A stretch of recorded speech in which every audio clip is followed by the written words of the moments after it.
Was there anything we're missing? Is that like my new catchphrase? Is there anything we're missing? I don't think anything at all. I think we have everything here and accounted for and we're ready to be in. We got nothing today? Nothing at all? We really just got nothing, huh? I mean, to be fair, we're in a weird state where, like, we had the banter with Logan, pretty much. And then I told Hannah she makes bad barbecue, and that was yeah, it. Yeah, we kind of already did all of our goofs. Yeah. And we don't even have Mitchell here. Wait. I got a thing for this. Can we do a handstand? Oh, here. There we go. Can we do a handstand? Just gonna listen to some crickets. I don't hear anything. Oh, now I hear things. It's all I got. Oh boy. All I got's crickets. And nothing else at all. I can talk about Hilux. That's usually something. I can't believe we have no goofs to open this session. I could talk about how annoyed I am with my prospective employers. Well, Nick, just keep applying for jobs you don't want. There's no way that'll go wrong or be a waste of your time. I applied for the job that I wanted, and they interviewed me. They interviewed me for a job that I did not want. What, I don't understand. What does that mean, Nick? What's the difference? It means they fucked up. I get that. I already cautioned you against possible. Who's to say you're not gonna apply for the wrong job again? I applied. Don't put this on me. I applied for the correct job. No, I'm saying, wait if they interview you for the wrong job again? And I will bid them adieu. What are you trying to apply for? And what did they fucking? Yeah, like you were applying for a teaching job, right? I was applying for basically a TA job. Okay. But for special education, right? And okay. They have like degrees of magnitude for special education aides, and I applied for the moderate position, i.e., kids with like dyslexia and stuff. Yeah. Something that I don't need special training for. That makes sense. I take notes for them, and I administer tests for them and such. Yeah. And they interviewed me for the fucking severe position where I would have one kid who would have some kind of major learning disability or something, and basically I would be their. You would go to school for them. I mean, yeah, pretty much. Like you would be their translate, like you'd be the note taker, all that. You were basically what Amari was for Ishri. Oh, it's just like, and they're like, and she goes, "Oh yeah, we're gonna go with somebody else." And I found out it's this guy who has like experience dealing with, major cases of stuff like Down syndrome and stuff. And I was like, "Well, what the? Did you not know that like you don't have training for that shit?" I don't. Yeah, I'm so mad. I was so mad. Well, that's okay because you get to wake up real early and do it all again, Nick. Oh, you don't need a life. You don't need respect. What you need is D&D. Make sure you hold it against them, Nick. Like really drive home that like. But like, don't like hold a knife against them and threaten them. I've heard that's not a good way to get a job. Do it. No. Hold a mic to your webcam. Threaten them. Hold a knife to your webcam, Nick. I'll cut you. Grab your webcam and threaten to squeeze it real hard. Don't make me use crush them. Don't make me fucking yeah. You got threaten them through Zoom. Threaten to destroy Zoom. You give me what I want, or I will end you. You give me what I want, or no one learns. Break the Zoom function so that everyone's just a fucking massive close-up. Break the Zoom function so everyone just moves at a slow pace. Break the Zoom function so that Microsoft can't have an audio playing device. I said break the Zoom function so hit DC Comics character The Flash doesn't have a... Yeah, you already went the speed route, Vin. You lost. You're bad. And you should give up. Wait. Man, I'm glad this was on the to-do list. Yeah, I thought it was pretty good. I'm happy I have my sound effects for the one time they're useful. I haven't even used Nick's theme song yet. Yeah? Yeah. One day I will. It would have been really good to play while he was telling Ranting? a story. What? I was ranting. Yeah. That's okay, Nick. Can you I'm try sure reading next I'm time? sure they'll interview you for another job you don't want or need, Are or you have the ready to be a digital capacity to janitor? do.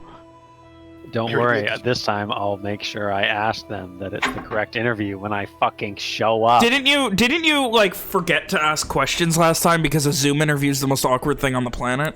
I forgot because it was 8 minutes long, and she said, "Okay, thanks for your time. We'll see you later." And I was like, "Okay, bye." And then that was it.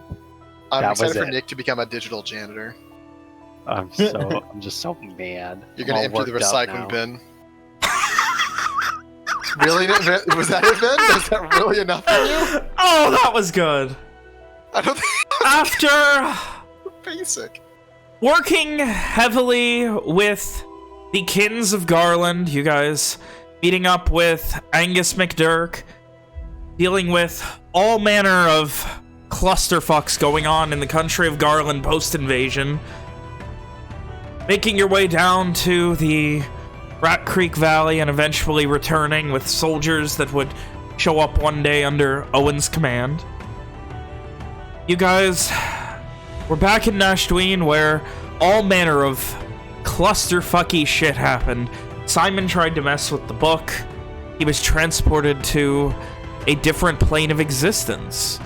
The Arcanist who was with him kinda lost her mind. The other Arcanist was in danger. And thankfully, a expert in the extraplanar, Albert McShane, was around to get Simon out. Meanwhile, you guys tried to enjoy yourselves, tried to have a bit of a relaxation at the same time, and obviously, given that this is war times, it didn't go as well for some of you as you would have liked.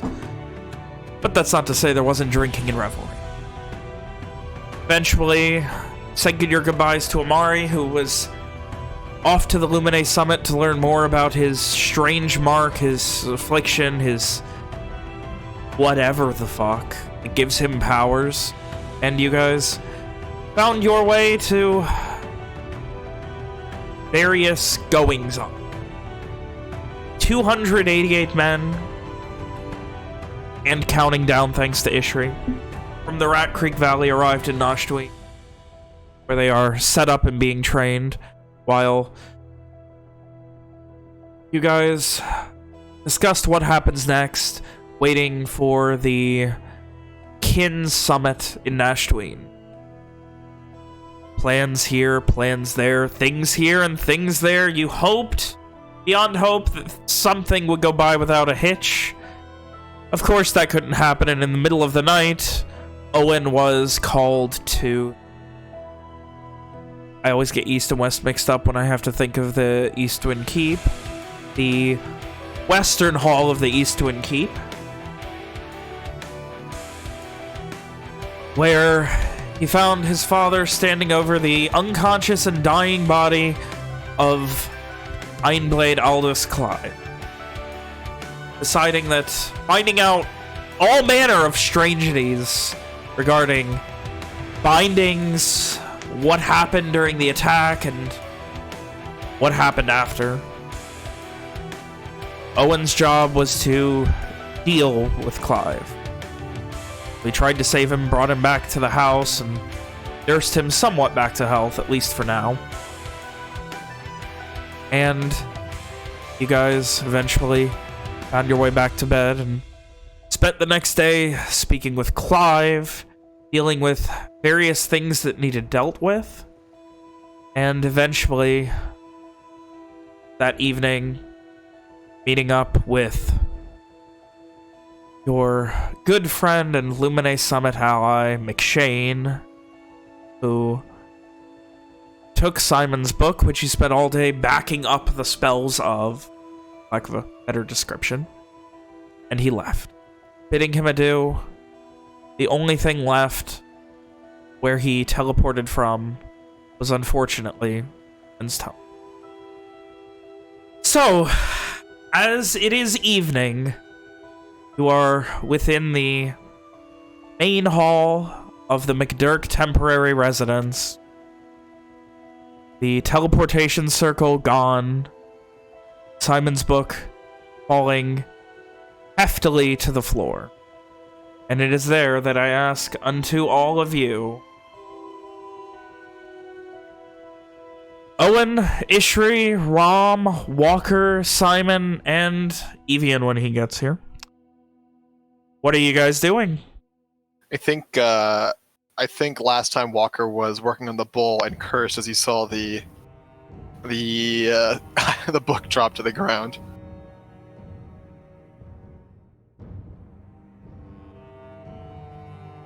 I thought I was not here. Oh, I'm sorry. Yeah, Rom was not. Simon just lets out a big sigh. Well, Owen points at the book and he says, that's not supposed to happen, is it? Simon looks at Owen. No. At least I wasn't expecting it. And Simon's gonna walk over and pick up the book and switch out his new book and for the book on the floor and locks it up in the alligator hide strap. Looks like I'll be holding on to this for a little bit. He'll come back At for least- that, right? I mean, you Surely should. he will realize it is gone in a few moments. Immediately, Simon, you hear in your head,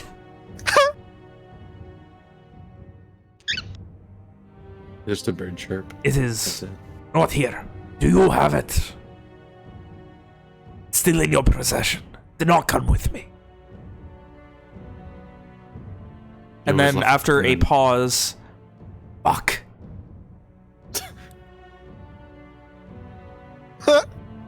Simon would respond. It was left behind. We'll have to find another way. I'll hold on for it. I'll hold on to it for now. You can imagine the hefty, garish sigh of Albert McShane in your head, though you do not hear it, as he is running low on spell slot. Simon would speak that out loud, so everyone would kind of try to comprehend that. Just for my own clarification, Ben, was the book left behind or did it initially disappear and then reappear? So he disappeared, and then the book just fell. Yeah, like fell to the ground. Yeah. Where it Oh, was so held. it wasn't transported with it. Yeah. That seems to be the case.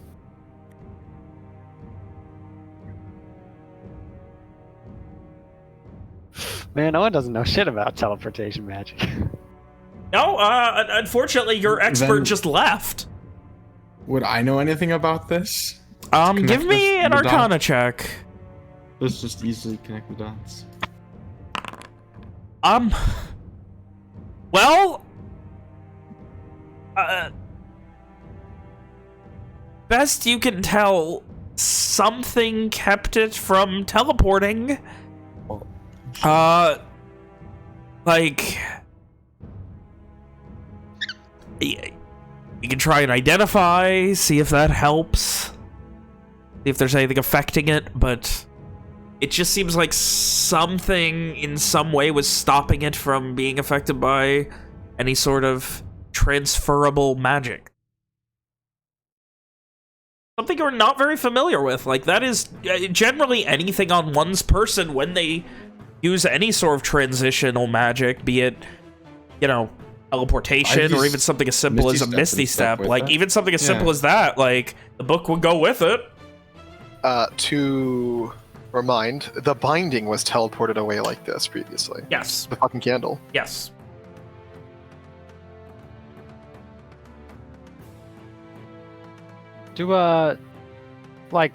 Owen has several magical artifacts in his possession. Like, As one does. as one does. Does he, like maybe he wouldn't use that word, but like he knows what like attunement is, right? Like you have to Yeah, the attune concept yourself. of, yeah. I don't know, Becoming is he- one with the items.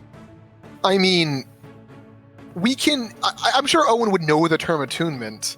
Like, Simon's a wizard. We've interacted with him a significant amount. He's given you a magic item, which I believe requires attunement before. I feel like it's within reason. Yeah. Most of our characters know the term. But even without that exact term, the concept amongst the party would be very strong. On kind of motions sort of uncomfortably to the book and then to Simon, and he says, you don't happen to still be attuned to it, if that's such a thing? To my knowledge, no, it doesn't work like that. I suppose this isn't a situation where you can just toss into the ocean, is it? No. Can Ishri magic eyes to see if something's affecting it that isn't normally affecting it? There does seem to be an aura of magic. It is faint, but there. What type? Can't rightly tell. It doesn't have a very strong school of magic coming off of it, just a fading aura of a possibly significant effect. Definitely something you haven't noticed in the past. Look, There's something that's fading on it right now.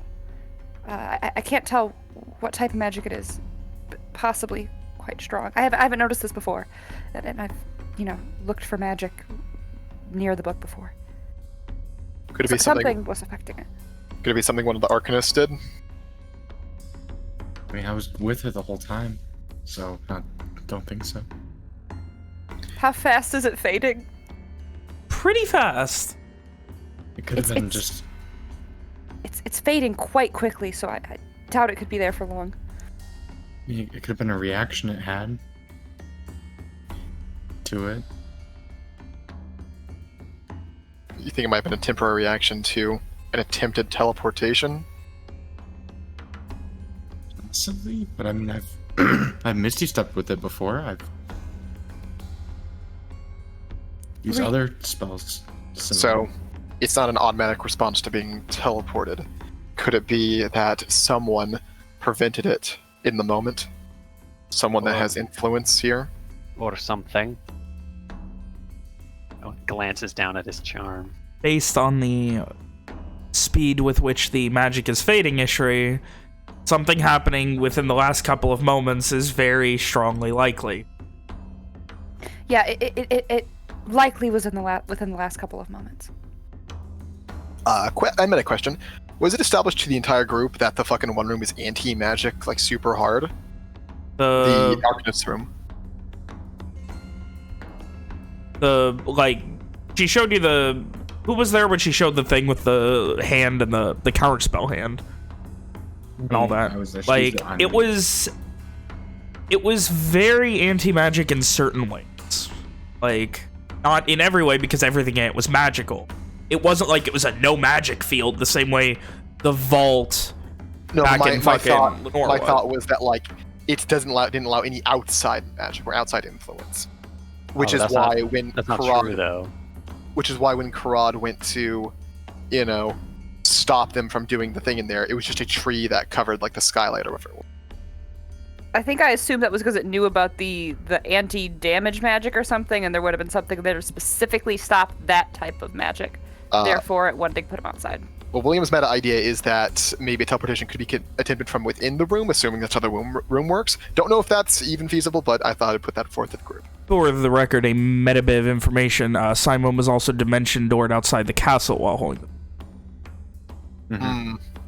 Simon was also teleported with Lokar, I believe, wasn't he? I think so. With Lokar?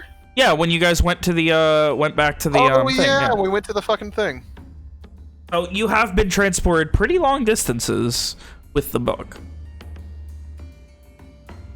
But it's always been on me as well. Yeah.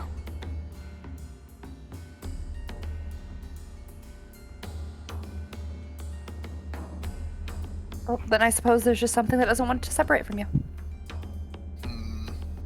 I don't like it. I mean, just don't do anything reckless with it. It should be fine, right? You could always keep it shut away and not use it.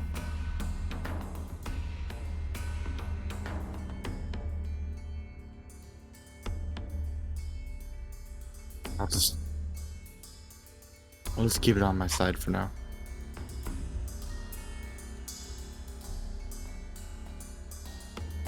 I have no plans on using it after what happened previously. I'm glad to hear it, Simon. Keep to that. Sure, we'll have a chance to discuss this with McShane next time he's around. Speaking of, did he say when he's coming back? He still wanted to speak with Clive. Didn't he? I mean, he seemed tired, so maybe a day or two? Hmm.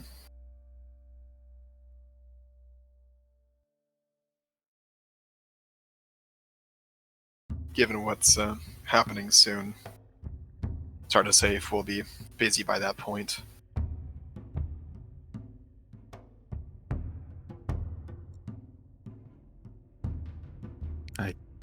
I can't contact him right now, even if I wanted to.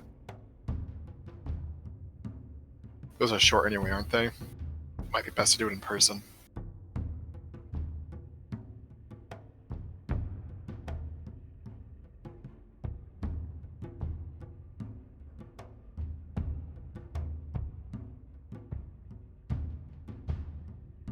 I suppose Just- all that there is to do is wait then. Just to double check, William asking here. The fucking meeting's in like 4 hours, right?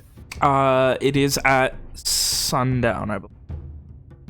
I had thought it was already sundown. What time is it? It might have been night. I thought it was going to be like late night. I would need to double check unless hopefully I someone wrote it down so I don't have to check all of my mess of notes. When we were talking to Aelbert, somebody showed up and informed Owen that the meeting of the Kins would be in 3 hours' time. Okay. Is All what I right, ever so... Just Oh, no there, idea what oh time it my god, it was right fucking in front of me. Yeah, so, yeah, it's going to be, like, shortly after nightfall. is. Okay. So it is nearing sunset right now. Yeah, it's nearing sunset. You got maybe 2.5 hours or so, or take. Right. I suppose let's focus on what's in front of us. Are we all to attend the meeting? The messenger said then that Owen could bring people, but they would have to like swear some kind of Swear fealty to Garland. fuck. If they're willing to do that, then they are allowed to, on your behalf, bear witness. Owen sort of rolls his shoulders uncomfortably and he says, looking out the window, You may attend only if you are willing to swear fealty to Garland.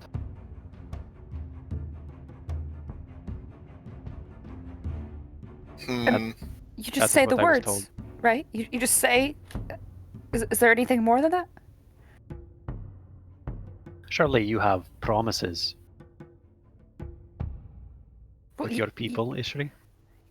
Yes, but I mean, it is at the end of the day just words. It is not Right. so much the words that matter, but the meaning behind them. Some say a man's only as good as his word. I think there's a lot more to people than just their words. Maybe.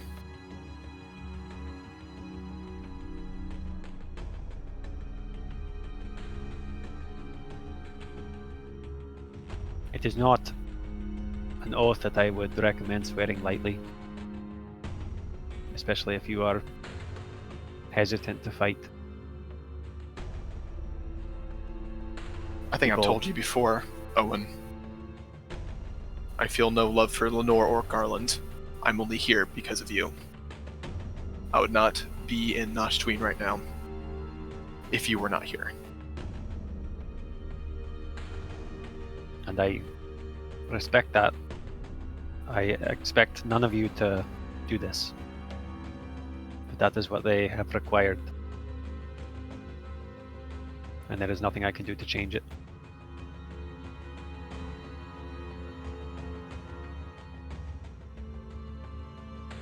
As I say that, man, is there a loophole that I can think of? Like, Can we swear fealty to Owen specifically? Is that what the question is? Ugh. Give me, this is gonna be a very low DC, but I am gonna make you roll because this is a case of things that Owen did not spend a lot of time specializing in, which is courtly politics of Garland, especially outside of Kintaran. So yeah, give me a history check. history. Roll bigly. History first, yes. Need to see how much you know about it. Look at how big I am. That's pretty It's big. not bad.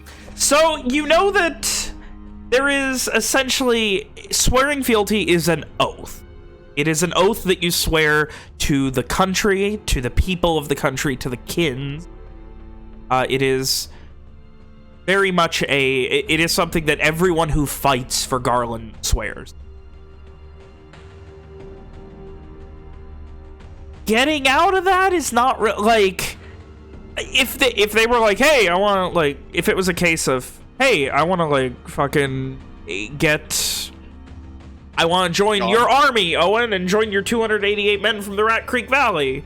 Like, if somebody snuck in there and just didn't do it, no one would probably care. These are foreigners who specifically are, like, known to be foreigners. Damn. Who outside of Evian like are obviously known not to have, so there will be the expectation that they would need to swear fealty to the country or being allowed in. You would know that Evian, in all likelihood, has already done that. I imagine Owen has done much the same. Owen does not need to because he's a McDurk and it's implied. It's implied in his name and his blood that he will give his life for the people and the country. Owie.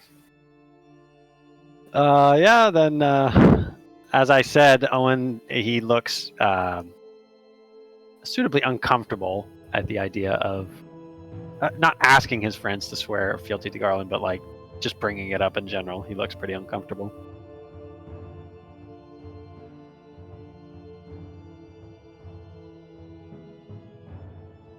It was my hope that we would all be able to join, but... And he trails off. Sure, you can tell us of the meeting afterwards. It's not the same as hearing it with your own ears, seeing it with your own eyes.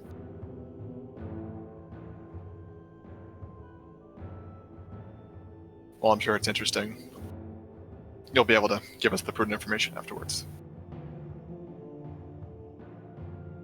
And what happens if we swear fealty and then, don't march at your father's beck and call? You will be branded as an oath breaker.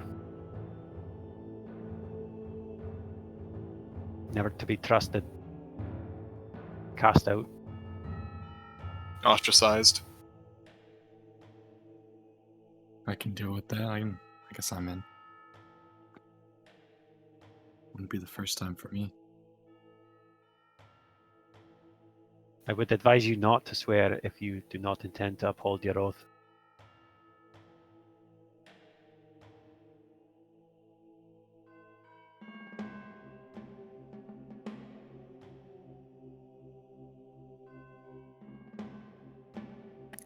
But the oath is just to protect people, right? That you'd protect Garland? That's all it is? Most likely there'll be more to it. Most likely swearing fealty to... Walker trails off, allows Owen to elaborate. It means that you will fight for Garland, and only Garland, against its enemies. It means that you will do as you are commanded.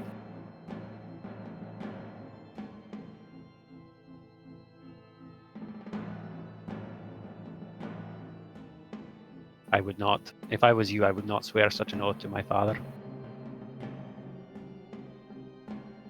Give him such power over me. Ishri nods then and says, I won't then, I guess. If you think it's a bad idea, then no.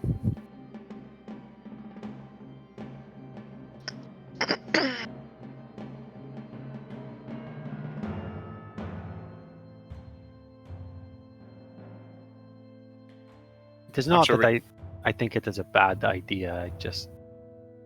I think you're all better off maintaining your autonomy. You made a valid point. Giving your father to have a power over you might not be ideal. Aye.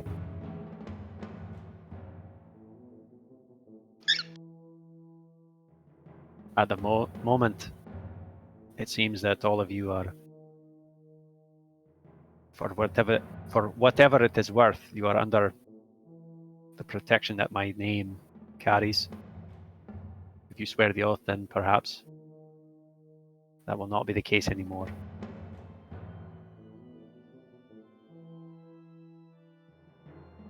On the other hand, if you wish to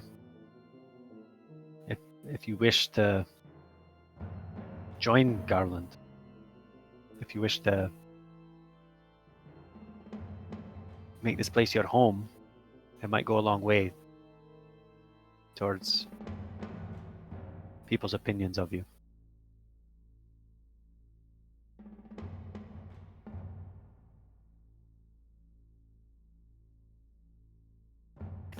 Aren't we also, though, likely going to be fighting on the side of Garland at some point? At some point, but under our own autonomy. Or under Owen. It is a subtle difference, Ishri, but if you do not swear the oath and you still fight, you are doing it because you believe it is right, not because you believe that you must, that you have promised to do so, even if it is wrong. Does that make sense? Yes, I still think the nuances of this are a bit, I don't know, bullshitty, but I have no intentions of obeying someone if I don't believe everything they're going to tell me to do is right. And if you think that's a bad idea, then I won't do it. I won't swear fealty. I think that is a wise choice.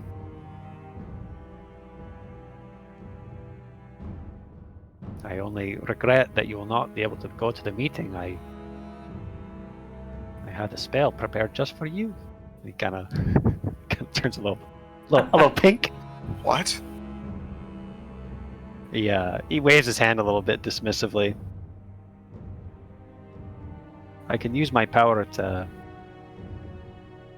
make it so no one has to translate for her in the short term. Walker.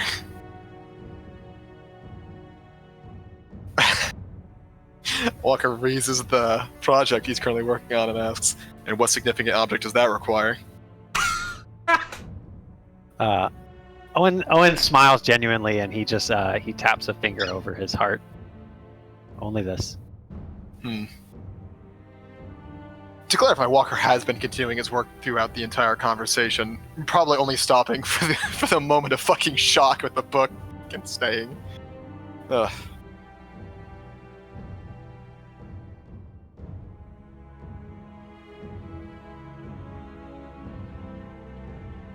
If Rick is not going, could I disguise myself as Rick and go in? And then she just turns into Rick. I very much doubt that Rick would swear such an oath on general principle. Also, I would not advise swearing an oath in someone else's name.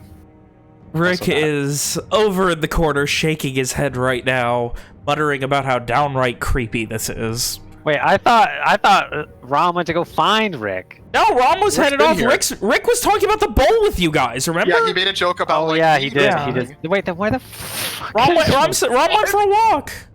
I have no idea where the fuck Rom is. What's Ishri sending gives, her? Oh, Ishri gives Rick a smile as Rick Rom and then walks in the door. There she is. Oh, you don't even knock at my mother's house? How dare you? All of a sudden, you hear the door being kicked down and the fucking guard being taken out. Everyone Oh, walks into 2 Ricks!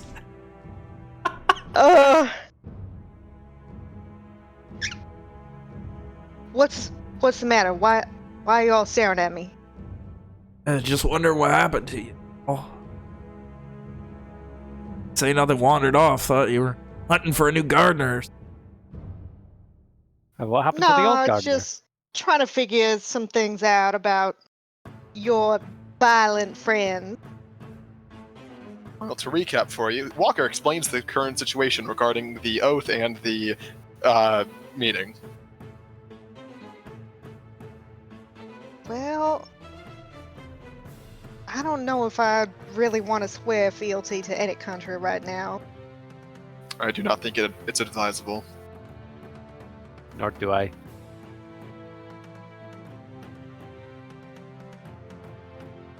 I suppose the rest of us that don't want to can wait here? I'm sure there's something we can find to do. We can train? What? Suppose that's one option.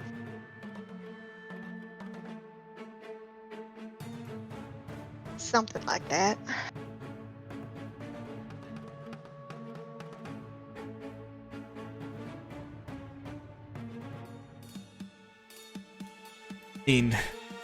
Rick kind of clenches his teeth a bit and looks over at Owen. Think you're gonna be needing backup in there. I'm on to or fealty to. What's my other option? Go back to Lenore?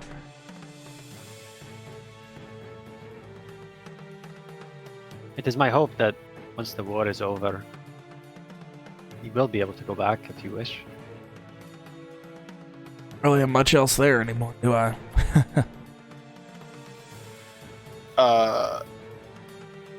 Alex, meta question.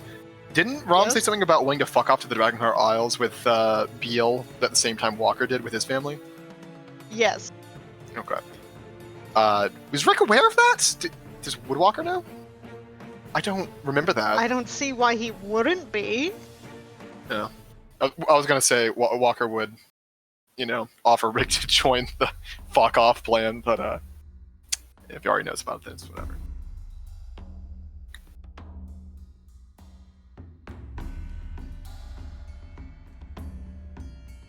Whole thing's kind of a mess. I mean, keeping my options open and all is real good. But in the end, I think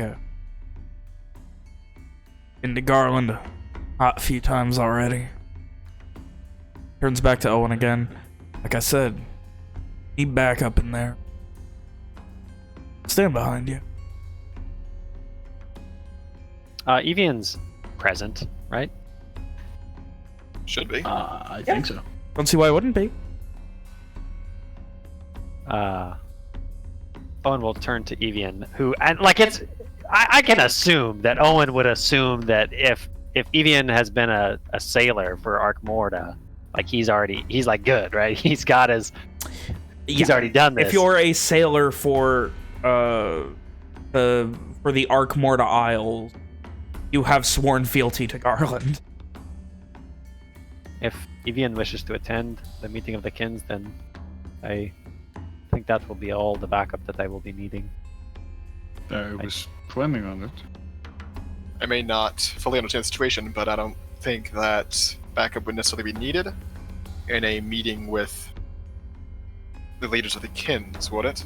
I mean, sometimes it's good for, moral support. I imagine Owen here's gonna Wouldn't get hurt with that group.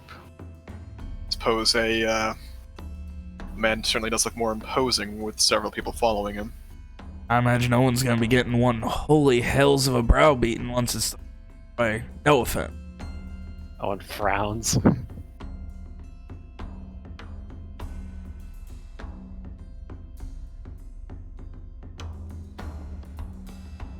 Either way, I mean, it's true enough. I'm there if y'all need me. Otherwise, I'm here. Half smile.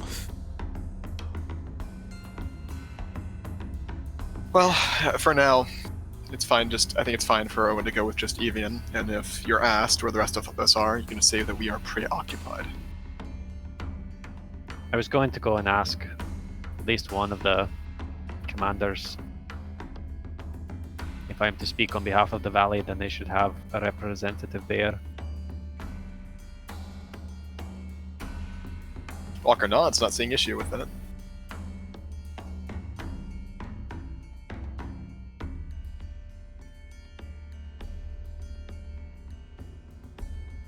So what are you guys doing?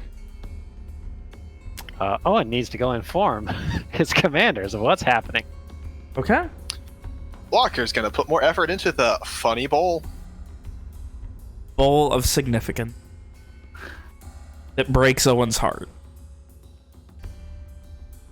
Oh, I made a suggestion in the chat this week that you could put pictures of Owen's dead brothers on it. And I realized, I was listening back to the thing, fucking Mitchell suggested that last session and no one acknowledged it. Sometimes it takes a little while for genius to be recognized, but that's okay. It was a good suggestion. I wish I had heard it. Anyway, so you guys begin to essentially break from the meeting. Owen, you head out to the Rat Creek Militia. If you don't mind, regarding the bull, I think if Nick is okay or Owen's okay with it, we can establish that Owen's been describing his brothers to Walker for him to engrave upon the bull. Sure. Yeah, that's all. I will say that if Walker asks, if that's a Walker idea or an Evian idea, Mitchell, you want that to be Evian's idea? Oh, he muted himself. Okay. I thought I unmuted myself. That's pretty funny. I'm pretty sure I brought it up in character, but I'm not entirely sure. But Evian would have said it. Yeah. Sure, Evian's idea.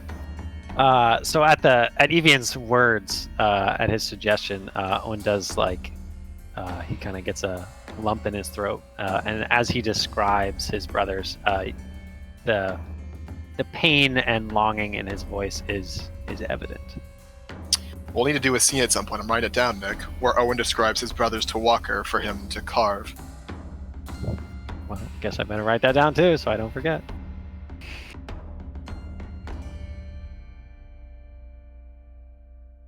That's all I wanted to put in there is Owen is emotional as he describes his brothers. That makes sense.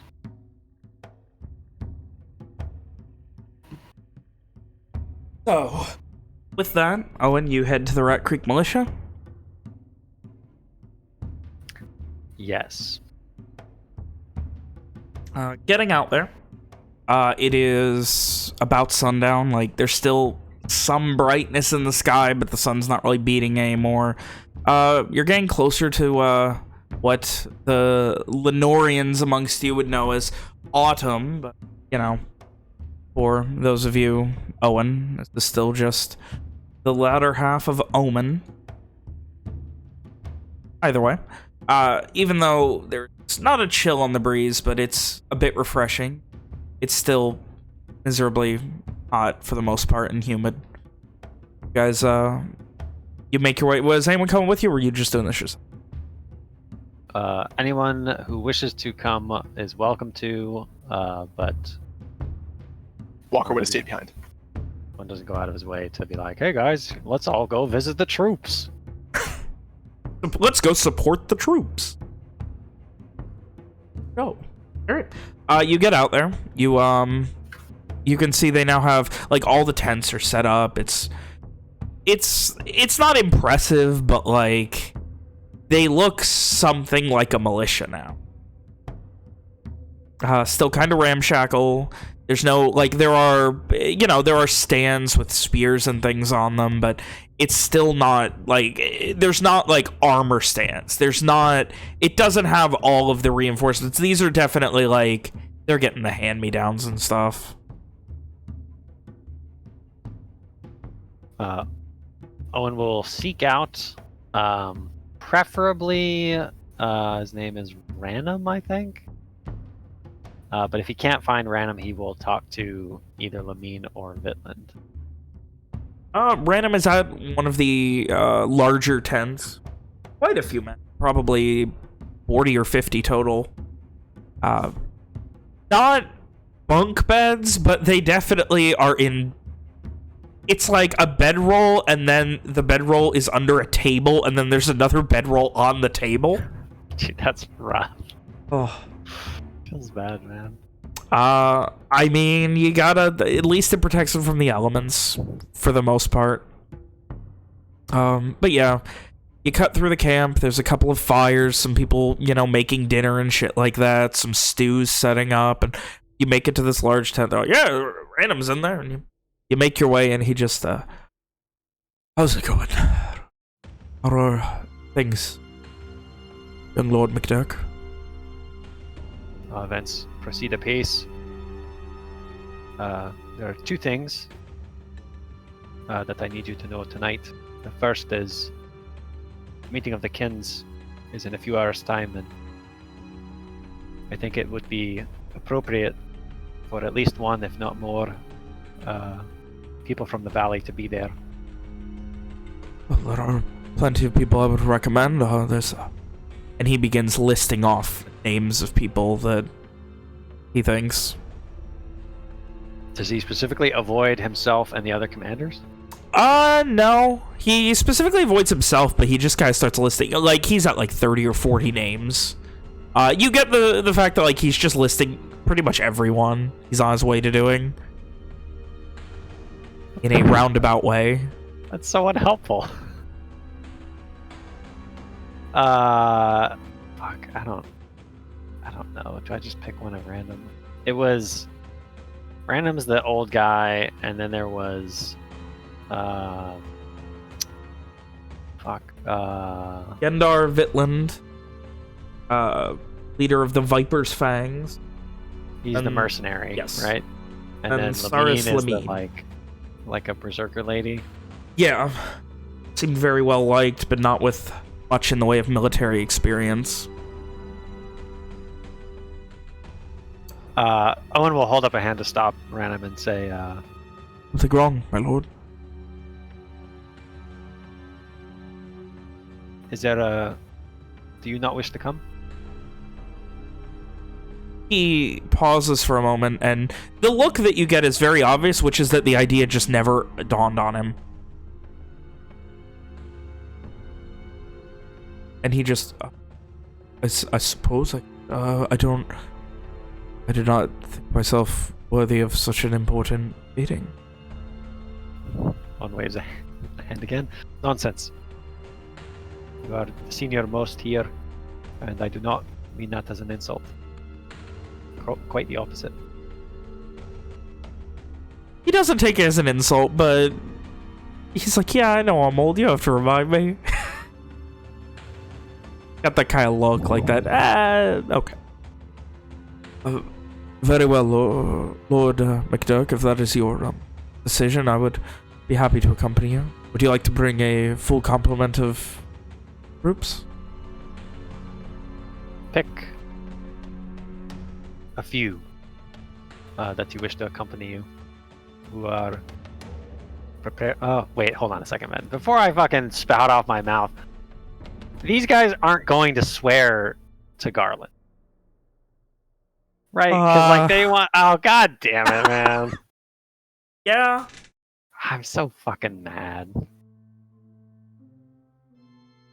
It's too late. It's too late, I can't go back.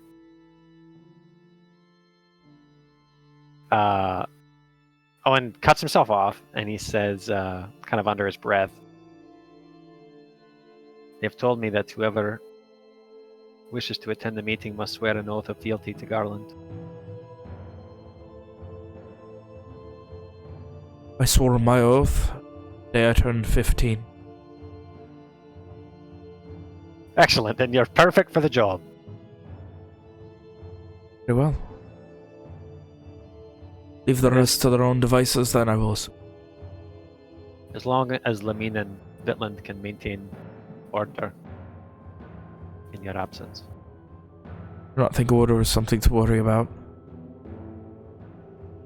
Though a few have left through tonight. I thought as much would come to pass. Morale is not the best. People who don't want to die. Spreading like wildfire, the idea that not giving up your life is more important.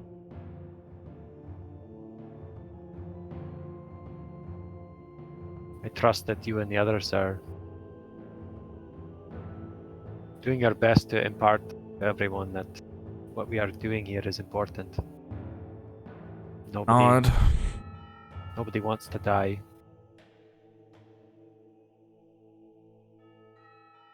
Nobody wants to, but if me giving up my life means someone half my age surviving, why I'm here in the first place. And he gives a half smile. Oh. Meeting of the kin. Aye. It will be, and Owen tells him the time to meet him at his mother's house. He gives a nod. Very well. Oh, where are my pauses for a moment? I will be ready. There is one other thing. Oh? What is that?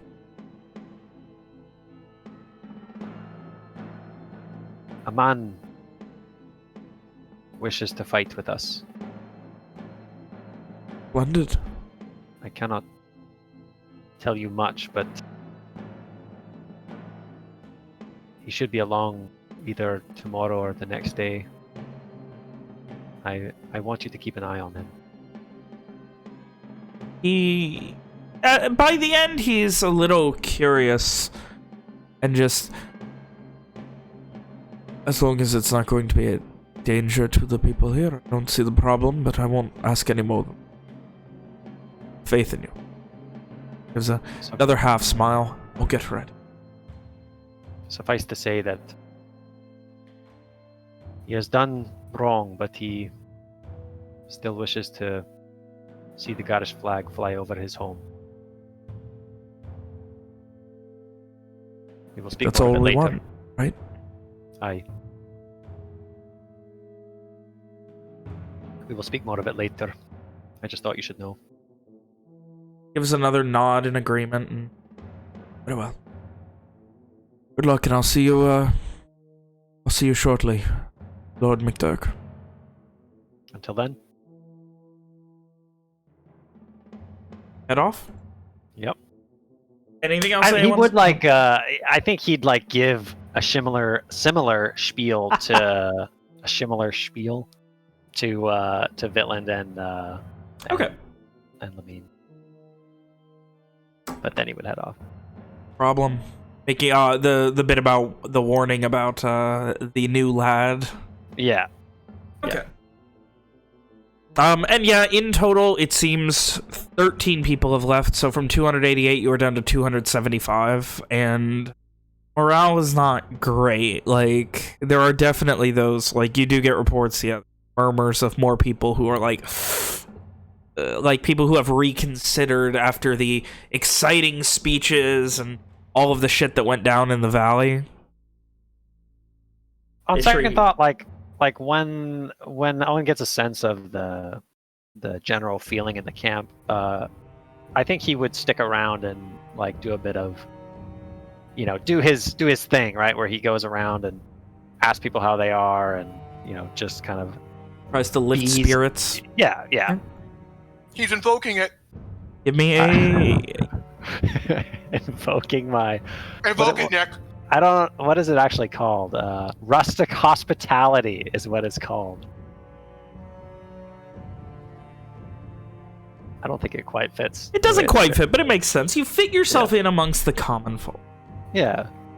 And while you're in with the common folk, go ahead and give me a persuasion check. Think above average. See? That's reasonable. Yeah, you know what? I'll take above average. That's two 12s in a row. That's very good for you at the beginning of a session. All right, with that, you guys, what are the rest of you doing back at the house now? Walker's going to spend some time working on the bowl. we just have plans for later this evening. Okay. Evian would have approached Ishri about her mentioning sparring earlier and seeing if she's still up for it. Oh, always. Always. Perfect. Oh. Count ramen as well, if like they can take turns or whatever. Yeah, what's Simon doing? Simon is heading out to the Arcanist. Oh, wait, Simon, where are you going? I just wanted to grab more spell supplies for the road. So it's good to have. When you come back, you can train with us. Simon nods. First, walk up to Walker. He's gonna take off the book. It's gonna be still in the holder. I forgot what the word is for that. Yeah, and give it to Walker. Just hold on to this for me while I'm over there. Walker nods. And he will eye the room and leave. What type of eye? You gonna stink eye everyone? I'm just like worried that he's just worried. How quiet am I? Fine now. Okay. Let's wait for my face. My apologies. And he will head out. Alright. Simon, you head through back to the Eastwind Keep across the courtyard. And after maybe 10 minutes or so, make your way to the Arcanist. Knock on the door. After it does not automatically open. After a moment it does, and she just, hello, how are things? Things are Everything good. good? Things are great. Everything? Yeah, I don't mean to bug you. I was just wondering if and when I can get any more spell supplies. You go through all that already. Impressive. It's downright impressive. And just saying, I don't have my stuff on me, so just in case. You can't just see you're blatantly lying when you have a Yeah, like I have. that's labeled 1,000 gold piece worth of spell supplies inside. Oh, I'll see what I can do, though. Obviously, really it still has to completely come necessary. from somewhere. I'll see what I can That's requisition. why, if you can, I'd appreciate it. If not, it doesn't matter that much. I would just really appreciate it if you could. You're really my only source for that type of stuff that I've had in a while, so.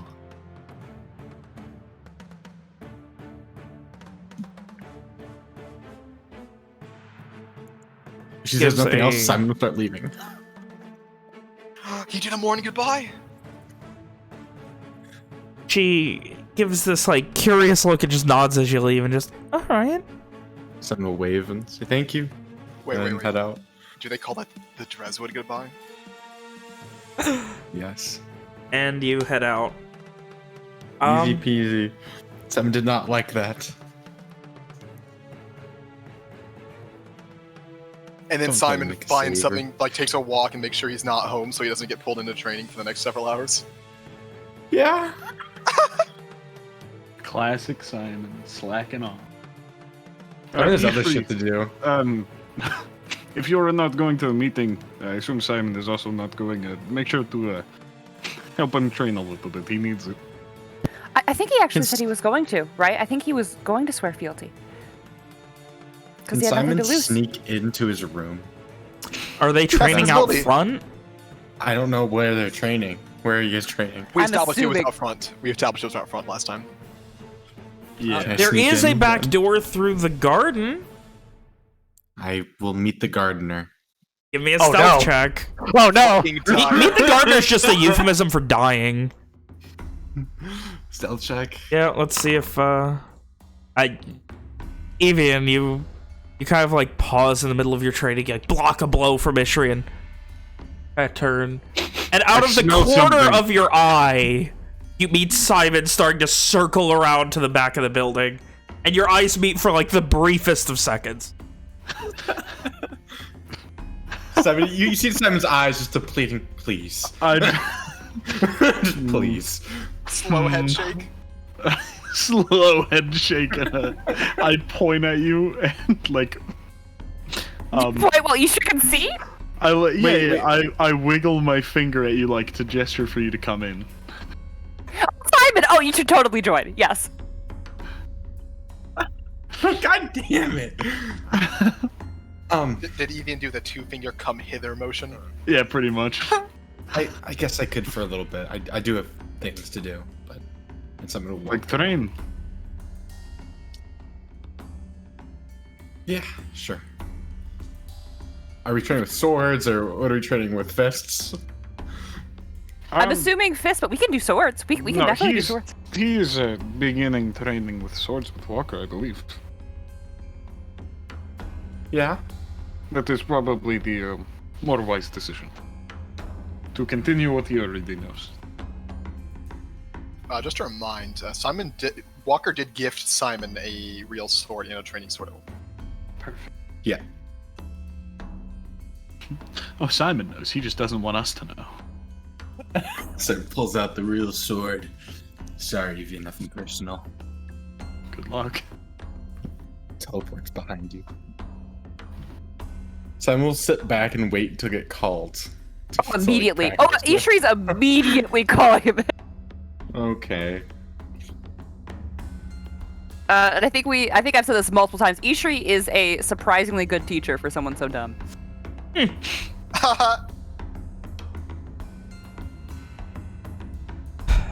Begins fucking practicing. So you guys train. An hour and a half. Simon will give it an hour and a half, and then he has to go do other shit. That's longer than I Punch thought it was. Simon. Everyone beats Simon. Yeah, like Simon's like, all right, and everyone just fucking Not jumps him and Kyle. beats the shit out of him. You know, if you hit him hard enough, you get Why is all the the book gems, still right? here? Oh my god. You see, he doesn't have the book. Where's the book, Simon? What you do with it? What are you gonna do without the book, little bitch boy? Whoa! Walker, Rick is at the other side of the same table that you're working at, and he has been working on sharpening and maintaining his small armory, and just occasionally gives one of those bowl, huh? Yep. Yep. I think that happens like 3 or 4 times. In an hour and a Yeah, half. they just have like little half conversations with a few words. That's it. I think half is a bit generous. Maybe at one point Walker points to like maybe a spot Rick missed or something in his maintenance. You know, something like that. Maybe there's a little scratch he needs to buff out or something. I know you're right. I thought I could save this one, but the crack down the bolt shaft here.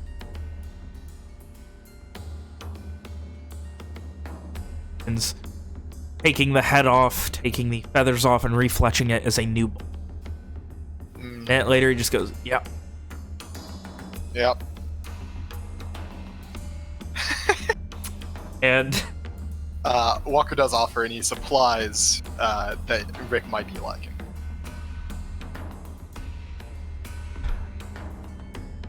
And while you two work, the sounds of weapon clashing outside.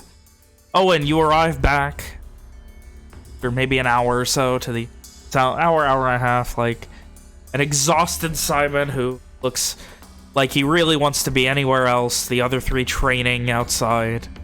You arrive back at the McDurk residence. I'm really trying, Logan. I'm trying to. I feel like Owen had a really good save last time Simon was in trouble, and I'm really trying to help you out this time. You gotta help him. Simon's in trouble. You could tell him that. Owen sent them? You could tell him that you want Simon helping Walker with the magic bowl.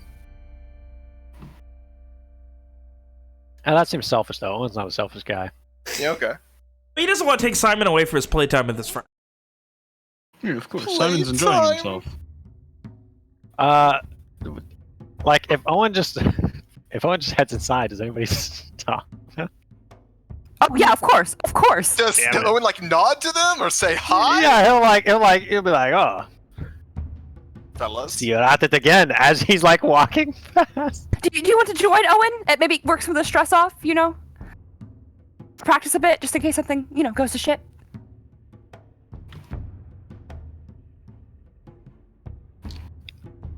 I thought I would go and see how Walker is getting along. Oh, okay. Ishri looks a little disappointed. No, perhaps maybe a few rounds. Lovely. And she hands him a practice sword, or a regular sword, or whatever they have. We canonically had 2 practice swords, and I think Amari took his. So we canonically have 1 practice sword. Everyone's using real weapons and Simon's got a stick! It's a nice, like, weighted practice sword, if I recall. Ugh. Simon pulls out his spellbook and readies fireball. I pulls out his spellbook and Oh, no. readies it as a bludgeoning instrument. Simon wields his sword and then casts fireball. I mean, he could. So anyway. You guys train for a little while. It is a fairly, you know, it's, I'm not going to say relaxed, but it is very unstressful. A good word. Like, for all the shit you guys have been dealing with, having some time to just work on forms, the ability to defend yourself, see how well you guys have grown in your abilities, and just do all of these various things is a load off. The best way. You guys train for however long you want. I think for Owen specifically, everybody else can tell that, like, you know, it's quite obvious that Owen's not like a great swordsman. Like, you know, he's a little clumsy.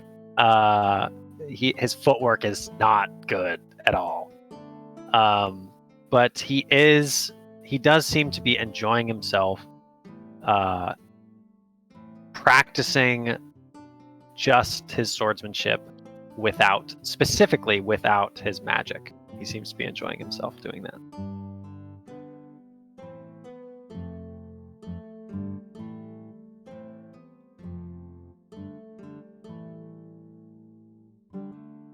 Continue. How long are you guys doing anything right now? How close 20 is Simon minutes to having after- proficiency in short swords? On his way. 20 minutes after Owen shows up, Simon will start heading off into the house, or whatever you call Is he it. gonna do a morning goodbye? Yes. He just sets the short sword Definitely. down and just walks I away. think no, it's his. So he'll take it with him. Oh. So now we don't have any training swords. He'll just wave. Like, I have to do things. Just head off. I don't think either Ishri or Evian are, like, affected by the loss of the training sword at all. I don't think either of us care. I mean, Ishri cares about Simon leaving. She was probably having a really good time trying to teach him things. So, Yeah, but the sword she's doesn't sad. matter. Oh, the sword. No.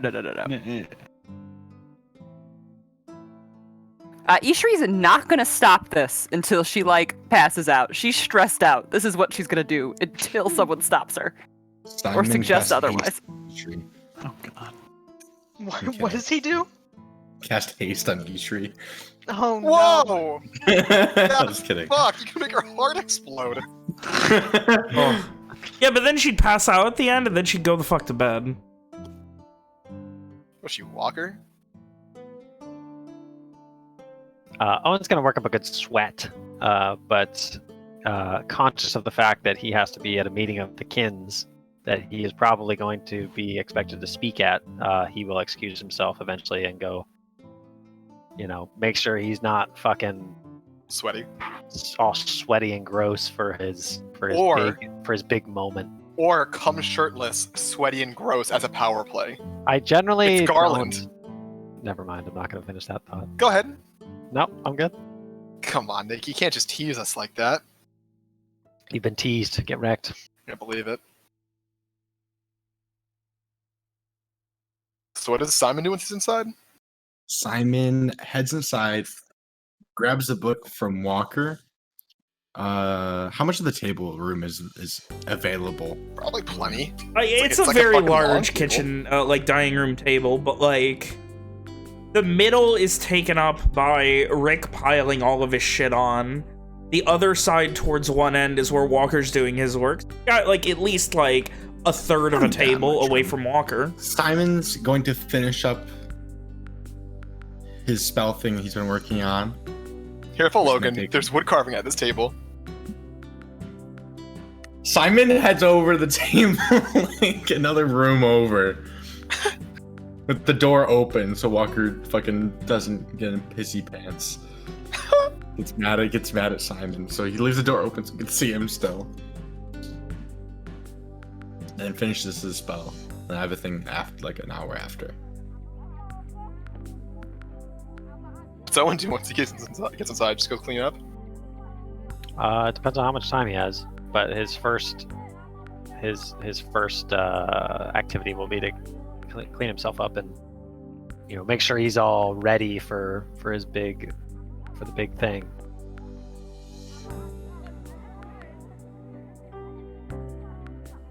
Is he wearing his armor? That's a good question. Is he gonna wear his armor? Do people? You know what? I was gonna ask, do people wear armor to this? But I think Owen specifically will not be wearing his armor. He's going to wear his kilt, and he's probably got in a dresser somewhere. He's found I forget what they're called, but they're the piece of cloth that you wear, that a Scotsman would wear, like as a sash almost.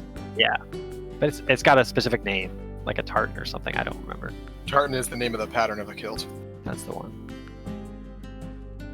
Fine, I'll Google it for you.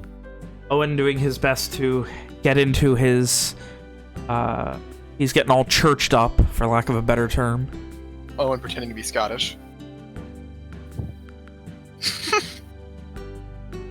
You guys, Simon heading in, finishing your work. Rom, Evie, and Ishri, you guys, how late are y'all training?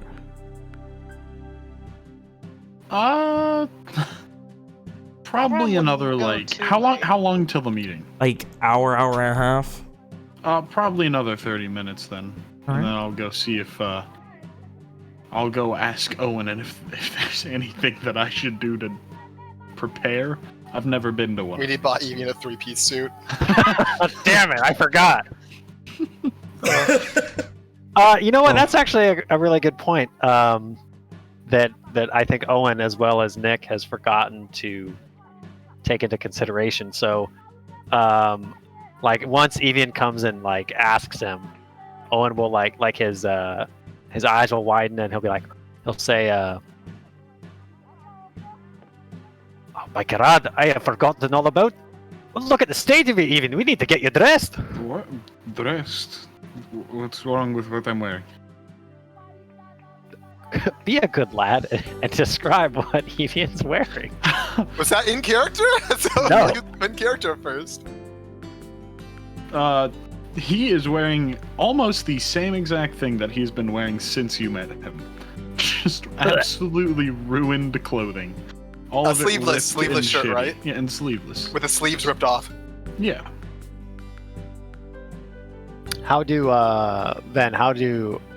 Arc Mortis sailors present themselves at such functions? Do I have a uniform? I mean, In the Navy. no. You probably did at one point have something resembling a uniform. Probably a dark blue, very light cloak for keeping the sun off was the majority of the uniform for the sailors. But you obviously lost that in the attack and haven't really had anything since. So, I mean, past that, you just kind of need clothes. Guys, guess who has 4.1 ratty cloaks? Can I find something within House McDurk that Evian can wear? Even if it's a piece of tartan that I haphazardly kind of make into a similar cloak. Okay, yeah, give me an investigation check. I'm not above asking for help in this endeavor either. From who? Don't ask Evian for help. Well, specifically to make it. I think Owen can find. Yeah, this is a matter of how long. Okay, you're thinking above average is really working out for you this session, Nick. Let me Hey, tell you, Nick. got that energy. Doing rolls. Got that above average energy. until it's time for me to roll a persuasion check at the summit, then it's gonna be bad. I'd give that roll a 78. It's above average.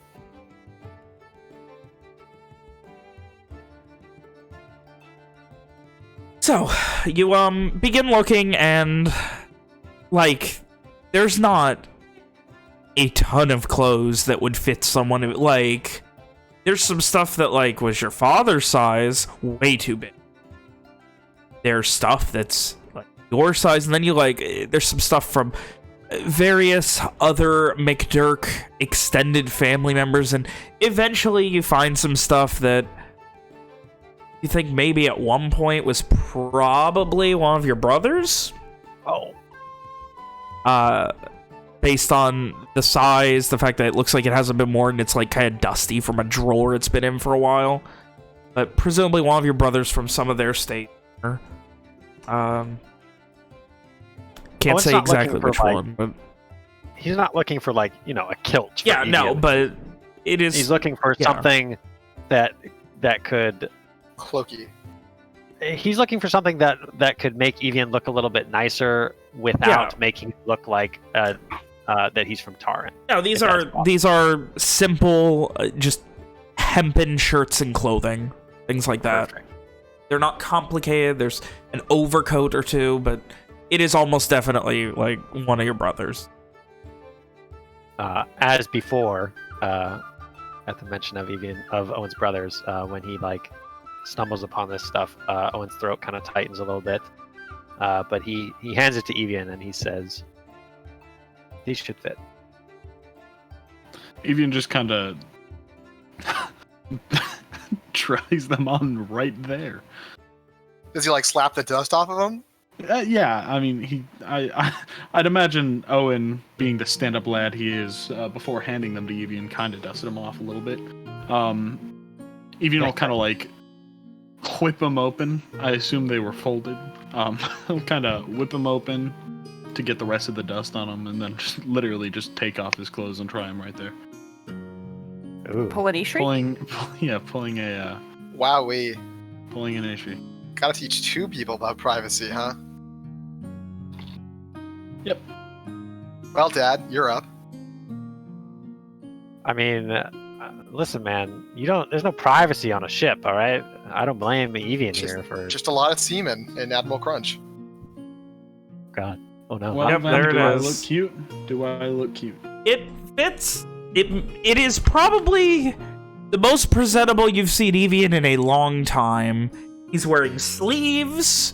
They're big enough that, they could even be rolled up if he wanted them, because, it's a long sleeve shirt, but, he could even roll it up past the elbow. The shirt is fit well enough that he probably wouldn't destroy it trying to roll it up. Oh my god. He could probably flex and the shirt would not tear. It's pretty satisfying. Wait, for Owen or for Evian? For Evian. Is it? Oh, I'll take it. That's a win. Just, I'm sure my mother will want those returned. Oh, absolutely. I wasn't planning on keeping it.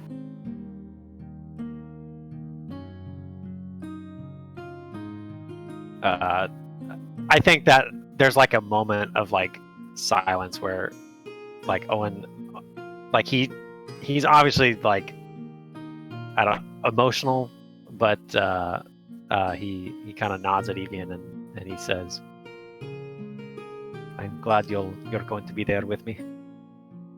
I would have it no other way. They couldn't keep me if they wanted to. I should like to see them try. That's probably a bad idea. Probably.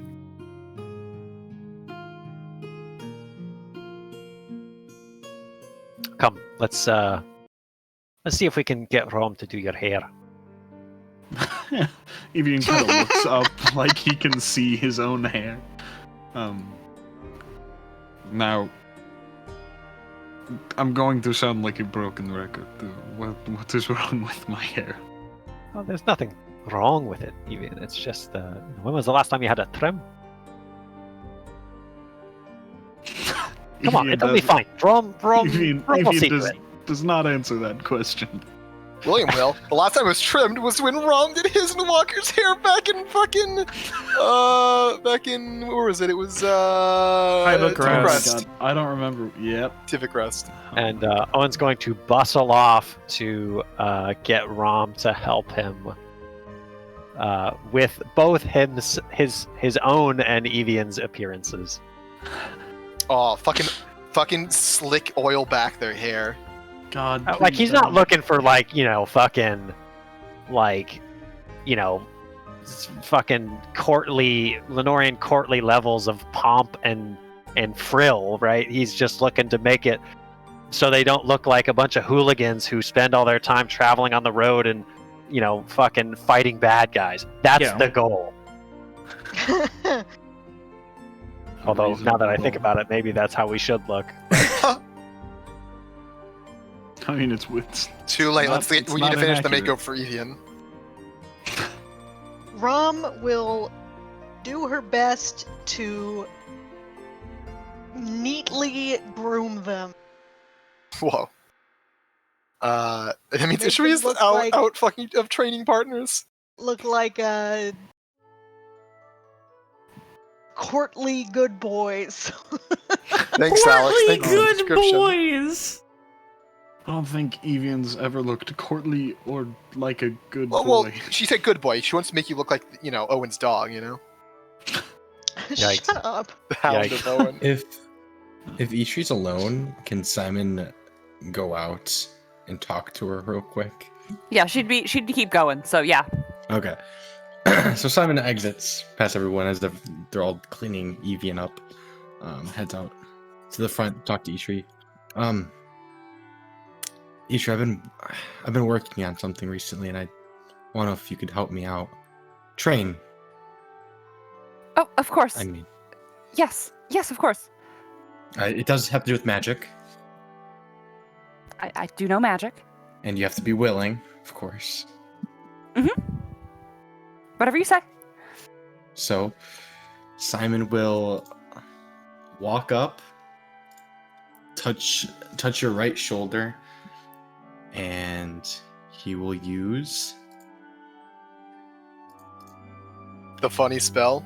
the funny spell, Dorgas Mark of Recall. And Simon, after he does this, you can't see it, but there's a crescent moon on your back for a second, and then it fades away. And then Simon just says, "Run that way." She in starts points. running. She Like, runs. as fast as you can. She runs as Once- fast as she can. Oh no! She gets Does she run to a wall and break through like the Kool-Aid man? no, like just like in a distance.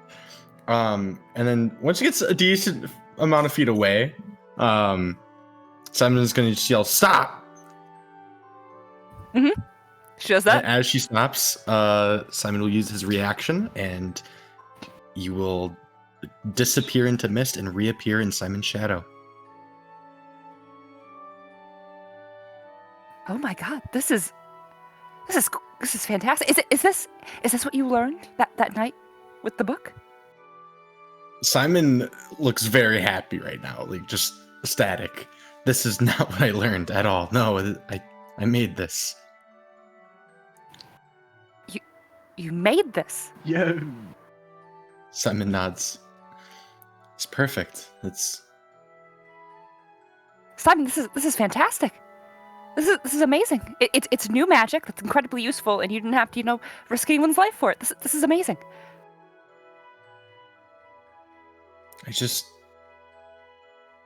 Simon thinks for a second. Then would I know if I could use it and then go inside the house and then appear with Ishri, so Ishri appears in my shadow?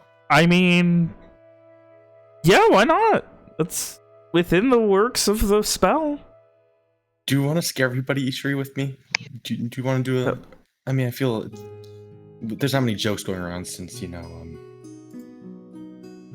I blanking on his name all of a sudden? Amari? Yeah. The resident joke character? Since Amari's gone, there hasn't been many jokes, so. I can try. I'm not very scary though, but I can try. That was pretty good. Just get ready to just appear, and when you start feeling it, just okay? Would you like me to appear as someone not myself? Or as Ishri? Ooh, that would be funny. It's all on you. All on you. You do whoever you want. Oh God. I'm gonna go in there. We're gonna be like 5 feet away from the door, off to the side, and Simon will mark and then walk inside. Wait, like Simon tells you it's gonna be a minute. He's gonna make sure it's a minute exactly, and then walk inside. Use it again on Ishri. So Simon opens the door, walks in. Where's everyone? Walker's still at table, still carving away for Owen. As is Rick. Hey guys, how's it going? Are Rum, Evian, and Owen like off in the living room, fucking doing? They're working on they're working on stuff in the living room. So yeah, they can see it. Running in there. Simon's running in there as fast as he can. All right, so Rick, I'm imagining before this happens, I'd imagine like Rom is behind me trying to figure out what the fuck to do with my weird ass hair, and Owen's like to the right of her, like spectating, just watching like interest. Walker and Rick just kind of look at each other as Simon runs by. And after probably 30 seconds of him staying in the room, just stands Ishri, there take it away. Ishri, take it away. Ishri appears as Walker's father. Oh, that's how he's not gonna like that. Oh my god. So you guys all see in the main hall as Simon comes charging in, and then appearing behind him is Walker's father. And without even looking, Simon goes, "Look who I found." He's in the other room. With the right person in the room. Walker, y'all seeing that? I think Walker fucking yells, "What the hell?" Or something along those lines. And then Ishri smiles a big Ishri smile that probably looks really foreign on his face. Christ. And then she says hello, and it's Ishri's voice because this guy's self-distinct voice. Walker had a look of shock on his face as he yelled out, but that shock quickly turns into grim annoyance. Fucking anger, genuine anger. Uh-oh. Ishri, did you not find the joke funny? It was meant to be. I think with that, Walker's gonna fucking start putting shit away and carrying it upstairs and not say anything to anyone. So is it that easy to get rid of him? Just have Ishri turn into his father? No, Walker, are you okay? Did I mess up in some way? Is she following Walker? Yeah. Oh yeah. Walker's just gonna say, "Do not follow me, Ishri." Okay. But she's carrying like a small box of like items, like wooden bits and tools, back upstairs as he says that. I'm sorry. And she just backs away slowly.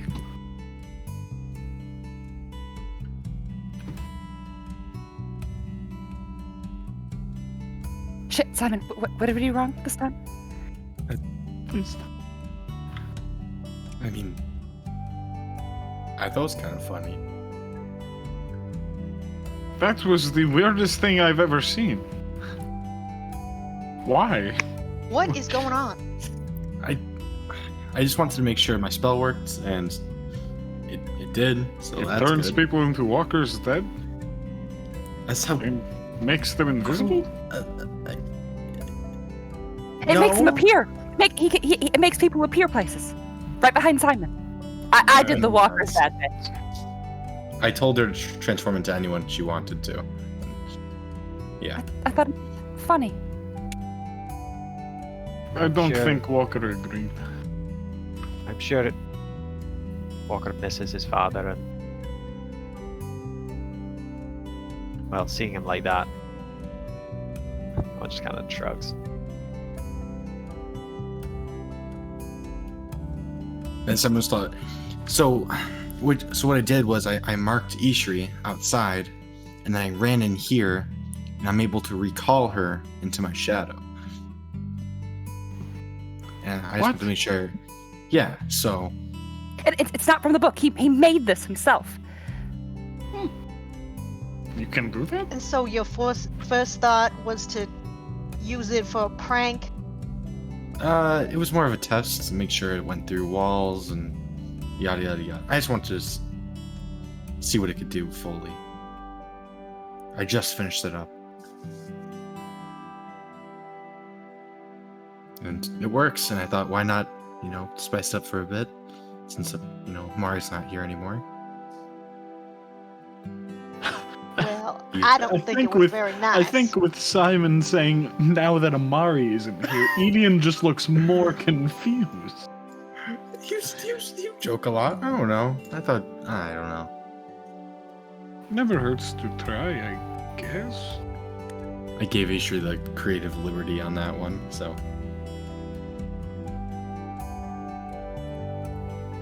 I really fucked up. Shit.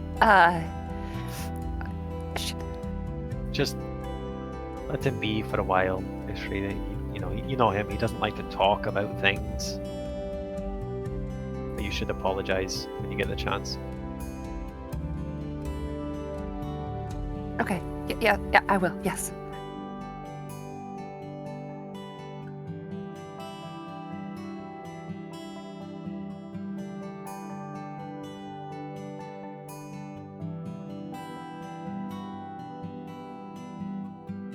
So, I think it'll be after a few minutes walk over, turn downstairs, gussied up and ready for a night in the town. And by that I mean wearing his typical shit, crossbow at his belt, and he's got to just fuck off and not say anything to anyone. Just leave out the front door.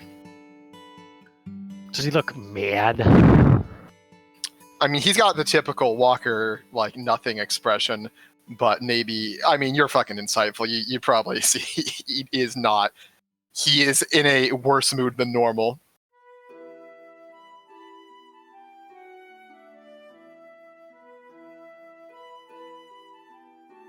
But he doesn't have, like, all of his worldly possessions, if that's what you're worried about. If everyone's around when that happens, Owen's gonna like nudge Ishri and like motion towards Walker. Oh, now? Yes. Oh, yes. Ishri was like not making eye contact with Walker and tried to like give him space. Walker! That's my bad. In that case, she's gonna run up right behind Walker. Walker, I'm really, really sorry. I'm really sorry. I If there's like anything to imagine that as Ishri fucking boom, boom, boom, boom, like ran after fucking Walker. He was just reaching for the fucking like door to head out. He would pause doing so, not look back and say, "Need to think about what. Need to think about how your actions will affect others, Ishri. Don't do it again." He fucks off. Not anything else.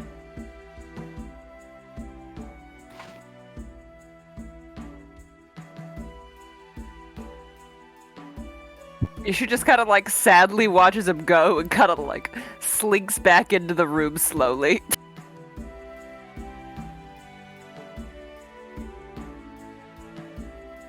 I'm trying to imagine Ishri slinking. It's very loud. It's a club. It's like the Charlie Brown walk, but very loud. I imagine she's just like dragging her fucking feet on the ground, but I mean her fucking armor, her like metal boots, so it's just like scraping of metal on wood as she walks back. She has her sword out and is just dragging behind her. Yeah.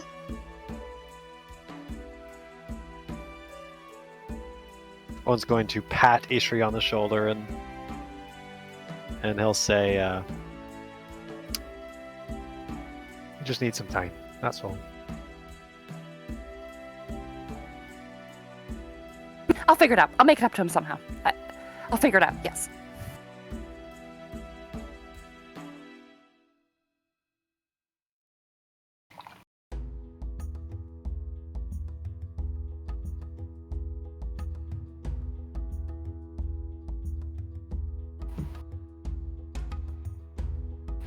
all right. So, with that, it's doing what? The plan, friend. Walker's got big plans for the evening. Not in the town. Oh yeah? Simon will. Hey, he's gonna do some information gathering like he's done before. Big night on the town. Yeah. What's everyone else doing? Walker's going information gathering. I know Owen and Evian are going to Summit. Rom, Ishri, Simon. What are we doing? Simon will be working on spells and stuff all night again, Got more work to do. Okay. and then ending the night early as well. Rom, Ishri? I think Rom would like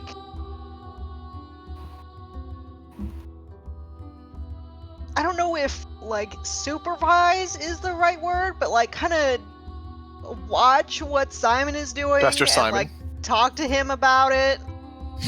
Oh, he loves that. I mean, if it's obvious that she's bothering him, then she would fuck off, but Simon's developing a phobia. Tell you what enters the room. He just gets triggered by the sound of hinges. Watch out, his next birthday present, Walker's gonna make him a fucking a spell book out of door hinges. No. It's terrible. does that suffice? What would she do if she told her to fuck off? Is that what Simon's gonna do? I'm not gonna tell her to fuck off. As long as she's not making, wood noises. Can't be in the corner. whittling. No. Yeah. And it's falling asleep No- to Walker whittling no like whittling. every night on the road. It's just now a problem. Well, I mean, now he has a Problem he is has a, trying he to has a focus. choice to do, choice to not listen to it. Ugh. I mean, eventually Ishri's going to interrupt them, so I don't know how long it's going to last. Maybe this time you should appear as fucking Logan's dad. I mean, Simon's dad. Shit. Did she? But both of them. Which one? But it's Both of them She's have. a Hydra. Ishri will probably practice outside for a couple more minutes. Maybe like 5 whole minutes, and then she'll come inside, like burst inside again, big smile on her face. Would either of you like to go help me try to find something for Walker? I have money, and she just holds up her entire sack.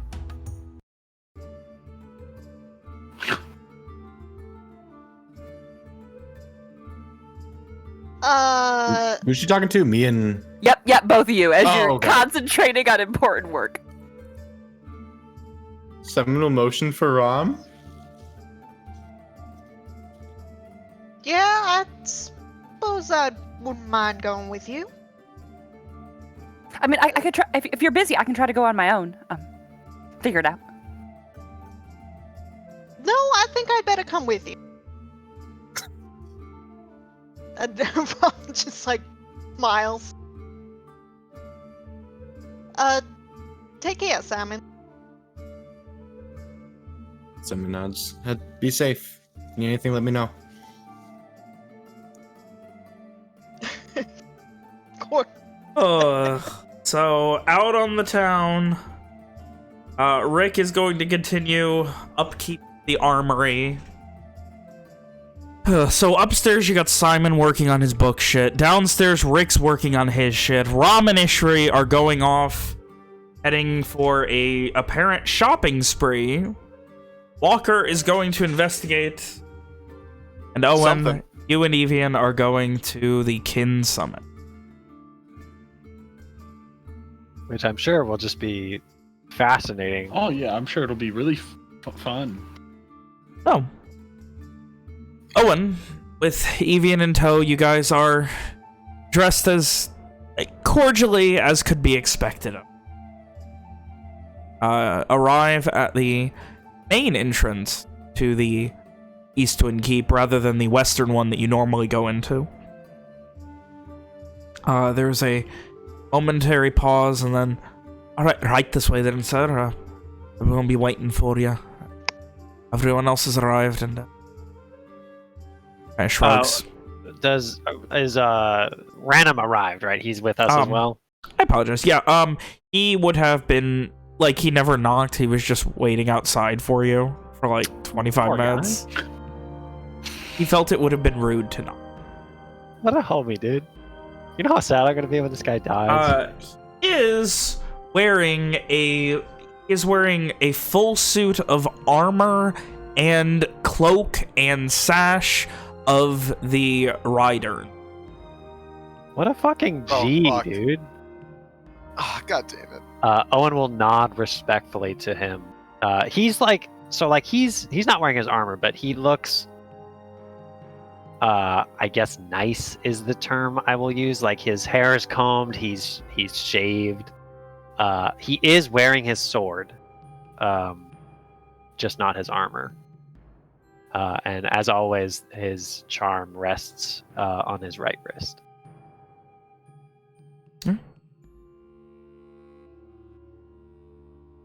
All right, and you guys are escorted in.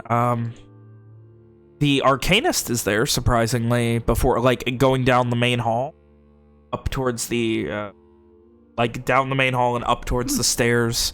The Arcanist gives you a nod, and just, afterwards she nods to a couple of the guards that you walk past, and they allow you to continue. Her eyes had a very strange glow to them as she scanned you. Oh, she let me in with my magic sword, huh? Apparently. You are escorted up the stairs past the... I don't want to say throne, but the... It is in essence a throne. It is only a couple of steps up, but past that there are stairs that lead up, and behind it, a set of spiral stairs on each side that cut up to a balcony. Behind that, there is a nice set of beautiful stone double doors with nice, like, architecture, and certain bits of it with gems inlaid in eyes and certain important parts. A sword being held up to the sky by a figure, and at the hilt of the sword there's a gem. At the crossguard there are two. Simple things like that. The door is opened as a couple of more, these being various kins. There's no specific one that are watching you and allow you in. And immediate... I'm sorry? Quick question. Yep. I should have asked this before. Are they gonna freak out if I cast enhance ability on myself in the middle of this thing?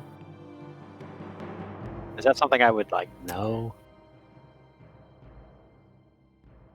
Give me an intelligence. Give me intelligence.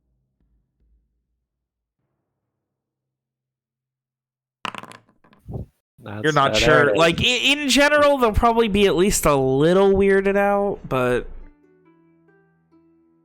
can't say for sure. Damn. Well, gonna have to roll with that punch. You guys get inside, and as the doors open, once they shut behind you, you hear the clashing of swords from down the hall. Good. The way we came? Angus. No, like the way you're again. going.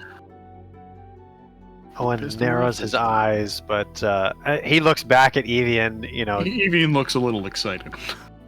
Nice. And he proceeds down the hall. It's about 15 feet, and it opens up into a round chamber with various seats and things. Evian, you are stopped for a moment as a Come on. in the Nostra guard stops you. Wearing a full set of plate armor, sword at side, shield on the arm. Dude, this fucker's got plate and my boys have to use fucking sticks? What is this bullshit? It's almost like these are the personal guards of some of the most important people in the country. Dude, this is some bullshit. Young Lord McDuck, you're allowed in. What do you bring with you? Fuck. Give me 1 second. I should have done. This is another thing I should have done before, but let me. I have a little an homage to Quentin that I'd like to do here. Not breaking the man's stare or missing a beat. Owen will motion first to Evian and then to what is his full name? Fucking. I have it written down. Bren Ranum. Bren Ranum. So he'll say to this guard, I have with me Evian Giselle of the Arkmorda Isles and Bren Ranum of the Rat Creek Valley. Both have already sworn their oath of fealty to Garland. There's a quick nod, and Bren Ranum steps forward and... Permacourt Master of the Ridens. More than willing, as I always have been, give my life for this country. Quick pause, as I always have, on fealty to the six kins of Garland. From my first day until my last. There's a nod, and he is allowed to pass. The guard then looks to you. Evian steps forward and says, I thought I gave my life about a year ago on a warship. Turns out there was more planned for me, and I am more than happy to give it once more. From beneath the helmet, there is this, like... You can see the mouth and part of the nose, but you can't see the eyes, but, like, you see this, like, prideful smile as he just, like, shakes your hand. Always good to have another brother brought from the brink. And at that, Evian will just nod in agreement. Proudly shakes your hand and allows you through.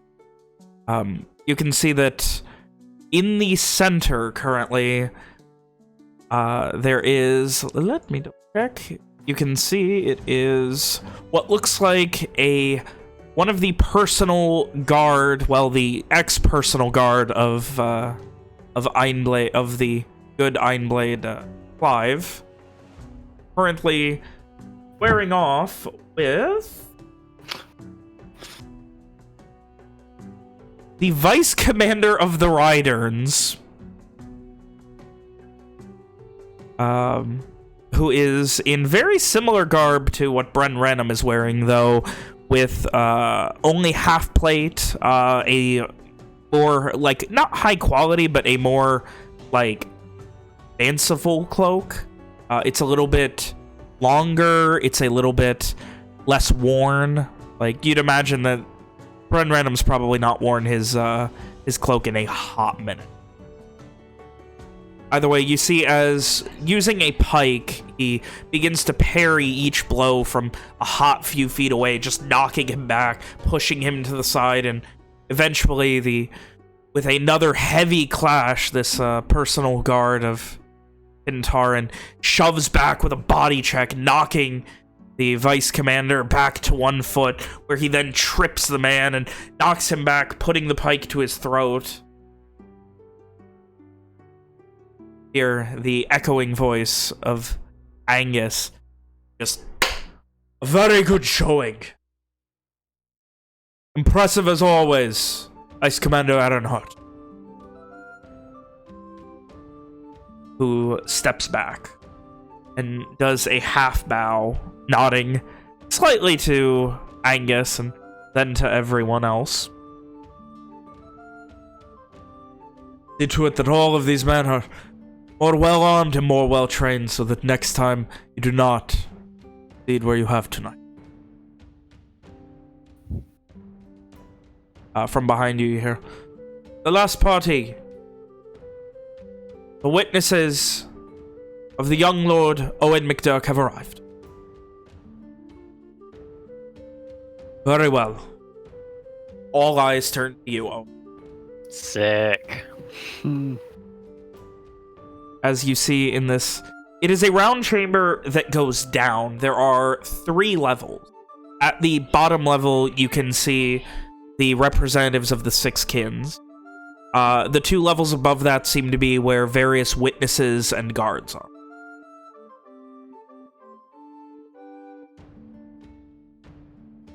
Other than that, there's no, like, assigned seating or anything. It's essentially just stone circular benches going around.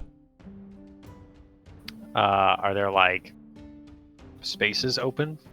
Kind of. Like, the bottom level, obviously. Beyond that, it looks like your father brought about 30 or 40 witnesses and guards. Each of the kins seemingly brought between 10 and 15. Like, just for him, he's got 30 dudes. Yeah, he's got about 30 or so dudes behind him. Everyone else has between 10 and 15.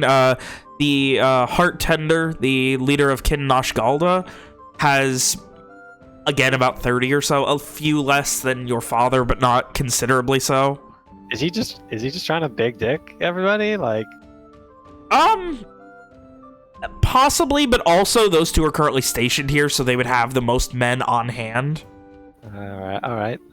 Well, you know what? I got 2, so Yeah. fuck you. That's all you need, really. Yeah, I got Evian. You just come on. Oh.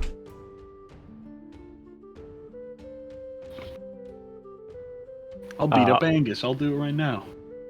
Owen will find a place for the 3 of them to sit.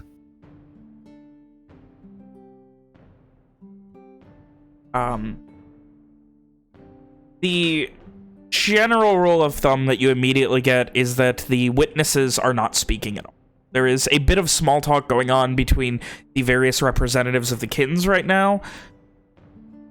But as you sit, you see as your father turns to the guard that essentially not patted you down, but like gave you guys the okay. Double defenses on the entrance. No one comes in until this conversation is over. Turns to you all. I was expecting more. Looking towards Evian and Brenran. Owen just shrugs and man, do I have a sassy comeback from my dad here?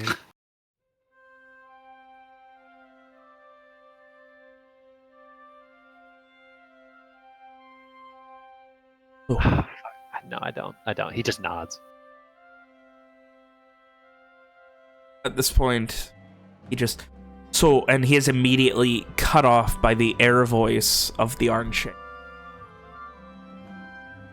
So what?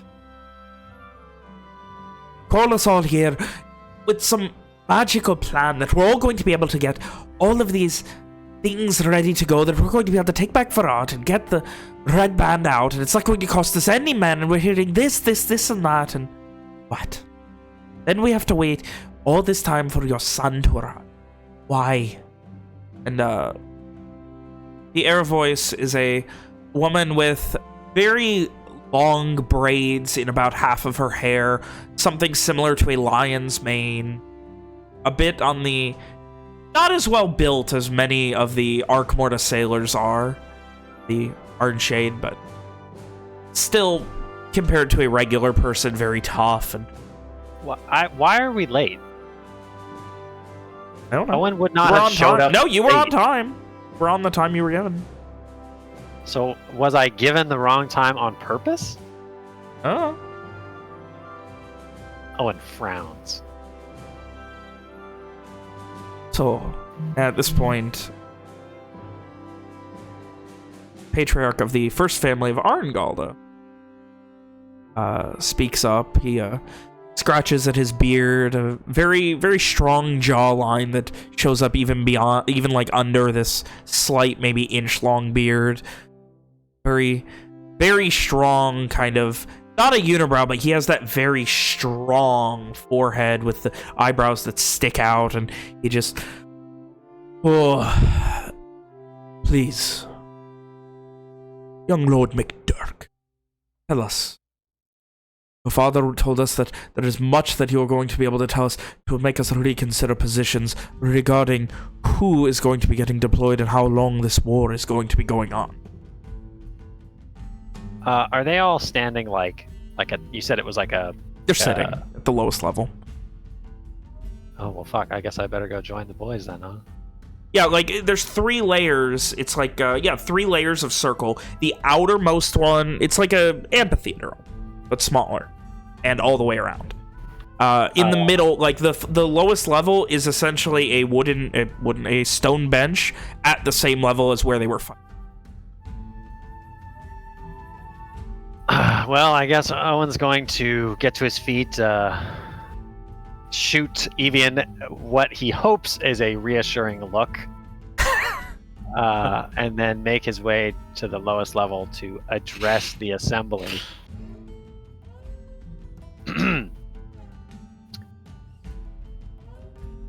When I arrived in Garland, I brought much news from the outside world. Your voice speaks up. Much news that you haven't been willing to let anyone share up till now. Things that your father has been less than forthcoming about saying to anyone. Well, then let me correct that for you. Owen tries to say without any vindictiveness.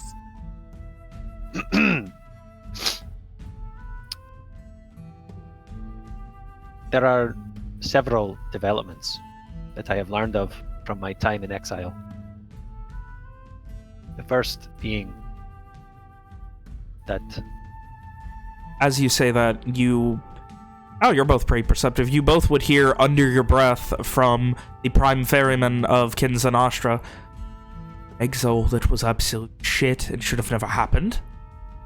What a fucking G! He seems to be saying to some of his men behind him. That guy's at the top of my list already. What a homie. I thought he was about to talk shit, and I was about to... Ooh. I expect to see this list later, Nick. You fucking... I lost my place. Firstly, that the Red Band have not 1, but 2 scourges in their possession.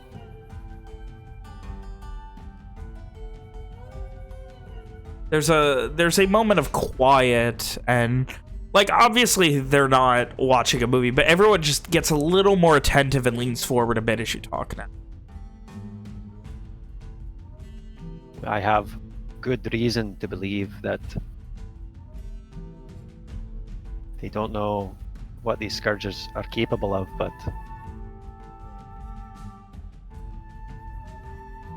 the source that I acquired this information from was sure of it. He was sure that they had these.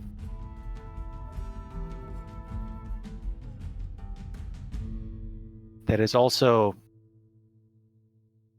and Owen looks to Angus,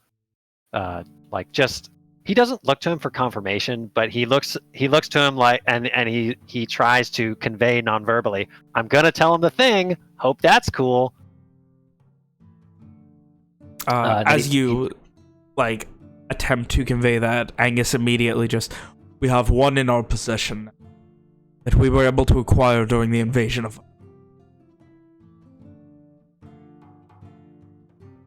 There's not a gasp, but a quiet reaction as people continue to pay attention. One that I hope that we will all have the good sense not to use. There is tepid agreement.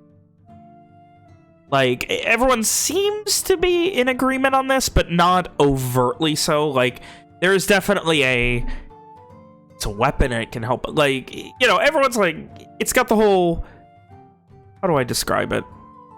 Peer pressure. Everyone wants to agree not to use it, but you can sense in the room that everyone's probably got a more nuanced opinion. Before I continue, Fiona's here, right? Looking around, yes, she is currently in the far back speaking with one of the men that you would presume is one of the ones that served under Clive. I just wanted to see if she was here. There is also... I will not deign to say it is a bigger matter, but in my travels throughout Lenore, I met a man who worked for the Dragonheart Alliance. This man told me that the Alliance had been cut off. They had cut ties with Lenore, or Lenore had cut ties with the Alliance. And he had been sent to see what was happening in the country. When I told him of what I had seen and asked him what he would do about it, he indicated to me that it is very possible that the Alliance will join the war on our side.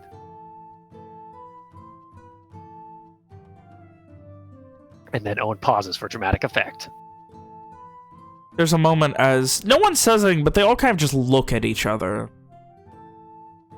As the heart tender of Nashgalda speaks up. And this fortune that you have stumbled upon, fortunate option, it's an immediacy. We can expect their aid. What exactly are they offering? The man would not say, but I suspect it could be as long as years before they are ready. He looks with a very poignant, pissed-off glance to Angus. Don't have years. That's not bullshit, right? Like that's accurate information. I'm not talking out of my ass. Yeah, no, like, it's the Dragonheart Isles. Everything's gotta have lots of paperwork. Don't have years. My people are suffering. All of us are suffering because of what is happening in Verot now. The displacement of tens of thousands, maybe hundreds of them, that I am taking on in my lands. Just now the reports are that Hatherton is being evacuated. And what? Where will that go? More people here in Nashdween? The streets will become what? A secondary tavern? We'll just line the streets with bedrolls? As thousands more come in from other farms? We don't have years, Angus. There is more. I would hope so.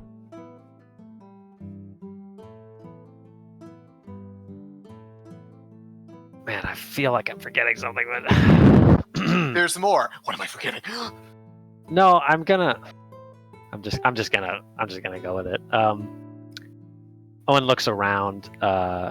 He tries to make eye contact with Fiona, but if she's busy, he's just gonna sweep his gaze around the room.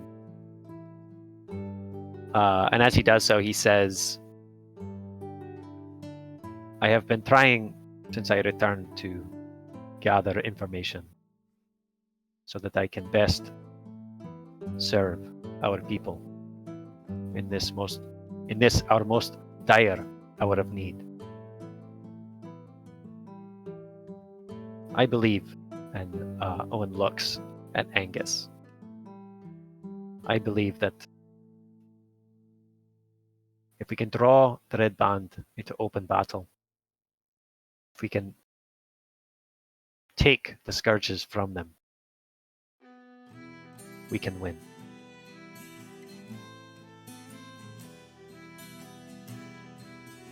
There's a couple of people in the witnesses that seem to chuff at the idea. before the air voice. I'm sorry, you're suggesting that we do exactly what they want and fight them. What if they use these scourges? What then? Ideally, they would not have them when the battle is joined. But how do we guarantee that?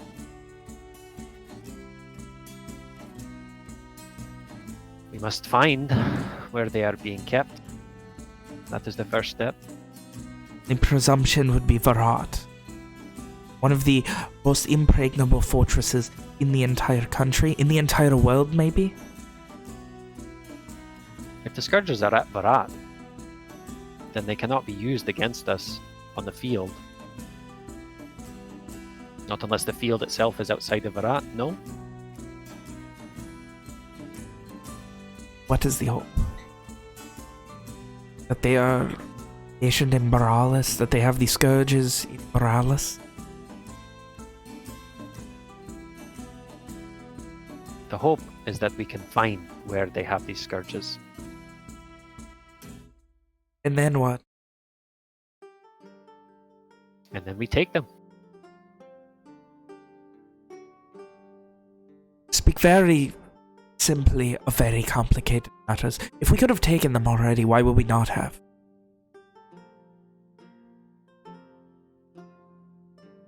I really don't want to say because I wasn't here, but man, I really want to say that. Do it. Owen kind of like, he doesn't like scowl at this woman or anything. He just meets her gaze steadily and he says, all due respect, I will find a way.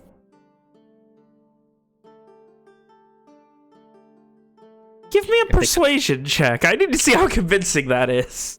Can I wait? Can I? I'll cast a spell. Fucking damn it! I want. Okay, Ben.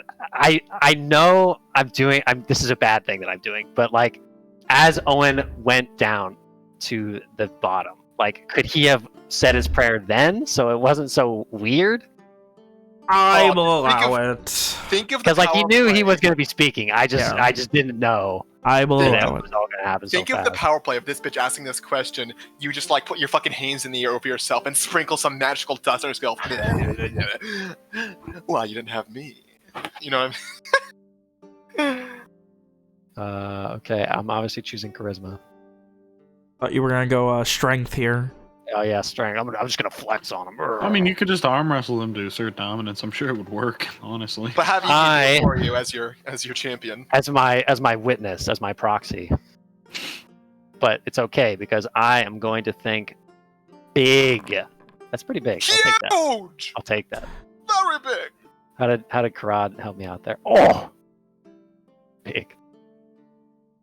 Yeah, Karada, big help there. And listen, you know what? I choose to believe that without Karad's help, Owen would have rolled a 7 on that. She looks skeptical and starts to staple her hands. And what exactly are you offering, young lord?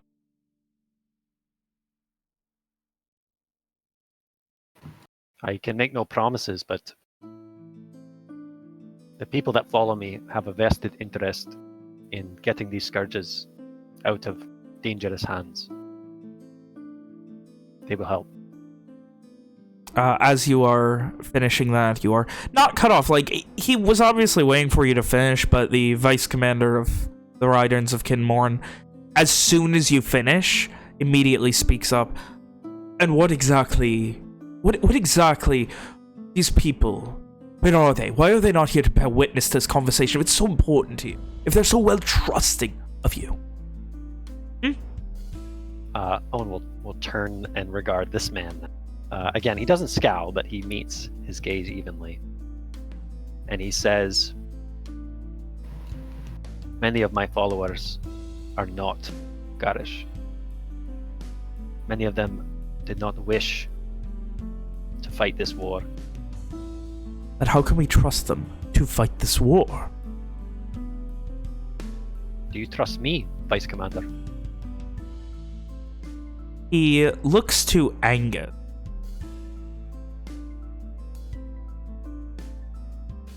And after about 10 seconds, Angus gives a single nod. Was he fucking considering it? What a bitch, dude. Oh my god. So good. What exactly are we even to trust you? If we do, who are we to trust them? Why are they not here to bear witness? They're obviously not fighting for us. Who's to say that they do not turn on you, steal the bindings immediately? You get them, they walk out with them, and then they use them for their own gain. I am to say that they will not do such things, Vice Commander. But they could not be willing enough to. They're willing to give their lives, risk anything, to get these bindings out of the hands of the Red Band, but they won't swear fealty to the kins? Imagine for a moment, Vice Commander, that you are Lenorian, and your best friend has asked you to fight against your own people. Would you do so? I don't think so. But they have put their trust in me time and time again, and I them. They will not let us down. Give me another persuasion check. God damn it. Man, he put in that work with that blessing. Roll big. Think bigly. I'm thinking gargantuan thoughts. He ate Big League Chew before this, so he's doing all right.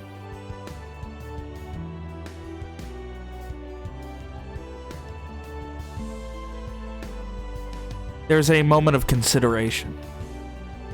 So what is the suggestion here? Exactly. Hey Ben, just super quick.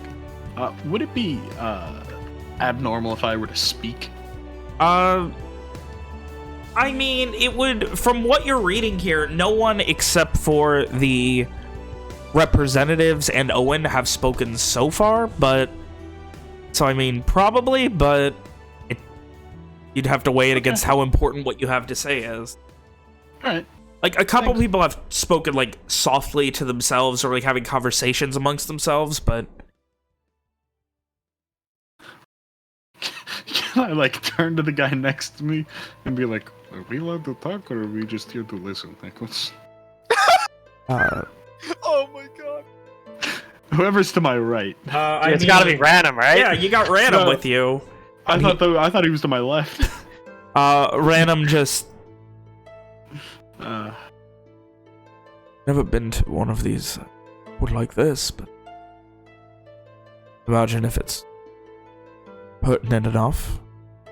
They would allow a breaking of the rules. We are after all only here to bear witness, but... If the words are that important, I'm sure they're worth hearing. right. And with that, Evian says nothing.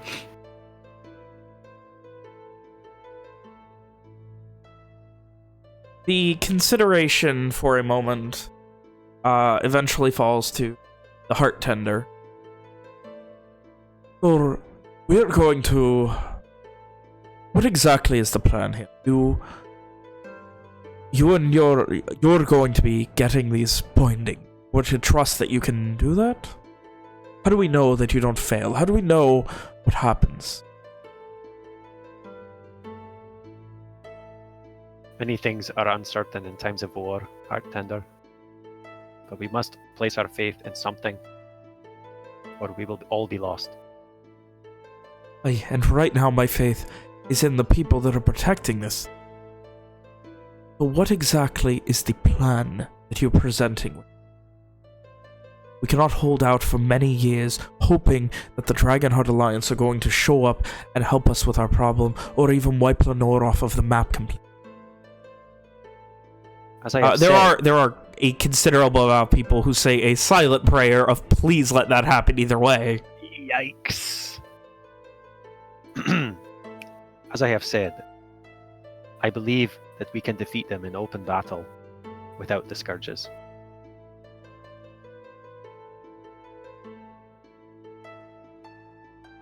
I have fought them before. In the Grove, at Chitre, at Barat, many times. It can be done. the air voice, as have many of us. And many of us have died. Many. So, of course we can win in a battle.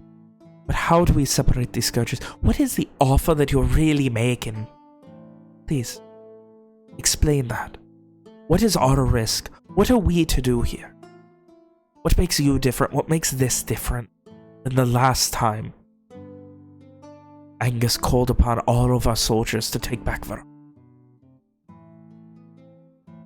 I was not here when that happened. And how do you make that much of a difference, young lord? I have not been told Yes, I can leave it. of what I think I did. happened in that battle. But from what my scouts have told me,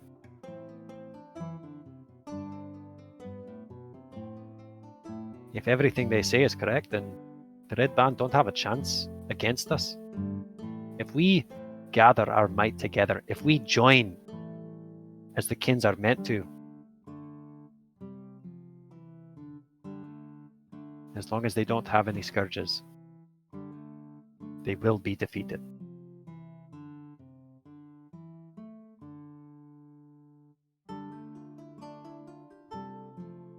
Well, how do we guarantee that? Patriarch of Arngol. How do we guarantee there's not going to be anyone who brings a scourge and we have another issue as the Fastila Bay? How do we know that we're not going to give our entire armies under the control of your father, send them to battle, and then they're all wiped out? First step is to find the scourges. It is as simple as that. Simple! Was that simple? The task itself is not simple. If they are in Boralis, even if they're in Boralis, we are to march an army there?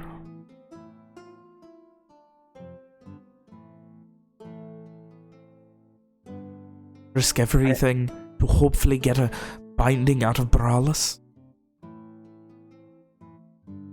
It will not. An army will not wrest control of a scourge. But a few trained, trusted warriors,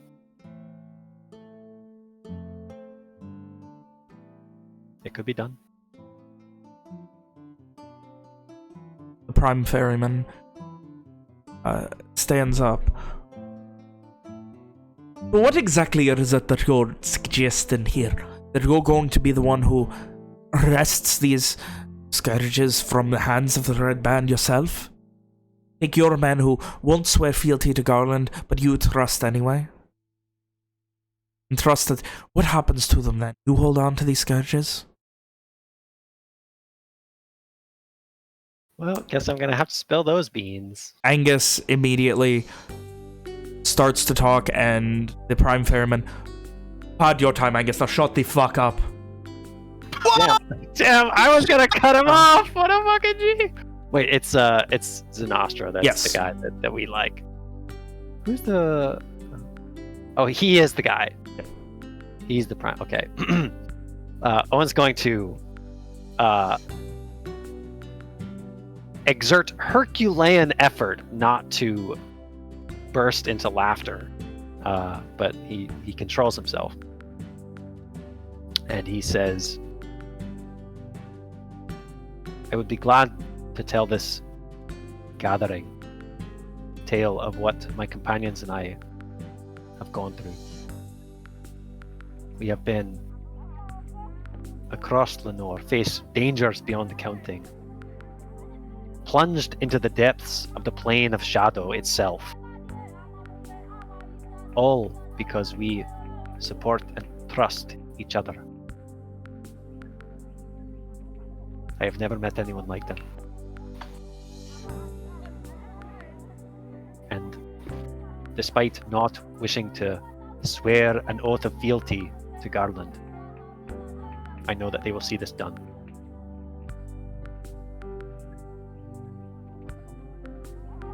voice once again. So who exactly are they swearing fealty to? What is happening with these bindings? Are they just going to be kept? Are we to trust that the McDucks will hold all the power?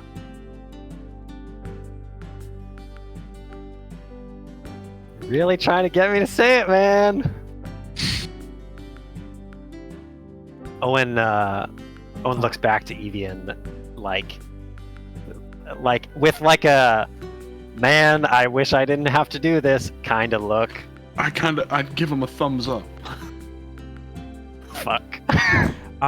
As A you are grin of doing that, encouragement. Angus, regarding the binding, no, we're going to be dealing with you and your binding, and the problems that has held, withholding that information from the rest of the country separately. That's not what this is about. Now let boy speak. Man, it's so nice to deal with reasonable human beings. Owen will turn back to the representatives. There is a group that we met on our travels. A group who, as I understand it, has made it their business to get artifacts such as the bindings out of the hands of those who would use them for death and destruction.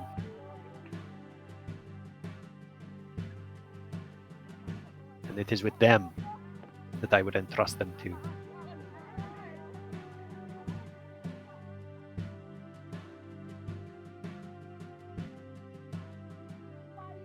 I had hoped that one of their agents would be present at this gathering, but he was needed elsewhere.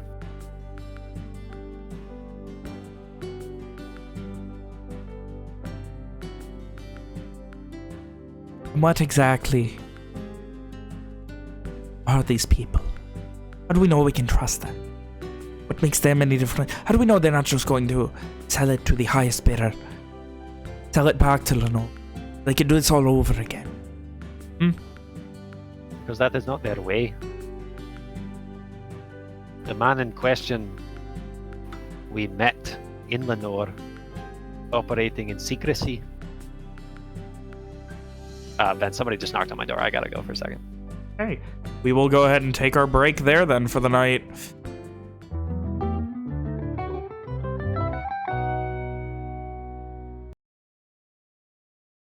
So, as we return back, let's try this again, huh? Nick, you were saying? I was saying that I said something about Owen's every confidence in the boys, and that there's an organization that he and they met while traveling Lenore. They were operating in secrecy. And that is where I believe I had to go. The air voice. What exactly is that supposed to mean? How do you trust people who operate in secret? Who are they with? Not Lenore? How do you know they're not part of the Dragonheart Isles?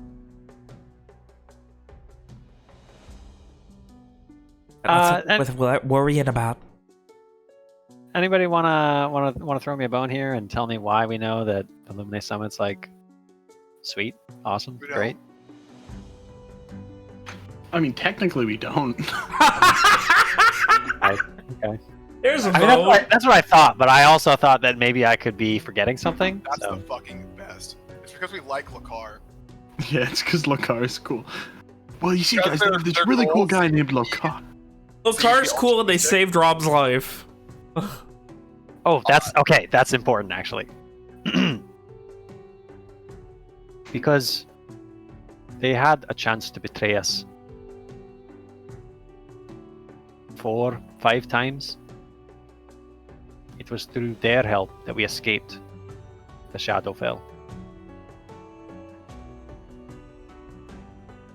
And they, aside from that, They saved one of our companions' lives. A heart tender. So what you're saying is you're in their debt? Owen shrugs. That is to make them more trustworthy. I have trusted them in the past. I will do so again.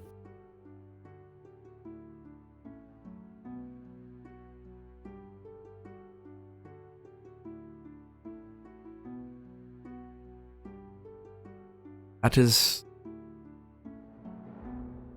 He pauses and considers, and after a moment, it is Angus who speaks up. I think the boy is right. What did he say? You cut out? I think the boy is right. Oh shit! Oh, There is not much to risk in him and his allies going off and trying this. Immediate letdown. If they get them, then we take back Vrot. We take back Garland. And the immediacy of this Lenorian invasion is dealt with. If they fail, we have lost nothing, and we reconvene with the same issues we have now.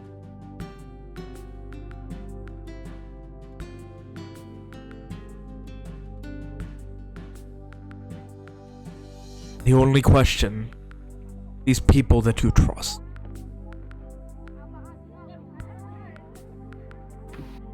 It is one thing to allow your allies to risk their lives, the same as you, without swearing fealty. It is another to trust powerful arcane artifacts that have caused the deaths of tens of thousands to someone we do not know or trust.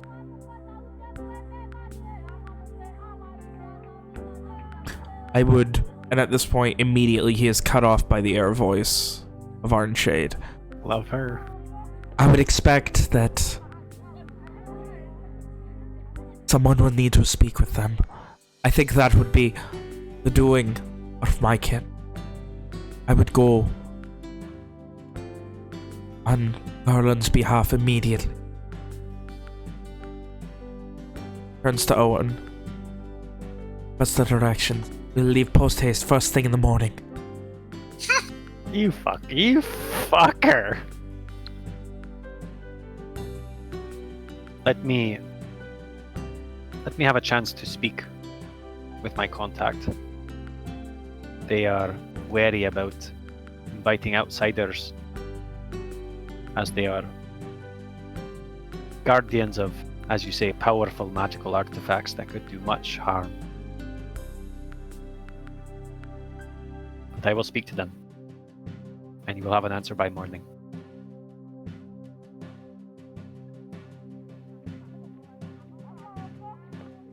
And if there is nothing else, and at that point, again, he is cut off, this time by the Prime Ferryman. There is much else. You have been keeping a fucking binding from us. He turns to you, Owen. You and your witnesses are dismissed. I would like to sit in on this discussion. There is a curious moment as they kind of look at each other. Why? It is because I have floated the idea that, as my companions have not sworn themselves to Garland, nor have these people that I trust sworn themselves at all, I've floated the idea that if they help us remove these scourges from the hands of the Red Band, and he looks at Angus, that I could convince my father to give up his own in exchange.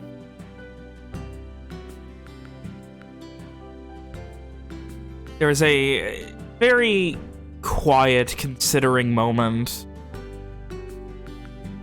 And after a moment, it's the air isn't pulled out of the room so much as an obvious level of quiet, and then this just silence for just a second. Oh, I'd like to fill that if Owen's got more to say. The representative of Zanastra, the Prime Ferryman, I am more than willing to allow you to bear witness to this, but at this point he turns to the rest of the representatives. At this point, I think that we call this as a trial. We're keeping something so sacred and important in this war hidden from the rest of the kin. Ooh. And there is immediately an agreement of aye from the rest.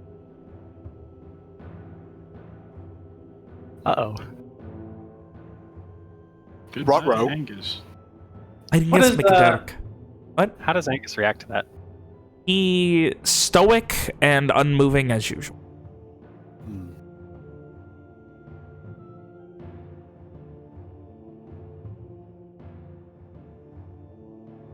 There's a quiet moment, and then the air voice. Do you have anything to say for yourself? Exactly? And why you've kept this a secret? Angus stands up, walks to the middle. Small, like, the smallest gate of steps. Like, he has a massive stride.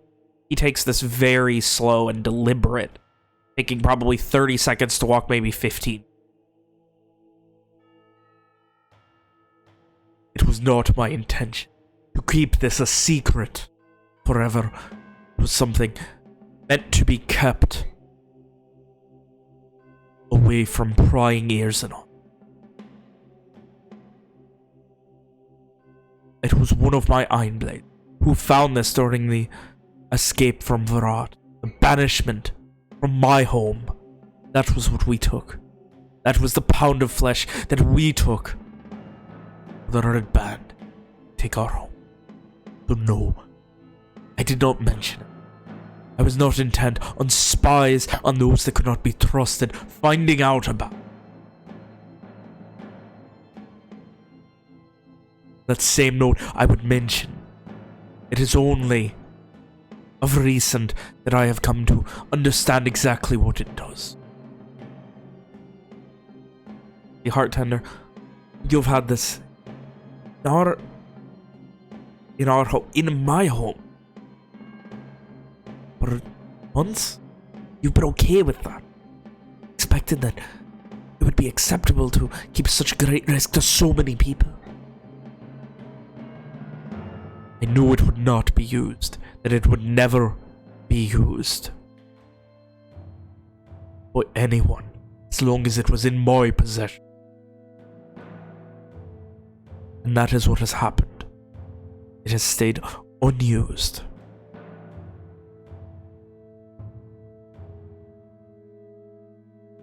Not accurate. You haven't used it. Haven't expected, and at this point the air voice stands up and walks towards him. He has like 18-inch height difference at least. And she walks right up to him, about 4-5 inches away, and stares him in the... That's it then. You've been just keeping it hidden under lock and key from everyone else. A danger. So that you can lose someone else? You wouldn't tell any of us about it. That's how you wanted this? There are no choices for what is happening. The risk is too great now. The risk that anyone should find out about these, could use them, is far too great.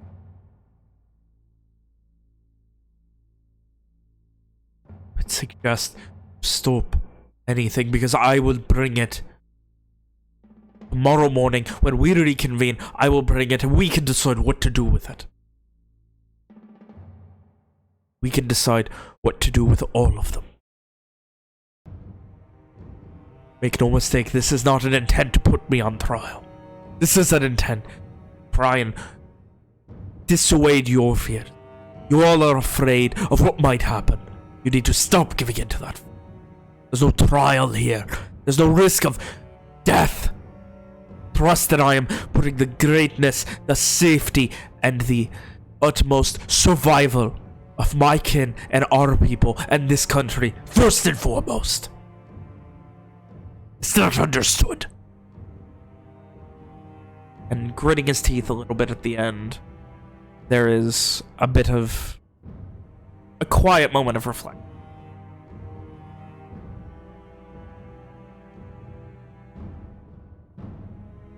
He turns and just meets eyes with the other representatives and the Prime Ferryman. Well then, you're expecting this to just go away? Did you have a plan? You bring this to us and then what? What exactly were you thinking there, Angus? That we would all sit around with our thumbs up our ass and stare at it until some solution magically happens? At least you damned boys bringing something to the table.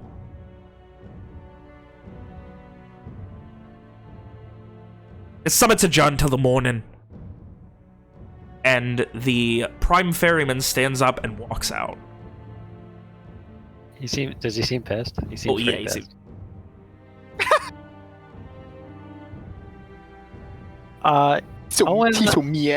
Owen harbors sympathy for his father in this moment.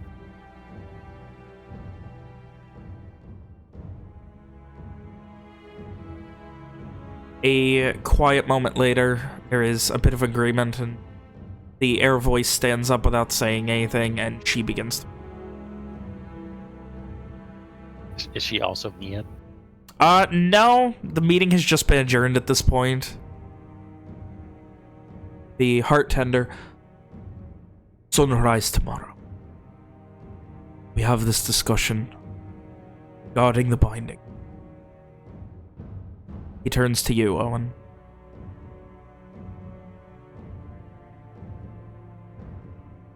You are expected to deal with these binding, get them into your possession.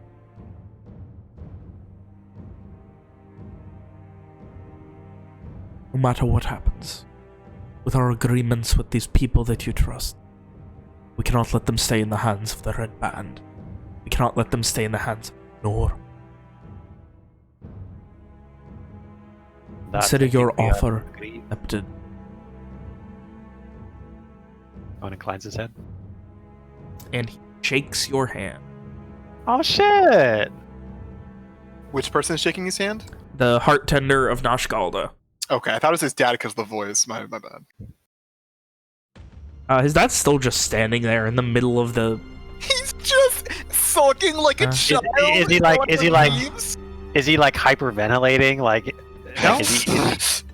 No, just standing. he was breathing a little heavy as he yelled, but other than that, he is back to just his normal composure standing. People are beginning to shuffle out, the witnesses as well. A few people begin talking.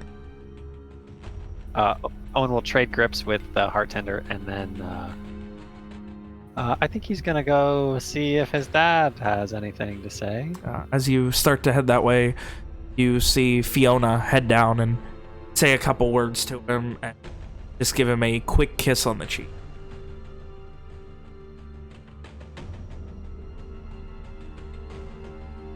Owen's gonna he looks like Evian. If you're watching Owen, he looks really awkward and unsure of himself as he kind of approaches his father. Not sure if having a normal conversation is where they're at. But he's gonna trusted you after thinking for 10 seconds. I think you guys have made leaps and bounds in your relationship. But at this point, Evian, everything has adjourned and people seem free to talk. It is very much the, post, you go to court and that's find the miss, and then everyone just starts screaming and yelling and talking and leaving. We're in that portion of the summit now. Oh, good God. I don't think Evian would really be saying much. I think he'd just be silently waiting for Owen. All right. Owen, heading over, Angus just kind of turns, like, Fiona at his side, he turns to you and, have your wish, boy.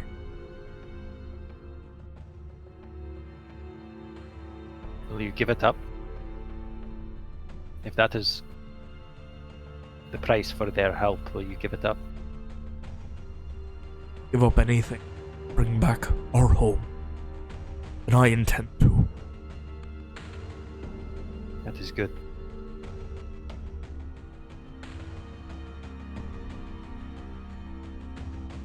One takes a deep breath, kind of casts about for something to say. The sounds of armor and things just shuffling through, single file out the thing slowly and waiting, kind of, not awkwardly, but like, you know, people are just kind of waiting in little groups to get out. I think, for whatever it is worth, Father, I think you did the right thing.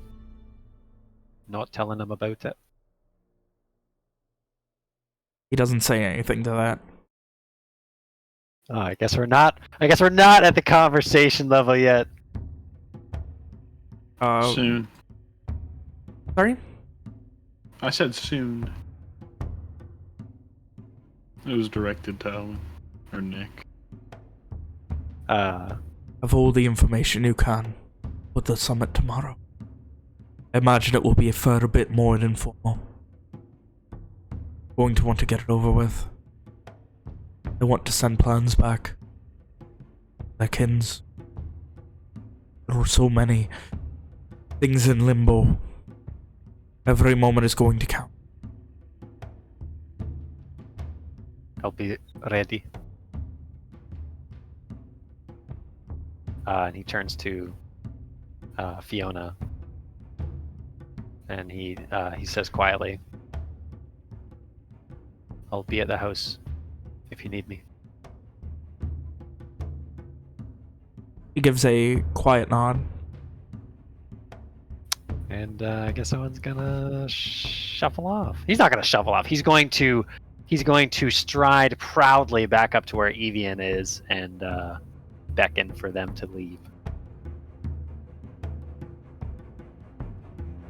And As you so I do. begin to head out the back of the crowd. Here, boy. And I don't really want to respond to that, but Owen looks back. You got your wish. Been given your mission.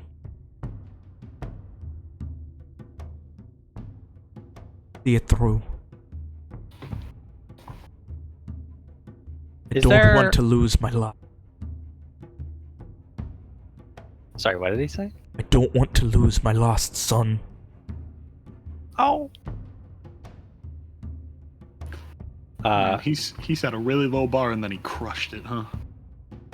Not turning all the way around. Owen will regard Angus. And he'll say,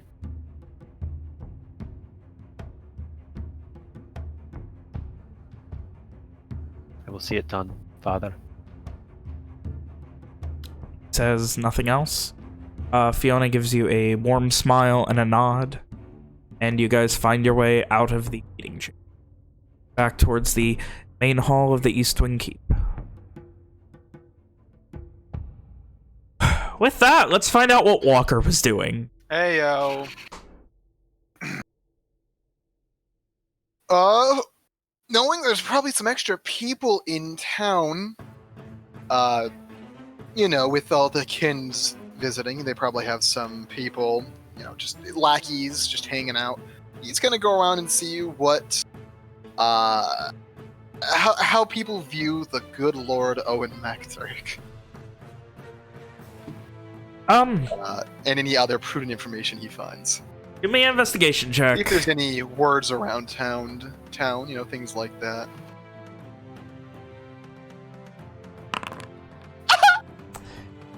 Oh, Comical.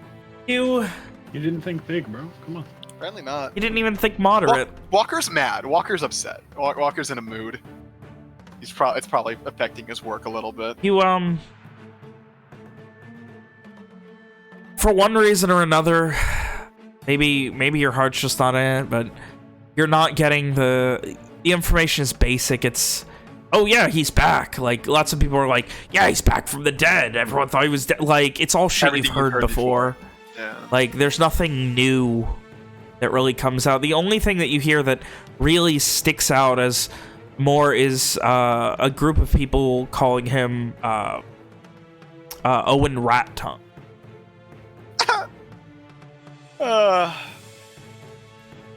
Other than that, it's all stuff you've heard before.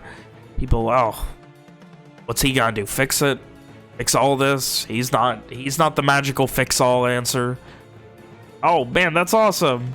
That dude was kind of cool before he got banished, and then we thought he was dead. Like, from neutral to positive for the most part. There would be one other thing Walker would look into. Okay. He's going to look into that group whose name that I need to check my notes for. That's been harassing Nick? Rick. Nick! oh, you mean the Kings. Oh.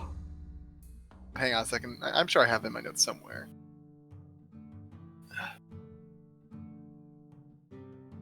I might not. I might not have it in my notes. Fuck. Wait, I have Rick in my notes? I don't have a section for Rick in my notes. You don't even have a section. He's like the unofficial 7th party member.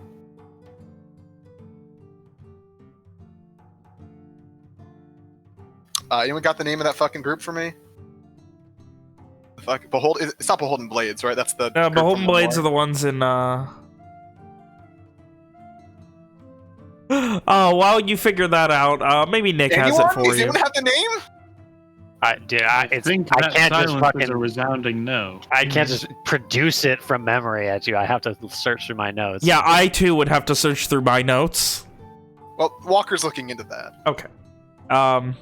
To see, like, is there, like, a fucking unofficial bounty out for Rick? You know, things like that. Give me an investigation check. Okay. I'm not gonna think big this time. Walker's still not, so he's not thinking. I'm not thinking that big. No big. No big. The most you're able to get is, like, there have definitely been a few people asking around, mostly at bars, for someone of Rick's description. That, the general vibe seems to be, like bartenders are used to, like, people coming around going, like, they're used to people like Walker coming around looking for somebody. And it comes off very much like, you know, the debt collectors, like, hey, we're looking for this fucking deadbeat. Have you seen him? He owes us. That kind of vibe is what they get.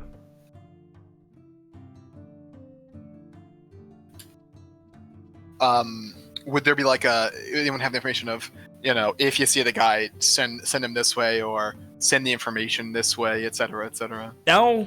Or just like, hey, have you seen? Yeah, it was just, hey, have you seen? Are they hanging out here? Do they come here? Like, and then like, you know, rubbing a couple of coins together. Are you sure they haven't been here? That kind of thing. Do I get a description for any of them? You get a few. It seems like it's different people. Like, the descriptions are very inconsistent. Like, tall, lanky guy, kind of shaggy hair, scruffy beard. Another one, oh yeah, dwarven man, probably 60s, 70s. Like, it's definitely more than a couple people who have been looking for it. I mean, they want him that bad. They have multiple people doing it. Seems like it, yeah. That's dangerous. Well, I suppose that's all Walker's got. But he's gonna spend like a pseudo amount of time, you know, on these things. Yeah, unfortunately, it's just not Walker's night. He's just really pissed. Bad mood Walker. He'll be out for like 2 hours total. Rum! Ishri! Gal pals going shopping. I mean, you said socks. She is determined, if she can, to find Honeymead. That is her goal for the rest of the evening, if possible. Okay. Oh. Well, Rom knows where to find alcohol, presumably. She will describe it as the sickly, overly sweet booze that Walker really likes. You say that? Hey, do you have this booze that Walker really likes to every bartender? Yeah, no. Probably the first one, and then Rob will fix it. Oh my god. Wait, what do you know about Cordell Walker? Has he been here? Give me a investigation check. Rom, you helping? Give me one. Unless you've got your own ideas here, Rom. No. Some old fucking barkeep knows fucking met Cordell and gives Ishri some whiskey. Some whiskey and iced tea. All right. Rom, you. If my character sheet could pop open, that'd be cool. There it is. Imagine using your character sheet and not accidentally swinging your sword at the air. Yeah, I noticed that. I was fucking with my spells. I don't know how the fuck that happened. I cast short sword. You can't. It's magic. Ugh. That was a good double entendre. Anyway, so Ishri asking around. Eventually, you have this acceptance that like I'm not gonna. Like, yeah, you know you're foreign. You know you don't know the ways yet of the big cities, but Rom sure does, and she can talk to a bartender like she has turned interacting with bartenders into an art form, for better or worse. And in short order, you guys eventually end up at this this small warehouse at the northern edge of town, run by a guy. They gave you essentially what you heard was, but I don't have any. But if there's anyone in town who does, it's going to be. Wait, I actually have a thing for this. Waiting. Pulling the name. The dirty biatch. The dirty biatch Walker. Just tell him Cordell sent you. Oh, that's a good. Tell him Cordell sent. Tell him Chuck Norris sent you.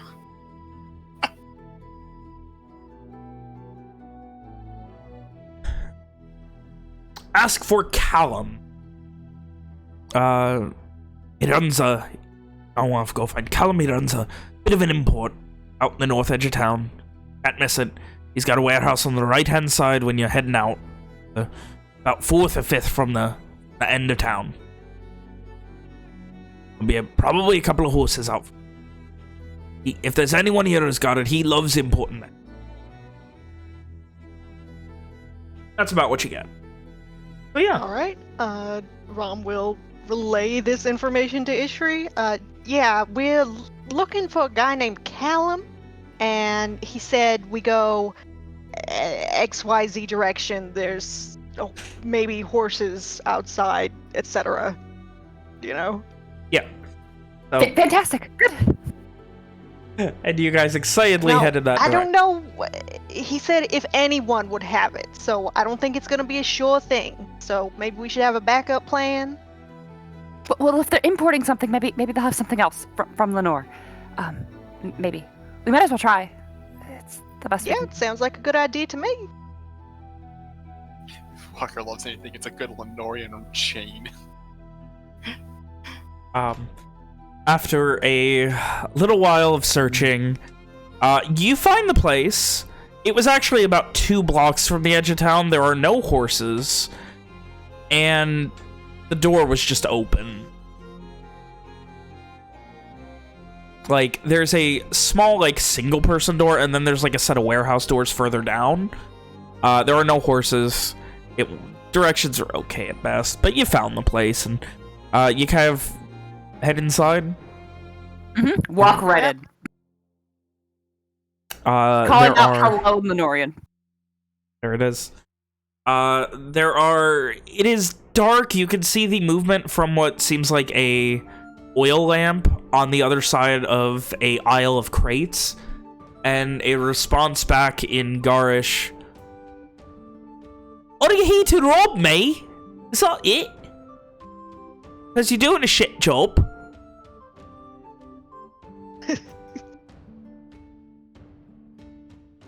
And you see this man, maybe one of the shorter Garishmen, assuming he's Garish, you've ever seen. Maybe 5'6".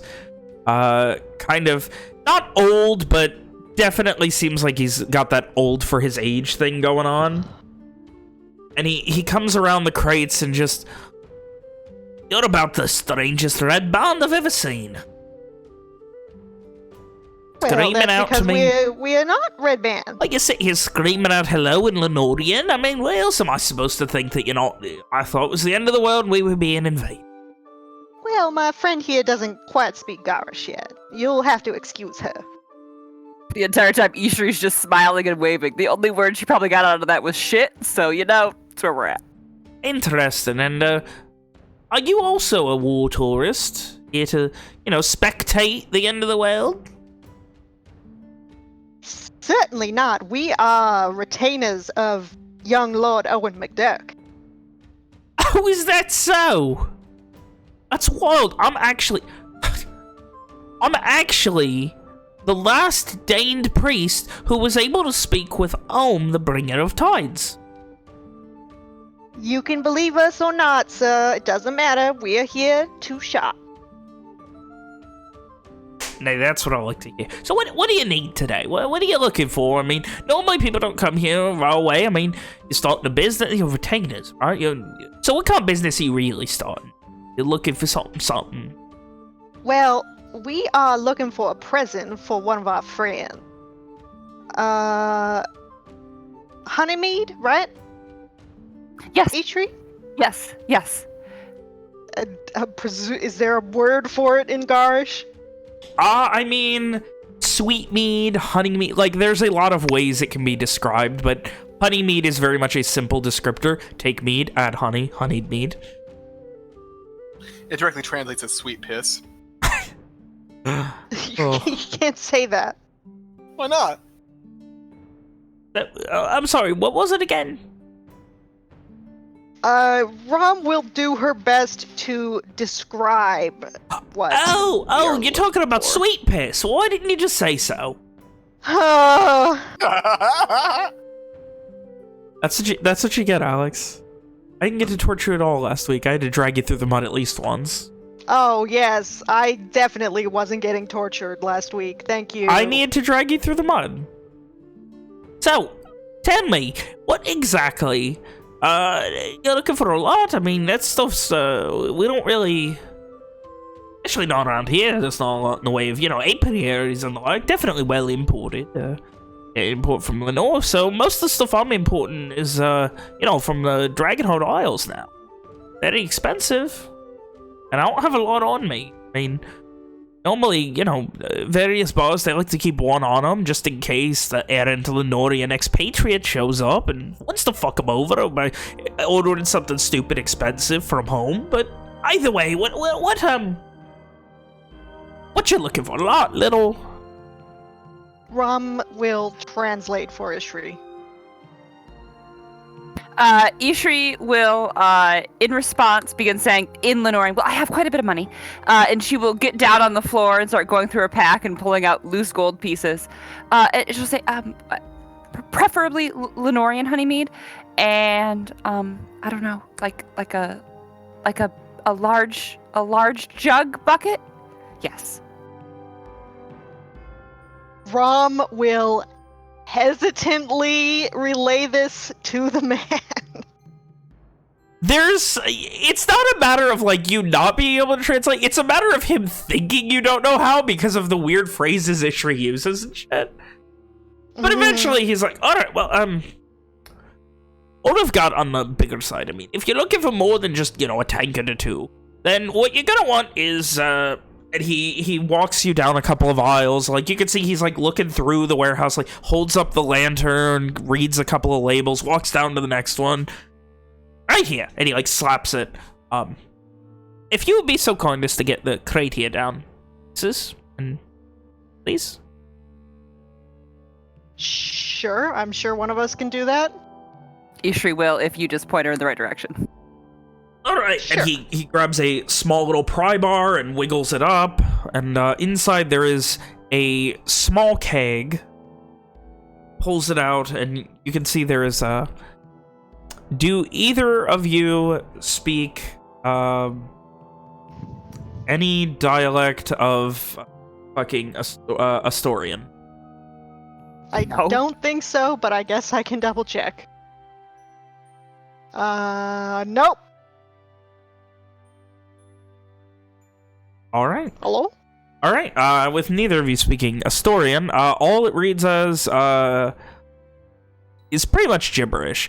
It's a little on the strong side, and I know it's got honey. It's like a one of those big kick in the nads meat. They called it a goddess gift or some shit. I don't know, but friends, dolce ardenti, bro. Either way, Can we, like, open it and have a look and a sniff?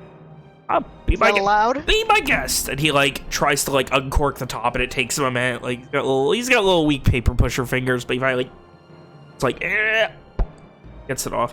Please take a sniff.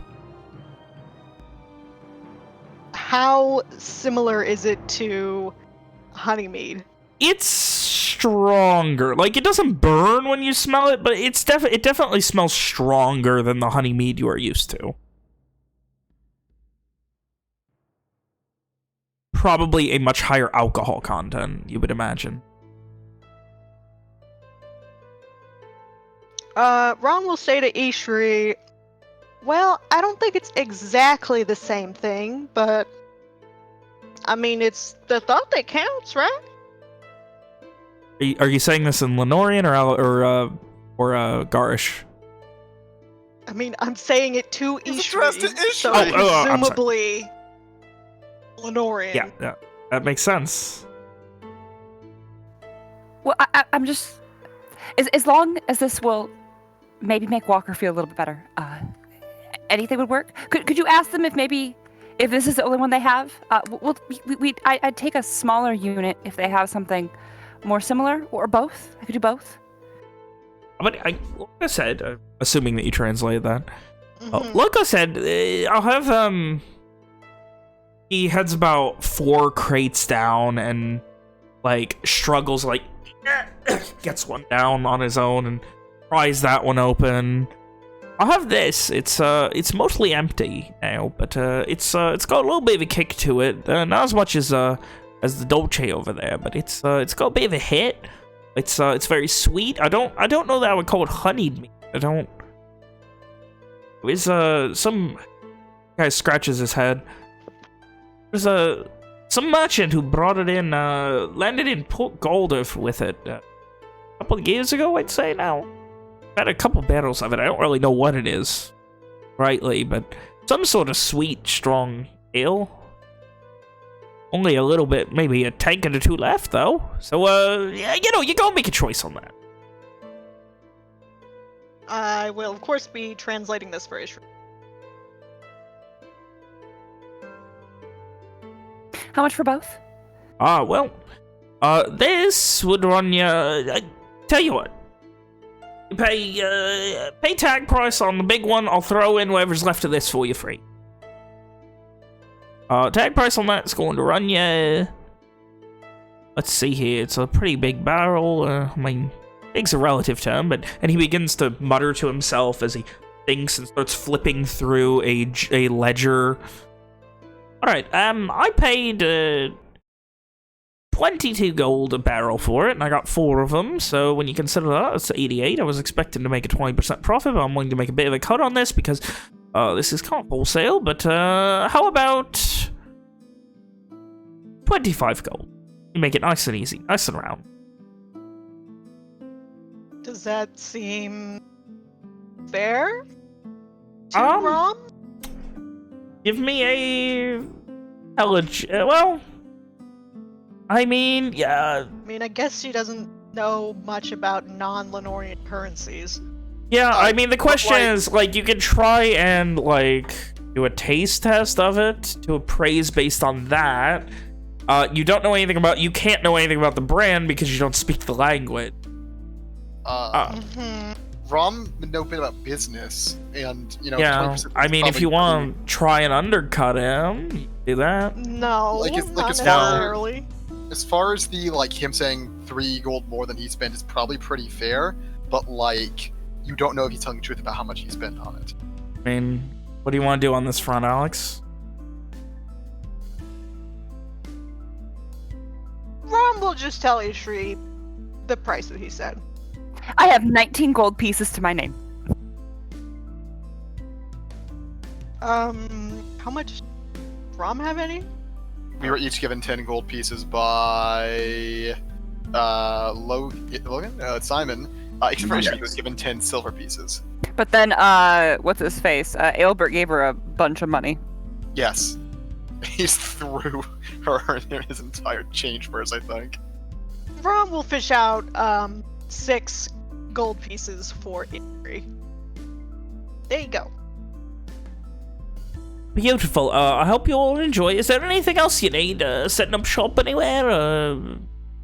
I mean, if you're gonna be running a bar, I'm sure I can get you some clientele. Oh no, this is just for us. Oh wait, no, you didn't translate.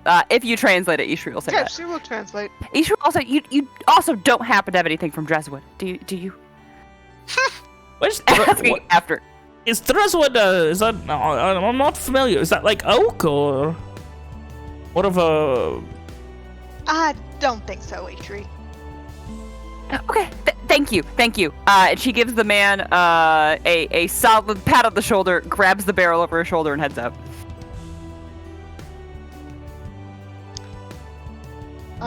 He kind of blinks as this whirlwind of confusing business at sundown shows up. You got Rom. You take the smaller barrel that was mostly empty. Sure. Anything else for the shopping crew? Team shop. Nope. No? So yeah, you guys probably got back first. Yeah, I mean with just Simon and Rick, you guys will. Yeah, because Walker's busy. How long was the meeting? The meeting. Probably not that long either. Like no more than like an hour or so because it ended very abruptly. I was expecting it to go longer. I was too. Also, Walker's also expecting that, which is why he's staying out so long. So, Owen, you and Evian, the meeting is adjourned, the summit goodbyed, and the amount of military presence in the main hall of the East Wing Keep is quite comical. What are you doing? Does Ranum have anything to say about the events that transpired? Does Evian have anything to say about the events that transpired? Ranum's Yeah, opinion is, in essence, would be along the lines of him thinking he's very out of his depth, and that he would like you to brief him on anything before he gives his opinion on. Truth be told, I was expecting to have to defend the Valley's decision to leave the Kins, but didn't even come up. That's a bit of a worry long term, Joe. I'll be sure to bring it up tomorrow. Gives a nod. Certainly going to be an uphill battle, but perhaps one better waiting until after you arrive safely back with your findings. It is. No one's gonna kind of glance sideways at Evian. Better that you keep all that you have learned to yourself for the time being. As a witness, I have no higher expectation of than to make sure nothing that was said in that room leaves it. Owen nods. It's amazing how reasonable people can be when they're not your father. Owen chuckles. Oh, I don't know if I've ever seen him get cut off that many times by anyone but my mother. I hate to say it, but it was beautiful. I almost shed a tear. He took it quite well, to be honest. I don't think he's used to such treatment. You spoke very well. Owen stands a little bit straighter at that. You think so? Absolutely. I think if you had not, you would not have garnered as much support as you did. I just hope that it is not a fool's errand that I have set our path upon. As far as I'm concerned, that was our goal anyways. That's what we were setting out to do. So doesn't seem like too much of an issue. As I told the representatives, it is a simple enough plan, but finding such powerful artifacts might prove difficult. I think that is a bit of an understatement. Aye. Where do we even start with it? Well, if Walker, if he can make the focus that I think I will need, we start at Borealis.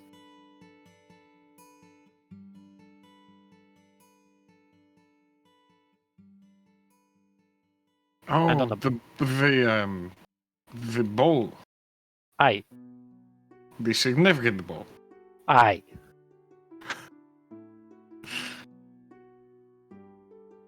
Owen, Owen blushes a little bit with embarrassment. Of course. Let us hope he is able to do that then. If it is vital. That would make sense, actually. Yeah, that, it's all coming together in my head now. Yep. Don't mind me. Truth be told, Evian, there's only so many places that they could keep such things. I mean, that is true. They're out with them. I feel like there's only really the two. I mean, I've never been to Varat, but I'm sure it is quite big, so there are, I'm sure, several secure places that they could keep them within the city, but if it is in Varat, it would be in the fortress itself, but would it be? Where else? Somewhere we would suspect it to not be. I suppose. I feel like that's giving them too much credit. I don't think they're that smart. If I was the leader of the Red Band, I would keep such items on me at all times. Unless the leader of the Red Band is a coward and is too scared to keep them on him, which would not surprise me. Some of us met him, I think, and we were on the hunt for Miles. It was Walker and Rom and I think Amari who went into the camp. The leader of the Red Band? That's what they said. What's he like? Well, we shall have to ask them. Oh, you were not there. I misunderstood. Oh, I couldn't quite go marching into the Red Band's war camp, Evian. That does make quite a bit of sense. Now let us go and see if we can find them. Maybe they will have insights for us. And so they go. All right, and short order, heading back across the courtyard, taking a little bit longer, much more packed than in other times. You guys make your way back to the temp house of the McDurks. We're like right across the street. Yeah, pretty much. It's like a 5-minute walk. It's heading to the outer courtyard of the the fucking keep. Owen's going to say goodnight to Ranum, unless he's got anything that he needs to say or inform Owen about. Without anything else that you need to add for context, he has nothing else to say? Owen will instruct him to also attend the meeting tomorrow. Yes, my lord. Not a problem. First light. We'll be waiting outside the keep. I'll see you then. Odd. Heads off. You guys make your way back to the house where Simon, Rom, Ishri, and Rick. Rom and Ishri probably only got back a bit ago, 5-10 minutes. Rom, Ishri, what are you guys doing? Bringing in the booze. Oh, and as you guys head in, you see presumably on the dining room table now, a very large keg, well, a decently large, and a smaller keg of some sort of booze. Are we having a celebration? Ishri wanted to get a present for Walker. Oh, for the... That makes sense. He will like this. That was very thoughtful of you, Ishri. If he doesn't like it, I'll just try something else. But I have almost no money. I should probably let Simon know that. Oh well.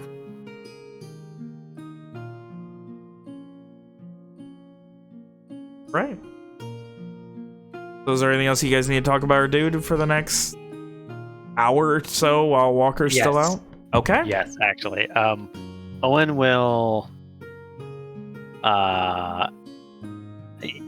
He recognizes that when Walker returns, he's going to have to explain it all over again. But if people are interested in learning what happened at the fucking meeting, he will explain. And Evian will be gassing Owen up the whole time. Like, when he says something like that he said, Evian will butt in and be like, and he said it so well, it was like poetry out loud. You're such a great hype man. Evian, the poetry lover. Owen's going to blush at such times, but otherwise he keeps to his explanation. And at the end, he says, and so it seems that I owe Aelbert a sending, or perhaps two.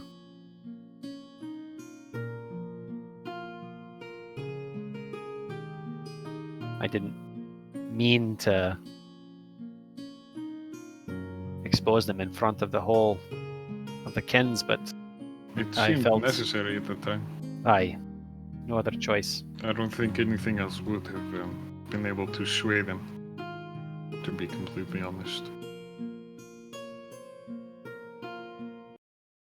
I hope that if they can get their hands on 3 more scourges, it'll be worth it.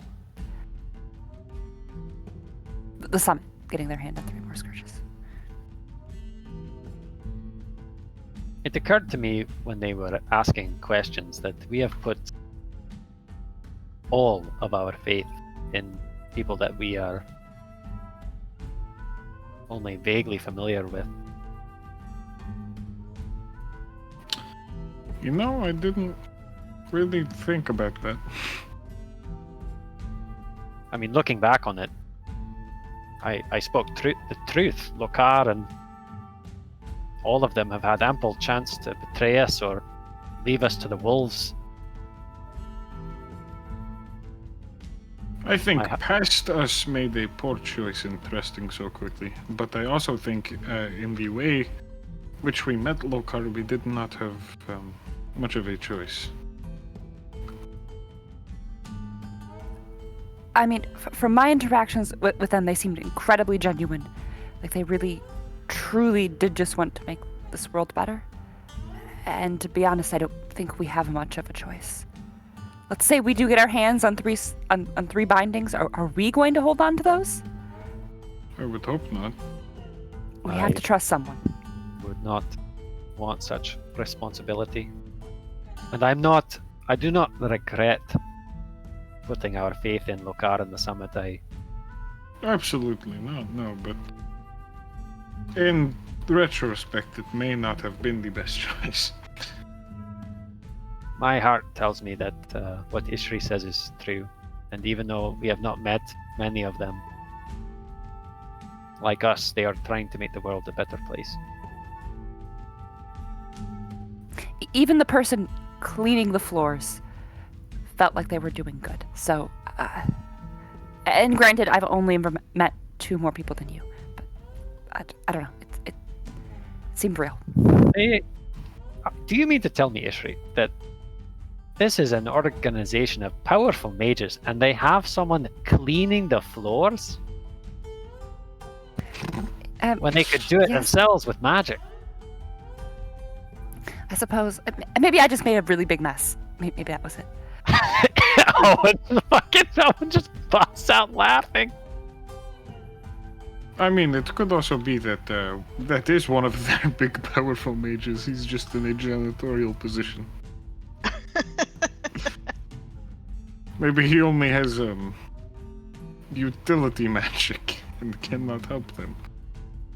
He seemed like a normal man, but perhaps he was a very powerful mage in disguise. He could have been. You never know. I mean, look at Simon. What do you expect? Actually, Suppose not. Never mind. Did someone retrieve Simon for this conversation? Nope. Wait, Owen would have asked if probably. he wanted to hear how the meeting went, but if he says no, then he's not gonna fucking. I feel like he's not going to say no. Simon's Simon, but he's not a complete asshole. Simon would want to listen, yeah. Yeah, Simon's not Walker. Yeah. Fair enough. Continuing well, me up. I'm sorry if you have anything else. Feel free. I've got. I feel like maybe we should wait for Walker just to get his opinion, but I've written Owen's sending to Ailbert, so I have that ready. So did you want to wait? Owen Sure. will ask the group if they think we should wait for Walker or if he should just fucking send it off. Maybe we wait for him. It can't hurt, right? I mean, maybe I don't see why we he'll have some shouldn't. insights. Hopefully he'll be back soon. My only fear is that McShane is asleep. I don't think it will make too big of a difference. Very well. We wait. And thus Walker never returned.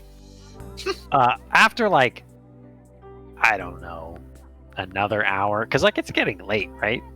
Yeah, it's like 8, 9 o'clock at this point.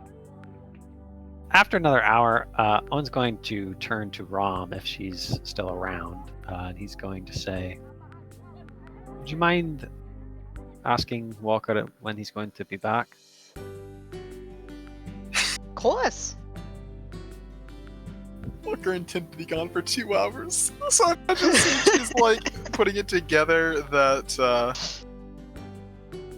Walker walks in the door or something. Or like she And gets the sent off and then the second door she and you hear the sends- sound of the door fucking opening and closing. Rom will send to Walker. Hey, hope you're doing all okay. Owen has news and he wants to know when you'll be back.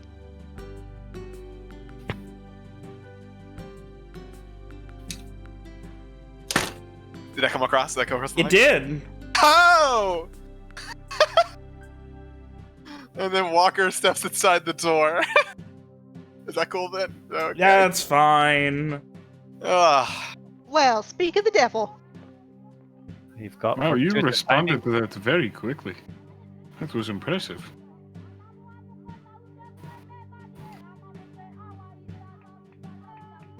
Walker, Walker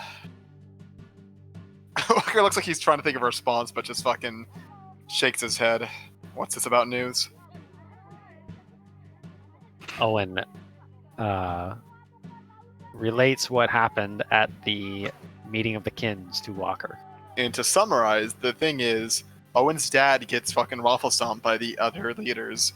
They all more or less, agree that binding bad, Owen dad bad for keeping the binding, and that giving it to the fucking summit's probably better than nothing, which is what your dad had planned. And that they want the group to go on a suicide mission to go get the other bindings? It's not a suicide mission. We've already discussed this in character. Like, we had this idea the previous... I know. I'm just. That's William's version. Actually, it was earlier tonight we had this idea. I know, but this is William's version. Okay. So that's more or less the gist? Pretty much. I think... Does Owen leave that part out? Before part? Yeah, he does. He leaves the part at the end. I think for him, the most important part is that his father actually acknowledged that he was his son. Okay, but, you know, so he doesn't mention that. He doesn't mention that. Okay. No.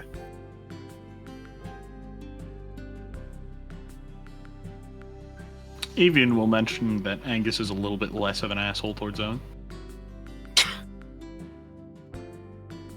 That's always good to hear. Perhaps he will come around in time. Regardless, they're putting all of their hopes on us. At my word, aye, so it seems. Well, we better aim to impress then. It's a good thing we've already started on the vague preparations for a plan anyway. Regardless of what the Kins think, I'm sure I did not speak out of turn when I said that this is a task that all of us wish to see done. Walker nods. That's right. Of course. As long as these objects remain in the hands of those who would use them, no one is safe. Aye. Well then, shall I send a message to McShane?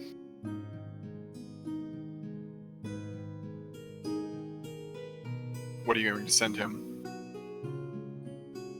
I'm going to tell him that I have told the Kins about our plan to take the Scourges, and that I knew people who would help, and that I will need him to respond by tonight. Do you think he might? It is my hope that he is not asleep already. Then go ahead, I'd say.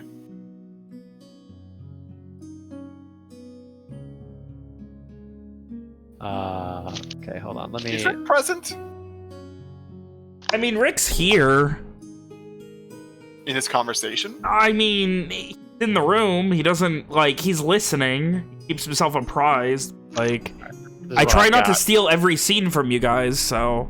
Just asking. If anybody wants to amend said message or suggest alterations, feel free. Sounds good to me. Nothing from me. Owen begins to.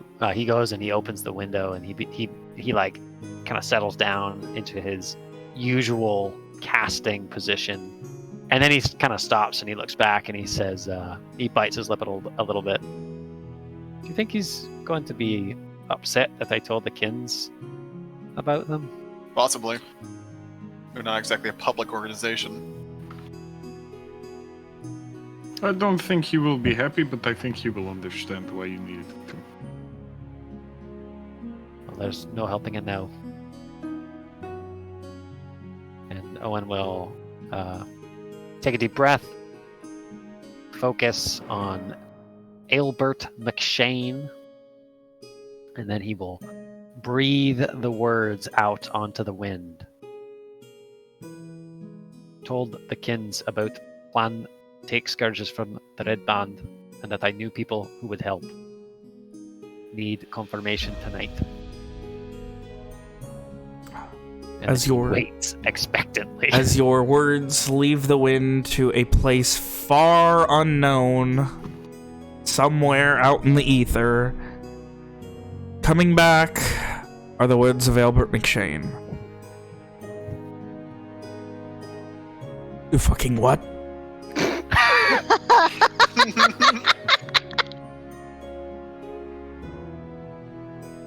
Is that all he says? He and I are really trying to comprehend what he would say next here. Give me a second. Well, if you need a second, then while Owen goes off to cast his spell, shit, never mind. Oh, never mind. I was gonna say something to Rick, but that's you. Fuck. That's funny. I regret nothing. By I'll the way. get back to you soon. Fuck. Fuck. That's all you get. Okay, can I talk to Rick now, Dad? Hold on a second.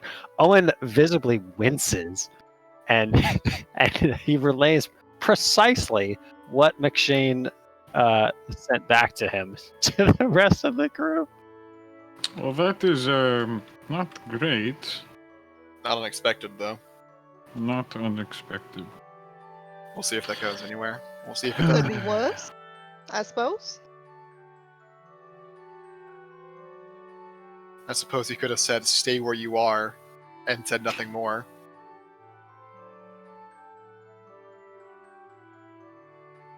They He could have not. said, I'm gonna kill you for telling them about me, something like that. I mean, I guess he still could. That is true. Normally, when you are planning on killing someone, it helps if you do not tell them in advance. Speaking of, Rick, you know how many people are trying to kill you? I mean, hopefully Plural, zero. Multiple. I mean, hopefully zero are trying to kill me. Like, I told you the story of what happened. Yeah, I know. I asked around about the people looking for you. It seems like there's, well, quite a lot. I mean, it's somewhere between, I'd imagine, between 5 and 10, maybe between more. like 5 and 40, depending on how many are in town. It does seem like a lot. Yeah. Again, though, I don't think they're trying to kill me. They just, Want you. Desperately. yeah, exactly. I hope they're not. I'm too affable to. It's a good thing you're staying here, Rick. I mean, I'm just saying. Anything happens, I mean, I'm fine, right? Rom, Anyway. I'm fine, right? Good. The only other thing I Rom learned looks while I was skeptical. out, the only other thing I learned while I was out is that Owen has a new nickname, Oh, Rat Tongue. Is that a bad thing or a good thing? I'll kind of That's makes Doesn't a sound face. very good. Because, I mean, it could be like, oh, he was able to speak to the Rat Creek Valley, or it could be like, meh, he's a rat, which is bad. Well, it's certainly related to the Rat Creek Valley, either way. But nothing don't- else. I don't understand.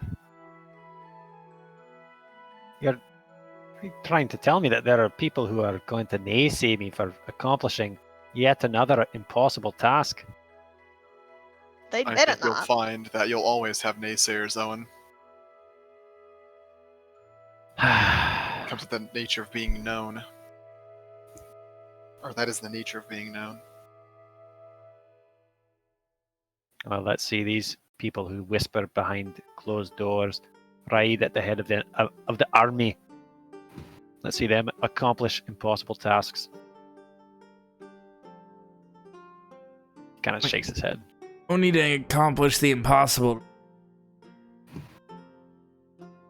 He has It's a actually point. quite easy to be a dick. Walker does it every day. Walker just ignores the comment, like, cracks his neck a bit. So, what are we drinking tonight? What is all this shit? Yes, Well, Go ahead. I'm trying to make it up. So we found a man in a shed, and we purchased some buckets of alcohol from him. The sweetest he could get us. Those would be called kegs, Ishri. Mm-hmm.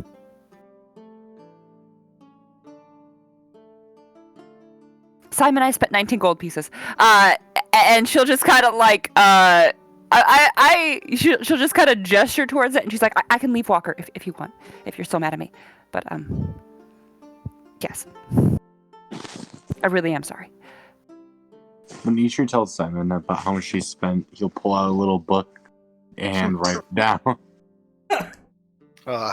Is it a spreadsheet and it's got like Ishri and then like Only debit Ishri? and like It's only credit? Ishri. Yeah. Oh. It's only Ishri. It's money in, money out through Ishri. Good old credits and debits, but like instead of credits, it's Ishris. Ugh. How many Ishris were spent? Well, roughly 5 Ishris per month. Walker glances from the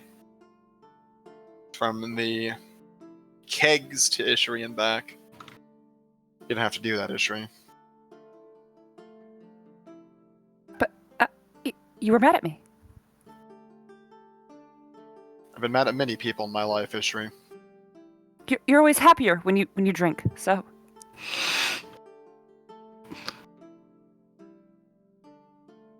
Walker sighs without opening his mouth. Like sighs through his nose. I only drink after I finish a job, Ishri. I know you can save it. For whatever job you want. Maybe we can celebrate once we, collect all the bindings or something. Whatever you prefer. Maybe.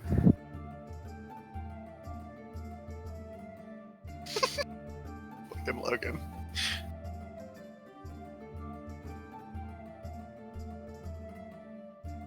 Well, if I have a say about it at all, I'd say we should celebrate before leaving for the bindings.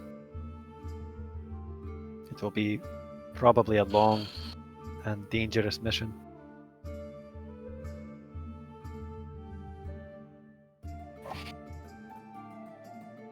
We might as well enjoy our last night in safety. Possibly forever if we do die. Indian laughs at that, like, just not expecting it. Ishri's the morale compass that we all need. Not the moral compass, the morale compass. I don't know. We are all certainly free to do so. Well, it's not going to be tonight, I imagine, but I'd hope not.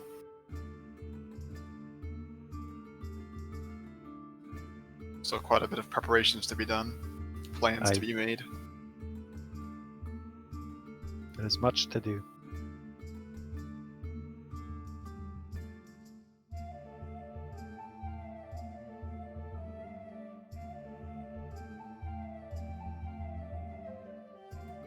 And everyone stands, just kind of contemplating the immense task before them. Walker will sigh. He goes to the table, considers continuing his work for the night, but just fucking huffs and heads upstairs.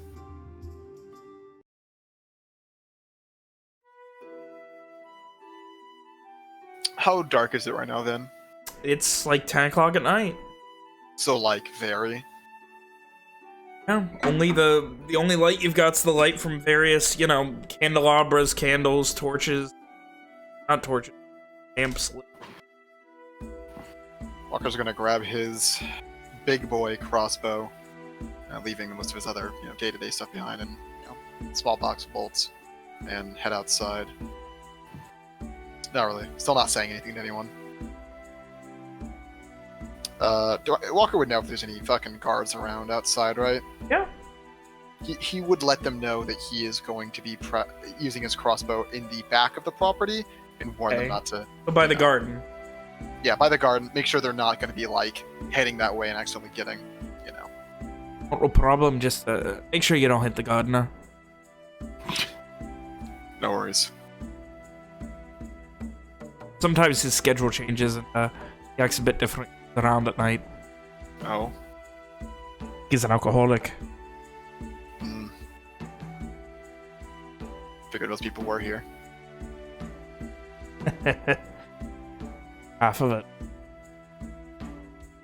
Ogre the man and heads off, and he's gonna just spend the next, like next 2 hours just fucking practicing archery in the dark. He's got dark vision, fuck you all. Please don't fuck me. I just like to point out that nobody said anything except for you right there. I know. Just saying. Feel defensive. Oh no, Very defensive person. is William get upset? Inside, Rick just thinks out loud to himself. Just pent up stuff. He just took a damn crossbow outside for the damn night. He's done it before. It's fine. Sometimes It's weird, he comes back right? with people. Sometimes with. It depends. Yeah, Maybe he's hunting. Hunting for children. Hunting what exactly? Crocodiles. Maybe? Yep. Got it. Something crocodiles. Talking rats. No, I thought that was my job. Well, you would only shit, call did she- someone rat tongue if the the rats could talk. Yes. Otherwise, why would you have the tongue of a rat? So. Hunting talking rats and Owen's a rat talk. Owen, get down! Get away from the windows! Owen fucking drops to the ground. Oh. Sorry, it was just the gardener. Thought it was Walker trying to kill you. Oh, close call. Close call. All good. So, Rob we just drink gives this the two of stuff? them, like an exhausted look. No, we should not drink Walker's gift without Walker. fair enough. Jesus. And he starts drinking from his endless tankard. There you go. That's better. I just want to try. Oh well. And he takes a couple of light sips. You guys have anything else for the night? Waiting with bated breath for McShane to fucking burst down the door with murder in his eyes. Don't worry, Walker will take him out first. Nice.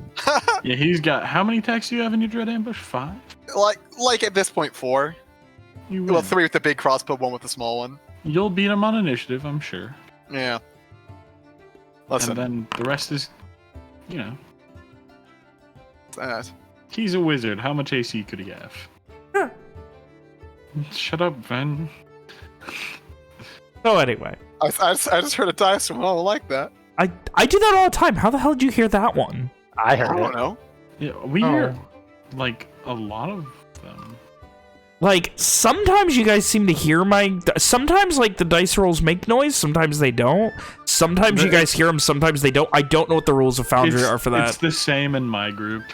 Sometimes they make kinda noise. funny, though. Yeah, Those like, are all awesome. of, like, my hidden rolls are completely random on when it makes noise, when it doesn't, when you guys hear it, and when it doesn't, when you don't. It's pretty funny though, isn't it? It really obfuscates the fact that you don't know when the fuck I'm actually doing secret rolls and not, I guess. He could have just rolled 3, and that's the only one that made noise.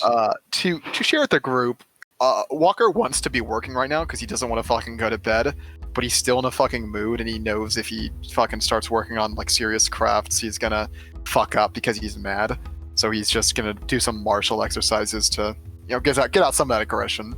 But he won't talk to anybody about his feelings because he's a man. He's a man. Idle hands make man mad. Or sad. He'll never tell. You'll never know.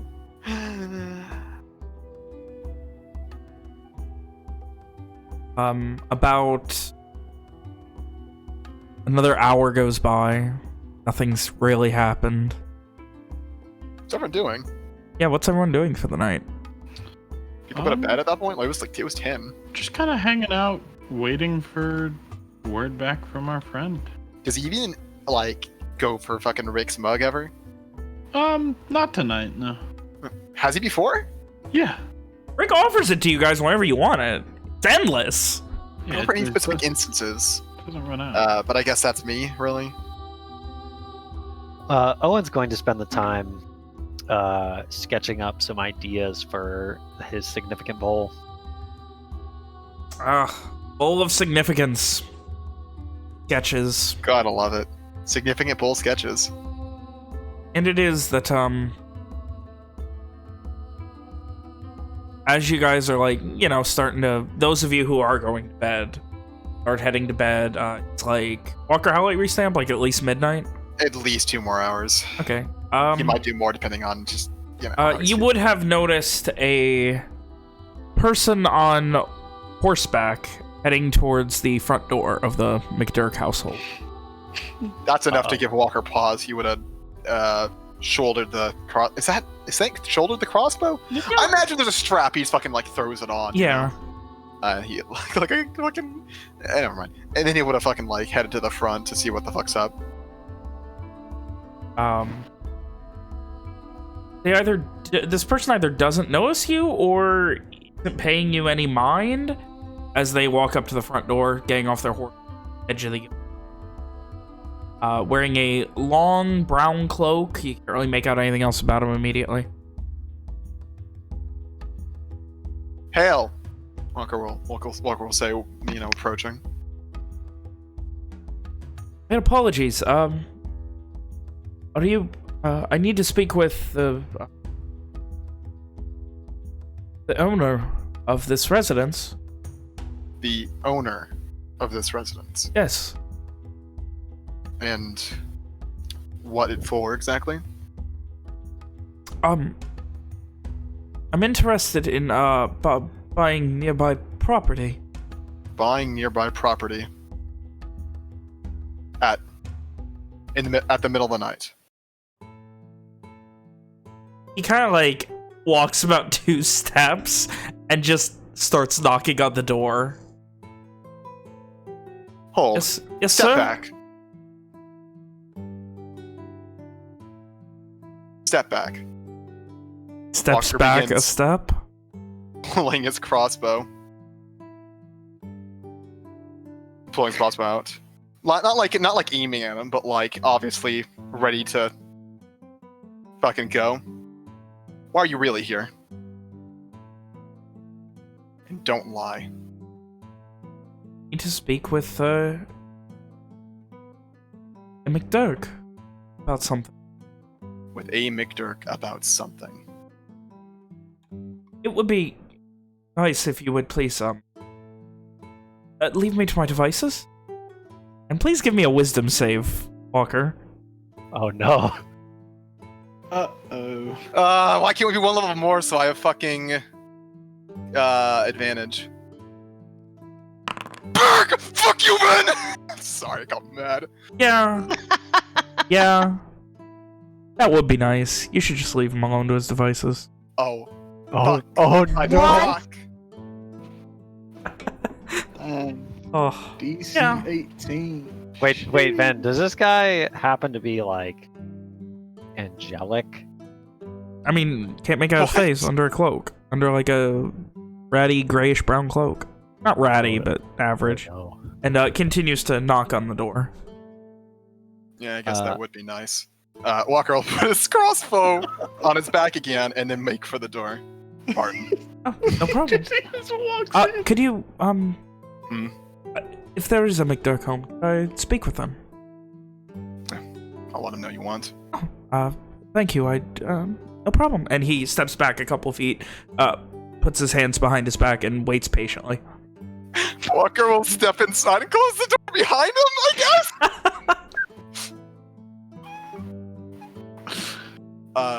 Walker will walk casually upstairs. Go first head to his room, put his crossbow down, you know, check how many bolts he has left, put it down, head out. I guess, was Owen just in the common room? Yeah, he's sitting at the table. If he heard the knock, then he would have. No, probably like answered Walker it. tried to threaten him when he started to, so he didn't. Mm-hmm. Okay, yeah, Walker would not come upstairs first then. Walker would Owen, Aye. someone's here for you. Or for A. McDurk. Kind of shrugs a bit. At this hour, Huh? I This- guess. what does he want? to speak to a McDurk. Walker shrugs again. Owen frowns, but is he suspicious? Nah, it's not. It's not Sween. All the kids are here. Oh my Security's God, high. He's not. I don't think he's nervous, right? Who else is at the table? Evian. Rick went to bed. Ishri, I didn't get to say this. Ishri was gonna make Ram stay up with her to teach her more Garish, since it didn't seem like Ram was doing anything else. Okay, sure. Sounds like getting ready for bed. Well, I think specifically, Owen makes eye contact with Evian and then, like, gives him like a look, like, At this hour? yeah, I don't know about this, Yeah. but he's gonna go answer the door. Evian's gonna go with him. Walker looks like it's the most normal fucking thing in the world. He even heads upstairs to put his stuff away. Seeing Walker not concerned, Owen definitely answers the door. Oh, Oh no! My 17! I'm so upset. Why can't we be another level? Hard-boiled boy isn't hard-boiled enough You yet. see a figure about 5 feet back from the door. No real light on the face. Not very tall, like maybe 5'9", 5'10". No light from the Average-ish. inside shines onto their face? Nothing No, noticeable? it's a large cloak. It's kind of, covering a bit and just, hello, you're the, McDurk I need to speak with? That depends on what it is you wish to discuss. Walks a couple feet closer. Is it safe? What do you mean? Are there any immediate dangers? Owen narrows his eyes. What? At this point, Evian would say, the closest thing we have to a danger, it seems right now, is you. You're kind of weird. I wish to speak with, the young McDurk here, young Owen, please, on his own? No. Anything you have to say to me can be said in front of my friend.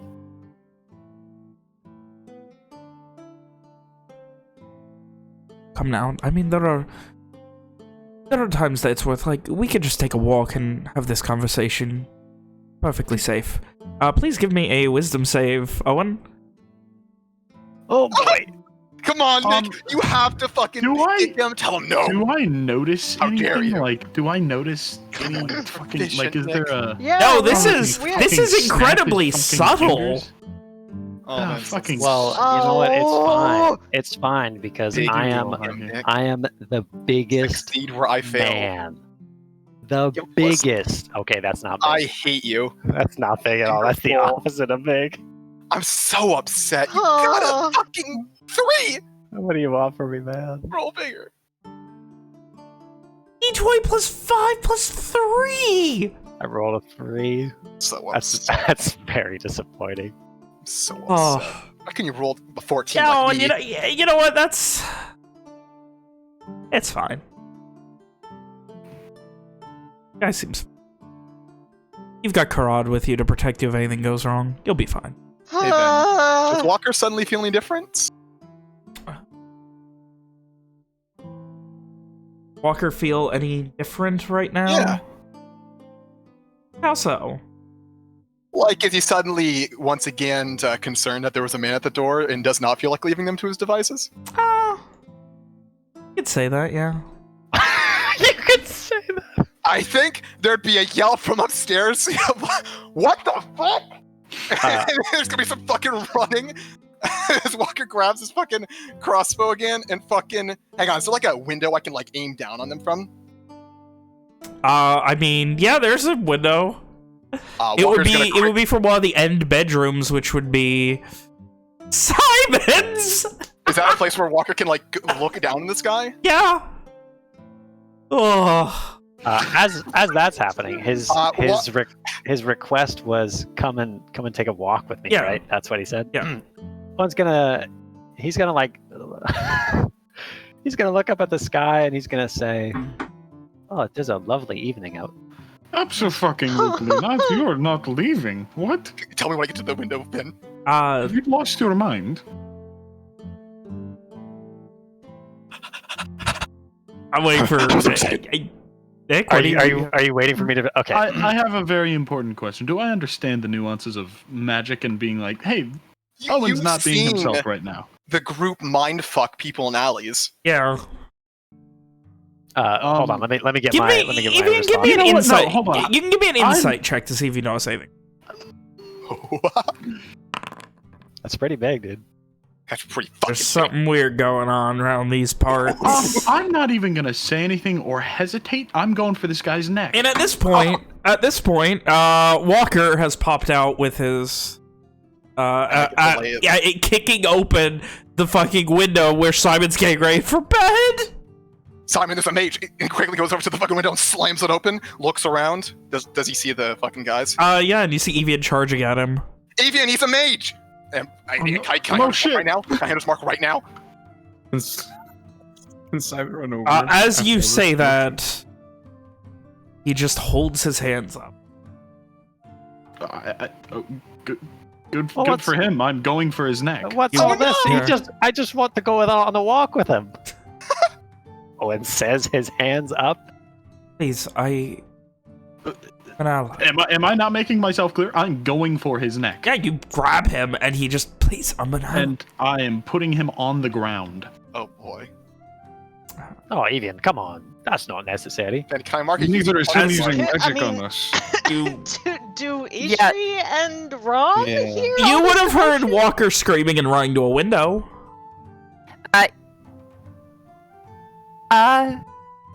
We would heard the No, words that nothing. he said? Drop the spells, coward.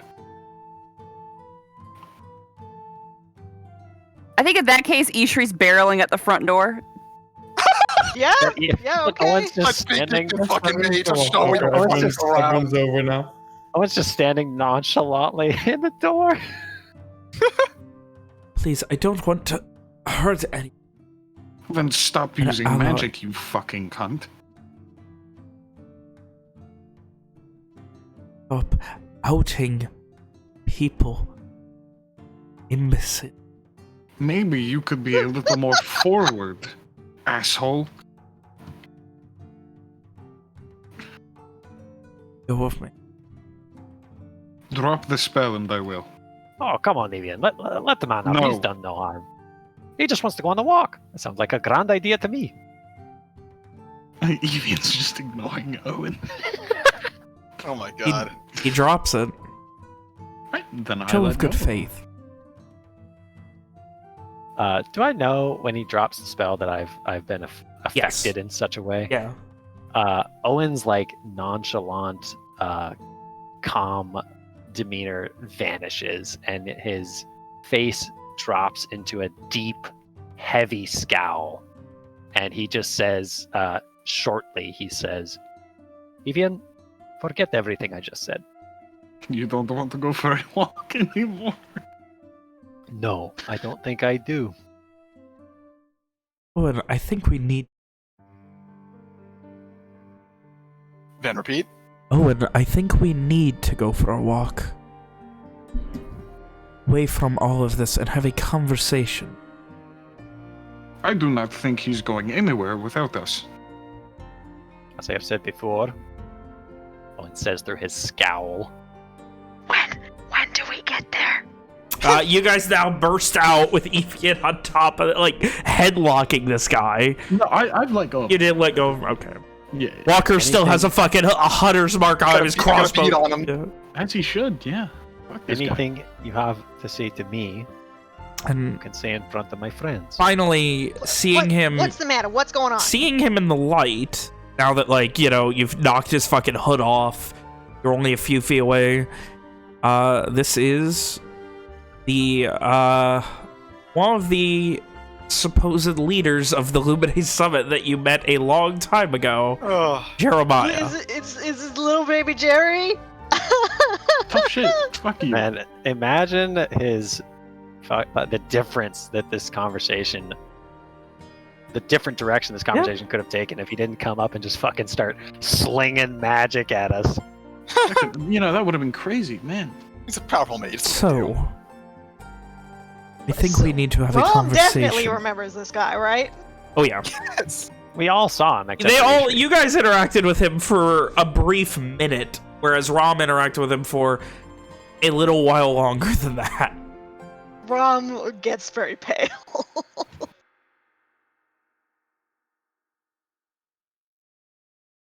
What is it you wish to discuss? Certain things that should not be getting out to certain ears. Then why don't you come in and sit down? We can have a nice chat. Trust everyone inside? There's nobody inside except for Rick and us, right? Your mom's probably sleeping upstairs in the master bedroom. Was she woken up by Walker yelling? She is probably up at this point, yeah. I do.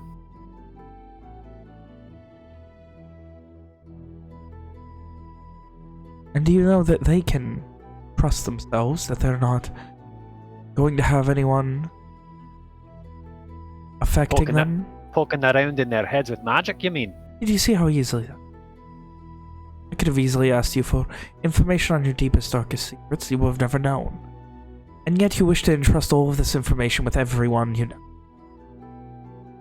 Only Good those. thing that everyone he knows was here, otherwise that would have worked. Wow, what a thought.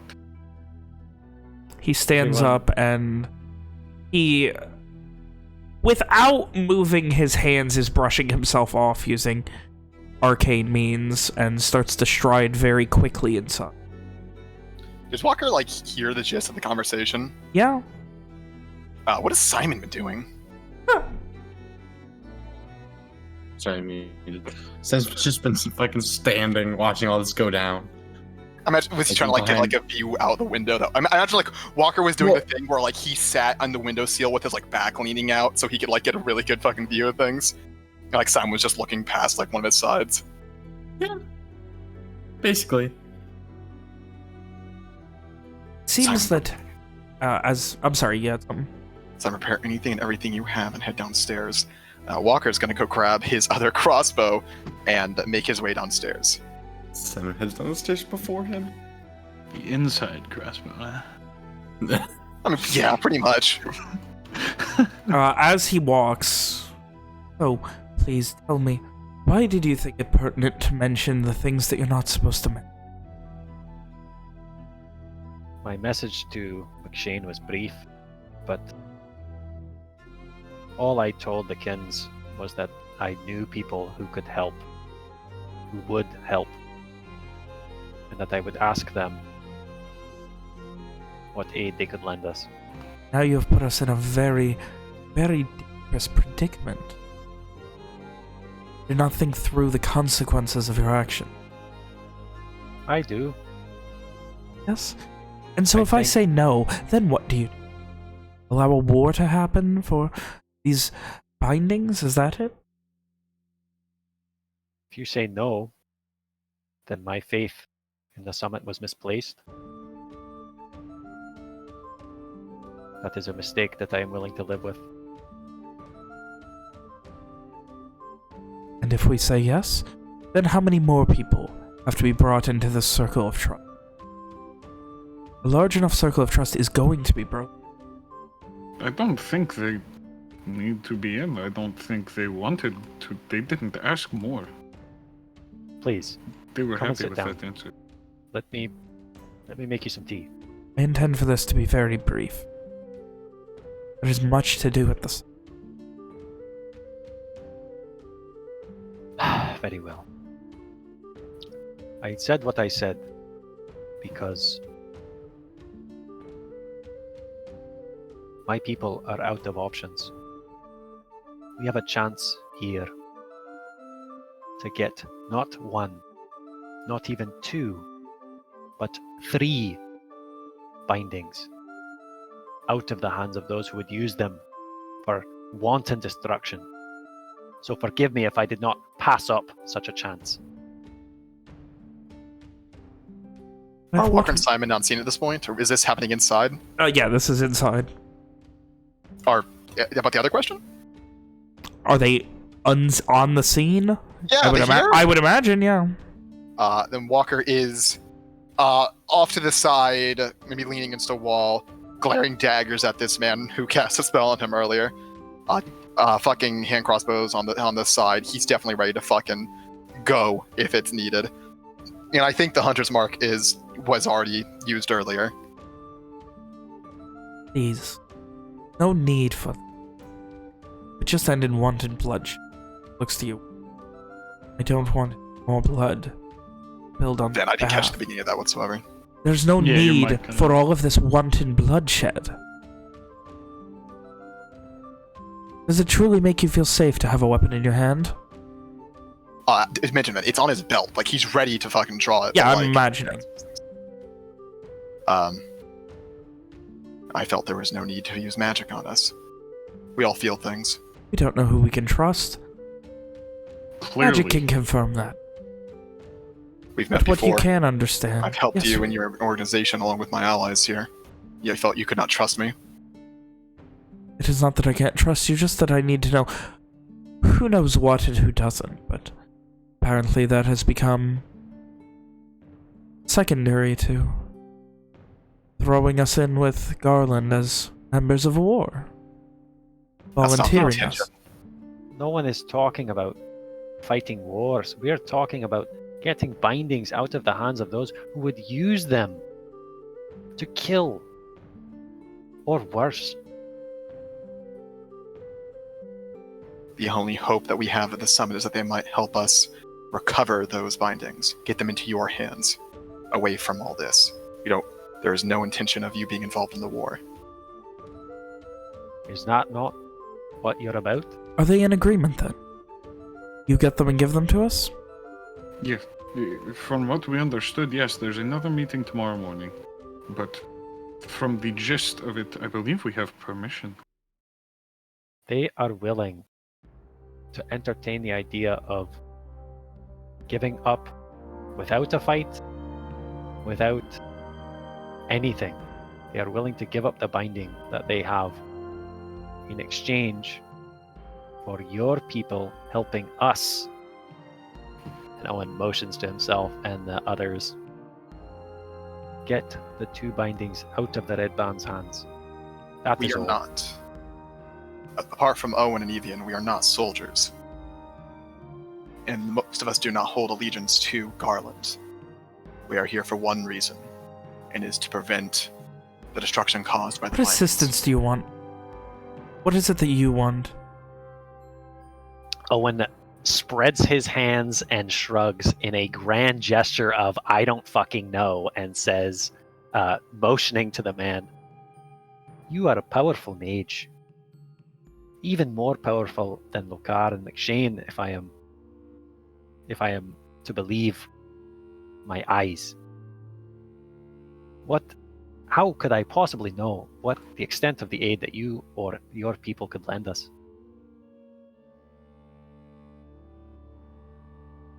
Lend If you it is- aid. To offer. Sight unseen. To offer you aid, to give you aid, is to throw our lot in part of this war, something that we have sworn not to do. You want assistance.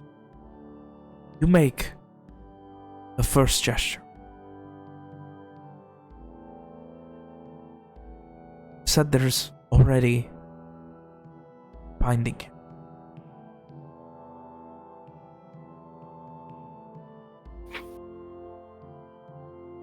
Give it to me. Cannot. It is not mine to give. But the others are? If you get those? That's how theft works, isn't it? We plan Your- to take them from the Red Band. Why not At that take point, this we can one give them to you. from who holds it? Are Do you you not trust them listening? with it? Do you trust them with it? Yes, I do. You do not know these people. You did not see the fear in their eyes when they spoke of this thing that is in their midst. They would not use it. We're not using... Bindings want to be broken. Their allure, their power, it continues. Gets stronger. That want, that need, those options. It's always there. Always in the back of your mind. That's why we want to get it out of their hands. And But yet here we to are. take it from them would be to burn bridges that we cannot afford to burn. We are already enemies of the Red Band, which is why it is an option to take from them. Do not understand this hesitance for such a grand opportunity. There are what, 12 bindings? Is the belief? Less? 12. What I am offering you is a quarter of them. More After than that. After we've already assisted in handing you one before. And yet you greet the very idea with such hostility. You would all but speak our name as an offer of assistance. And you think Garland would not take that as an offer of, what, mages on their side of the battlefield? We won't fight your war.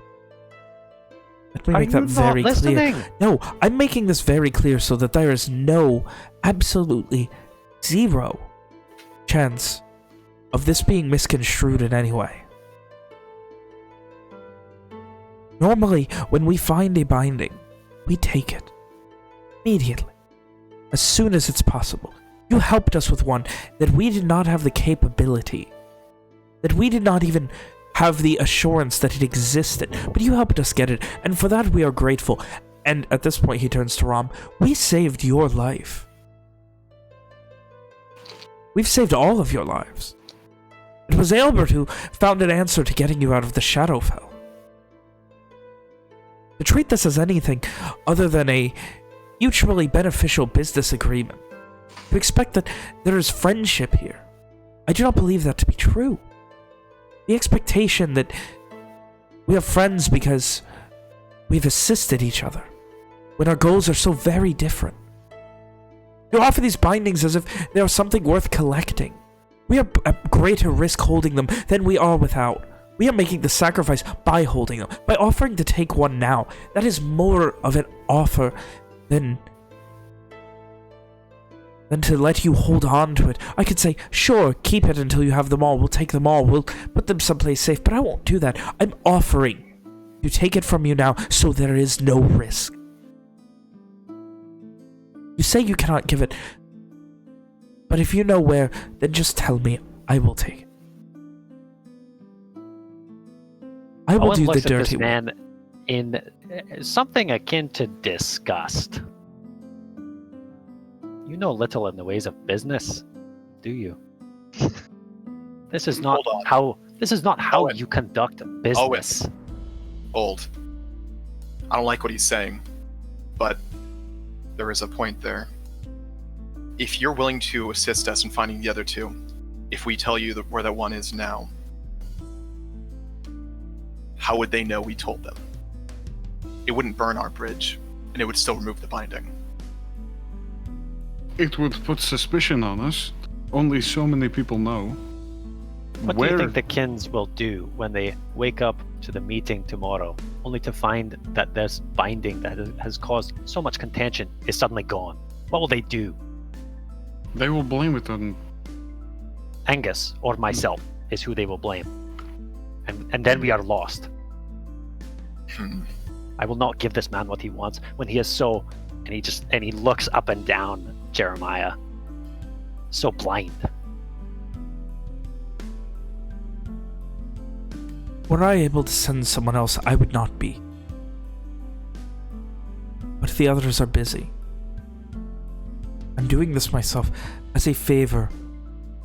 Lokar, Albert, my sister, to so many within the summit. Because there is risk. There is inherent risk to standing on this very ground any minute now. We could all just turn to dust. Scourge unleashed. Standing here is dangerous, and no one knows that. And yet you are hesitant to do as we ask. If we are to give you the information you seek, we would not be able to find the other two. You either get one now, or 3 later. If you get the one, we have no means to get the others. Why does one beget two? We will lose the support of the entirety of Garland. We will be surrounded on enemies, or by enemies on both sides. There's a moment of consideration.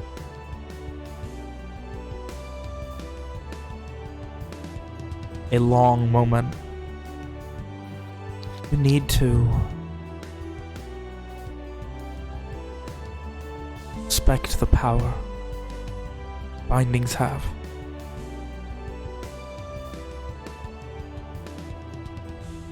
With that in mind, with We that, understand we wouldn't be risking our lives for this. We'd understand none of us would be here. Maybe Owen would be here. The rest of us, Walker just fucking throws up his hands. There's other things I could be doing. I have family that need me, but I'm here. I could say much the same. Did you not understand? Here is what I will say. You do not bring this binding that you do have, that you do not have control of. But you do at first chance you get. Absolutely, that was the plan. It was The intended. intention. Whether We that get it as be soon as whether possible. that be by ulterior motives, clandestine or not. No. I The will not need. agree to such a farce. We'll see. Stated, How it is not close. an option for us.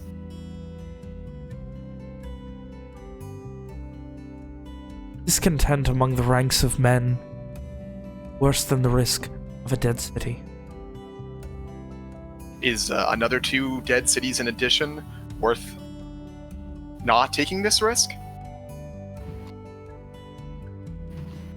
Or are you that confident that you can take the other 2 by yourself? And if so, why have you not already done so? That is a question I would love to know the answer to. I as well. Then a middle ground. I would wish to supervise. To see. To See them study. used? Study it. You can watch me. Bring it to me so I may study it and at least understand what it does. How best to avoid it being used. I can at least have that guarantee that there won't be a city of dead in Garland when next So- I appear.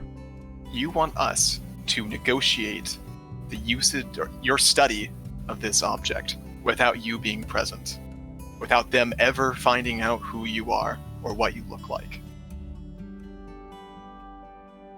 Do you realize what you're asking? I thought I was done with being assigned impossible tasks for the day.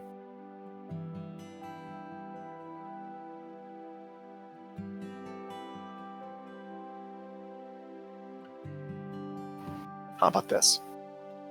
You can have representatives speak at the meeting tomorrow. Owen has gotten you that much.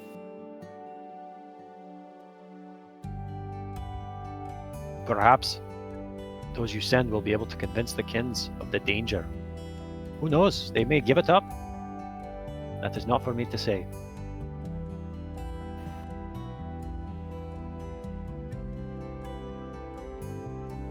To send a representative would be too dangerous. No amount of trust, no amount of guarantee. Promise that there isn't a soul strider out waiting to find the answer. Things that everyone in the summit knows. I do not wish to. We understand that. We wouldn't want that either. At this time, the best option is going for all three. Help us now, and we'll help you get the third. It's that simple. Very well.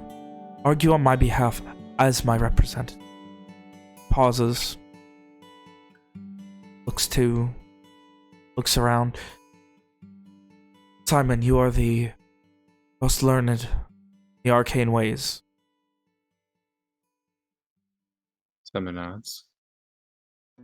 Argue on our behalf. You understand the body better than anyone else in this group. Simon looks to Owen in complete silence. We will get you in. Owen scowls at Jeremiah. No, scratch that. Owen's scowl deepens at Jeremiah.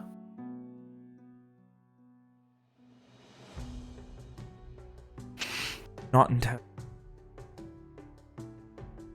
Having the blood of thousands. Forgive me if my manners are lacking. You're just I have going to greater triple things that. to worry. There is very little chance we'll be able to convince them to let you study it. What happens if we fail? Are you just gonna cease communication at that point? This venture is a no-go at that point? Then you'll have the blood of the other two bindings in your hands as well. I do not control. But Albert, he is here. So I imagine there will be no ceasing.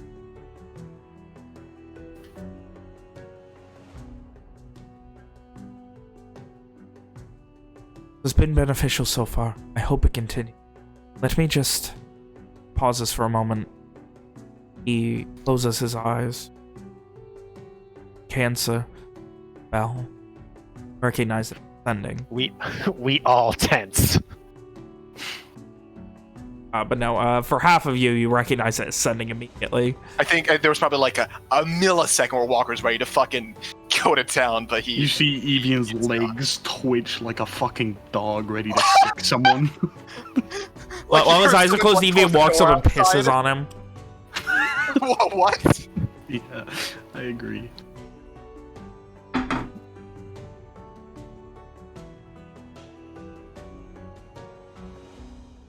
We can make this work. There is a lot of trust we are placing.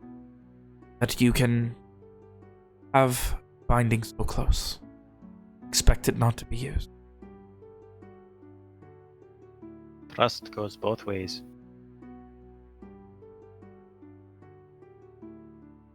We have no interest. Anyone's death. Nothing undestined. But the negativities, what we do. Very straightforward in our goal. Summit always. Can you be straightforward in your goals without with maintaining secrecy? I don't know if those track at the same time. Perhaps not, but I feel you understand the meaning of my words. Yes. It's all been very straightforward, which is why we've worked with you so far, while we're trying to continue to do so. You're super quiet. Hello? We better? You just kept getting quieter as you were talking. Weird. Where was I? Fuck. Yes, you are very straightforward. That's why we've worked with you so far. We'd like to continue that, but you need to understand, we're only capable of so much. And while we would like to prevent as much death as possible, there are certain risks we do have to take, whether that be our own lives or others. We take no pride in that, but if it means to prevent greater harm, then it must be done.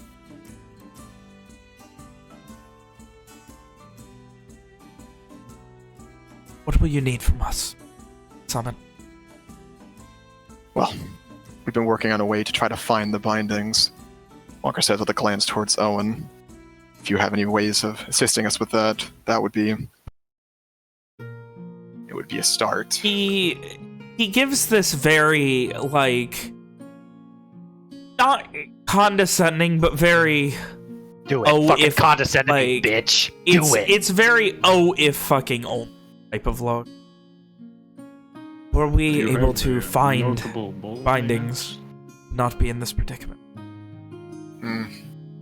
That is the first step. That is where we are currently. We cannot do anything about them if we do not know where they are. Though I do not know the ins and outs of war, this one or any, I would imagine that from the reports, they're probably going to be within the enemy's quarters. Most likely. Of course, if you have any ideas of how you might help us, that would... Well, we're open to suggestions at this point. We cannot know the extent of the powers you have. We cannot know the extent of the powers that bindings have or how best to handle them. Of that, I cannot expect to offer sort of aid and nebulous ideas of it. Hope that there's something that can come of this, but just taking the binding. A big risk. Most important thing we've ever done.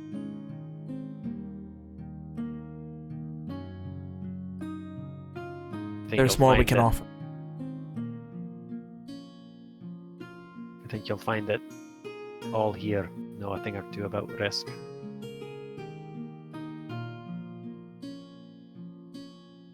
Try and understand. Study them. But I can't do that without them. What was that last word, your mic? I can't do really that good. without them. Ah, thank you. We are still... There are rules put in place. Binding. Second binding, the one that you helped us find, it is... If the others are like it, the allure gets stronger. This is my warning to you. Whatever it is, stop letting people have it. That want to use it, that want to break it. We have rules. One of our own already lit at one. What? What? Very powerful in its allure. And these are people trained against them. People who have dedicated their life to understanding, being able to ignore these very things. And yet, we've already felt once. Why not just lock it away? As it was when we found it.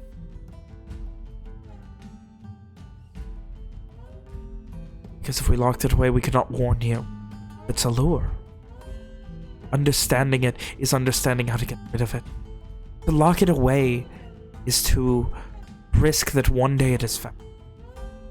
Perhaps there's a way to properly destroy. The Well, you just arcane told is me. powerful, but there may Well, be you a just- way. What you've just told me, told all of us, is that giving you the bindings is not a surefire way to prevent them from being used. Learn. We've had one mistake. Will not be another. It's not like we have another option. We have your word on that there will not be another mistake. Give us enough. As soon as we found bindings that want to be broken, whatever, anything they are, know that just another of the devices to shatter the chains. Yes, we know that that will not be happening. That is my life's goal, to keep it breaking. Hmm. We learned. Learned everything. Walker's eyes narrow further at this man.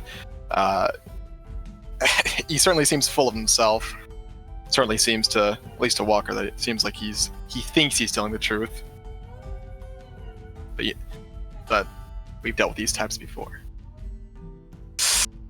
Walker will ask Bobbin to the man who did it. Was performing rituals, trying to see if it was possible to dispel the magic. Spent hours alone. That was You had no one to witness it? Supervise? we had witnesses Sure nothing went wrong? elsewhere. But the one thing everyone was told, this is dangerous to not. And that is And Mike, please. And that is a missive. This is dangerous. Do not light it was the one and only rule that we had. It was understood by all, and I trusted all of them with that. That they still would means there is a more powerful force amongst these bindings, forcing it to be done. It was thankfully Lokar himself who was the one who stopped it. And now, we have rules. You cannot interact with it for more than 30 minutes at a time. You cannot be in the same room with it for more than 30 minutes at a time. And you cannot be without at least 2 other people watching you at any given time.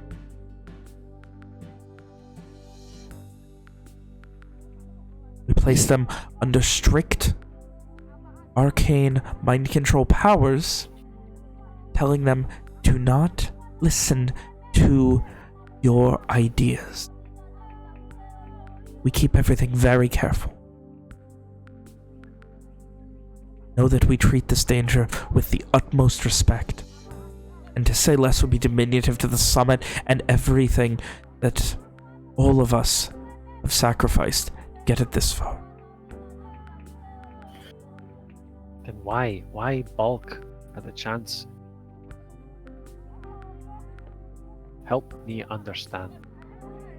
Is a bird in the hand not worth 2 in the bush? To have 1 now, as opposed to the possibility of more later? It's a dangerous offer.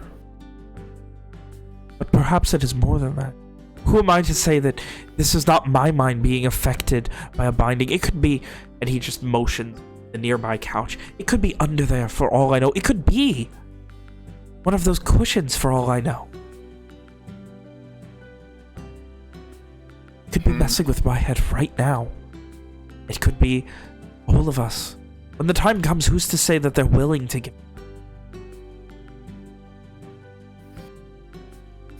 Owen, does your mother know where the binding is kept? Watch what you say, Ishri. Owen bites his lip and glances at Jeremiah. I do not know.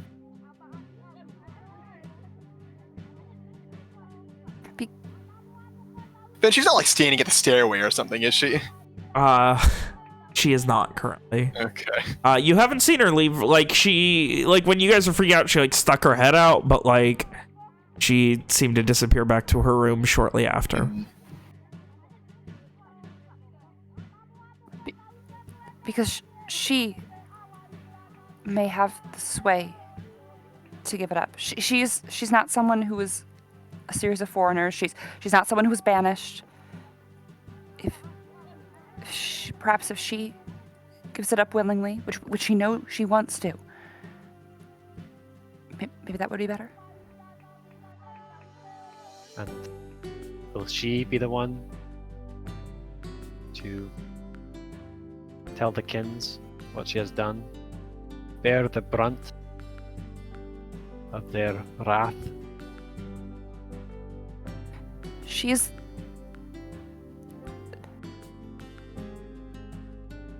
made her choice.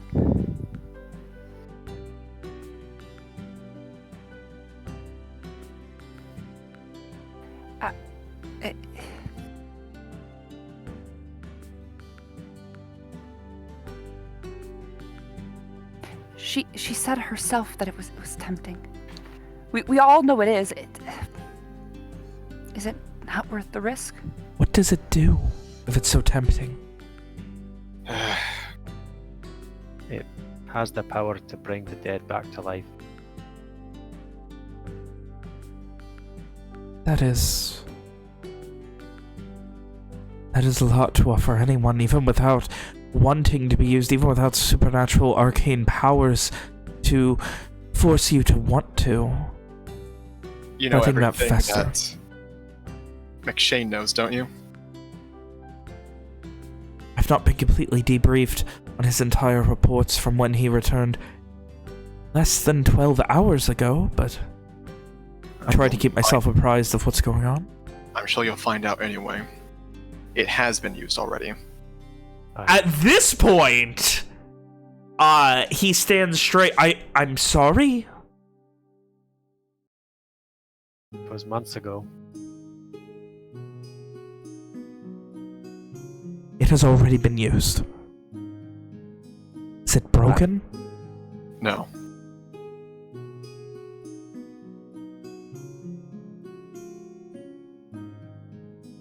How do you trust it won't be again then? How can you offer that it won't again be used, be broken, if it already has? Because they have had every chance to do so. What changed? I don't know. Why did they use it then, but not now? Man, Yeah. It'll be in the report, I imagine. Walker looks to Owen. Gives him a chance to tell him to stop. Owen holds up a hand, trying desperately to compose his thoughts.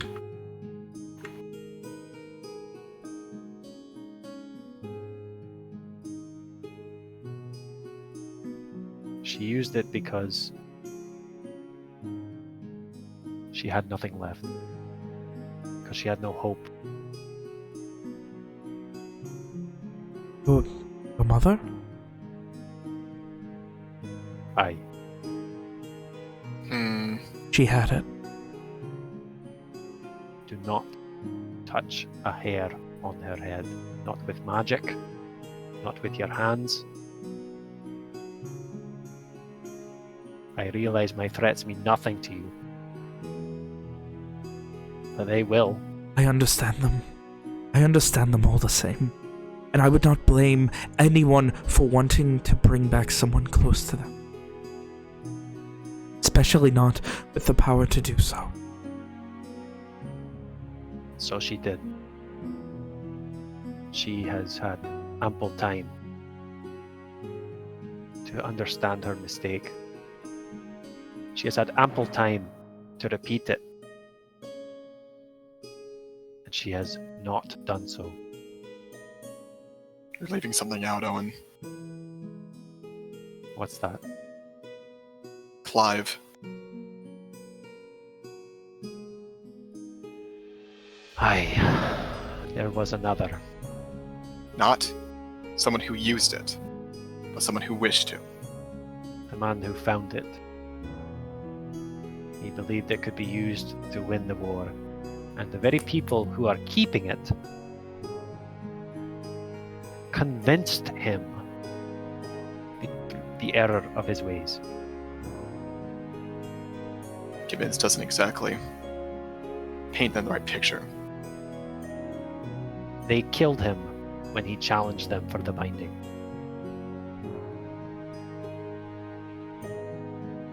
Or they would have done so. Owen, what happens if you die on this mission, and your mother has the binding in hand, and she has a chance to use it again? Then we will stop her. What if we all die? Then we will be dead, Ishri. And she will not have a chance to use it if we all die. If we all die, we will be deep in the territory of the Red Band, and she will not have a chance to use it. Simple as that. There is no way for her to use it if we all die. There's something that's still being left out. Clive, he took it from the Red Band. Someone who knew how to use it. The ins and outs, everything. I don't know what that person told Clive, but Clive had in his head that he could use it to bring back, well, someone long gone. He thought he could revive Alistair McDurk. Sure enough, to challenge someone to a death match. A match that he knew he could not prevail in. He was sure enough to die for it. You chalk that up to that want you were referring to before. That or genuine confidence. if there is belief, he is right. This has the power to bring back some. And there's no need for a body. You all died, and whoever held the binding wished to bring someone back. There would be no need for a body. It would just be a wish, and they would be back. As if nothing happened. Who is to say that there is any evidence to support his ravings? I don't think this is something we can... Speculate. Right. It's a matter of... Best evidence is the fact that he was willing to die for it. Well, that's true. It doesn't mean we're any closer to being able to get it for you. I understand. The deal Owen was able to manage is that if we're able to get the other two bindings out of the Red Band's hands, they might be able to... They'll probably give you the last one. Will. They will It give is you the not last might. They will give it up. All of them. They are not power-hungry fools. And they will trust you to give them up. Yes. You're confident of that. Yes. Give me a persuasion check, Owen. Can you get... We've all been helping. I'll give you advantage on this one. You got some backup. All right, Listen, boys. Owen's like the second best at fucking persuasion in the party. Send me your energy. I'm raising my hands. Yes! Humongous! I hope that you're right, and I hope that your faith is not misplaced, because mine must be placed now in you. If you wish it otherwise, you know where the door is. I don't think there's anyone right now in the world I would rather trust than the dazzling vanguard here. Walker, if somehow Walker can frown twice, he's doing it now. Owen face palms and like through his face he says, "I told It was Dokar noted. not to call us that anymore." It was noted. The group formerly known as the Dazzling Vanguard. Fucking Ben, way to fucking bring that scene to a different energy level. So, here's what I will offer you. This is the only way I see this going. I will go. Find out whatever I can about the allure of the bindings, the abilities they could or don't do, have, anything. We'll continue to have contact with Albert McShane for the time being. We'll continue to be the Gardish contact of the summit for you. May also, in the future, meet a man named Loris Abali Gensel. There's a what now? Let me give you that name. Yeah, please. Ishri smiles. Assuming it's the same Loris. Yeah, please give me the name. By the way, I just fucked with my mic settings because it was keying a bit. So if there's ever any issues, please let me know immediately. There never were. I was keying. I don't know what to tell you. Discord said there was noise. If Discord was wrong. you may speak with him as well. I'm not sure. Things are in Anything we flux. But you Is there anything we should have know about him? nothing that I don't think Ishri couldn't tell you. He's very nice. He's very nice. All you need to know, I suppose. Maybe stationing him here for a while. Precipice of war. Here in Nashtween. In any case, we will learn what we can about the bindings in general. If at any point you can get me or any of my colleagues in the summit any time to study anything that you have regarding the binding.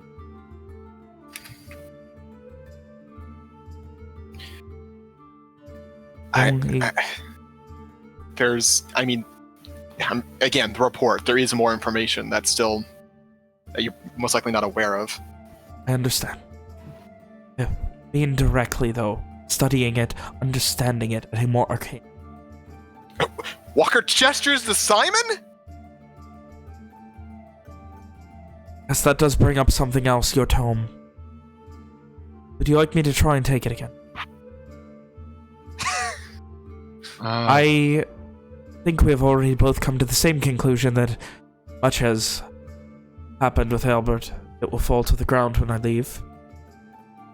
Is there any way to find out what's causing that? There was something about it being a momentary thing, something done as a reaction to the teleportation rather than a permanent effect. Is there any way to determine what that is? Be more prepared this time, Ishri. Simon, you do can what? prepare to identify it as I try to take it. Find out what happens there. Thanks, man. Simon nods. Ishri, you have the capacity to see magic, see if there's anything happening. I will stand here. That is good. Make sure nothing strange happens. But either way. Hold a moment. Hold a moment. Yes, Owen. What am I supposed to tell them in the morning when they ask me, have my allies come to my aid? What will I tell them? Yes. Tell them that your allies are here. People you can trust.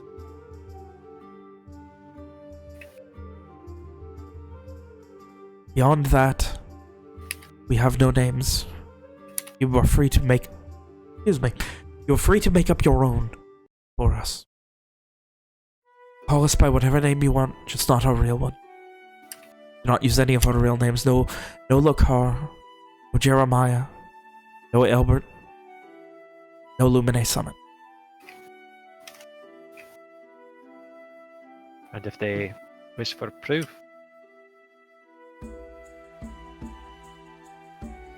He considers a moment.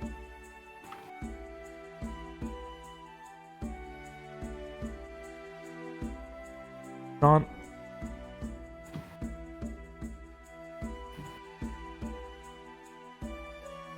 pauses again.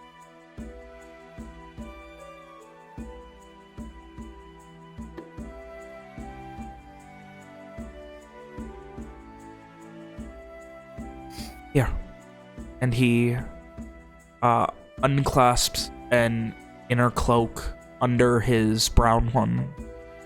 Takes it off. Who's May getting it take to? some Owen. It may take some time, but I'm sure your arcanist can confirm. What is it? This cloak was worn by the White Witch.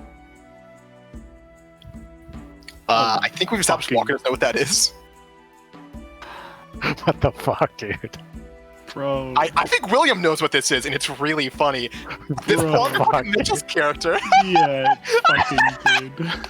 Oh my god, that's hilarious. Sorry. Owen knows at least a little bit about the War of Red and White. Yeah. And he stares down at the piece of fabric in his hands. It's a cloak. It's got a clasp on it. It's fairly simple, and it just kind of goes over the shoulders and about it's about 2.5 feet. Like, it gets about halfway down the back. It is powerfully arcane, and I am sure that there is at least one powerful mage here in the country, here in the city, that would be able to tell you that this was once held by the White Witch. Now we have it. Do not consider it a gift. Consider it proof that we are as powerful as we say we are. That we are as reliable as we say.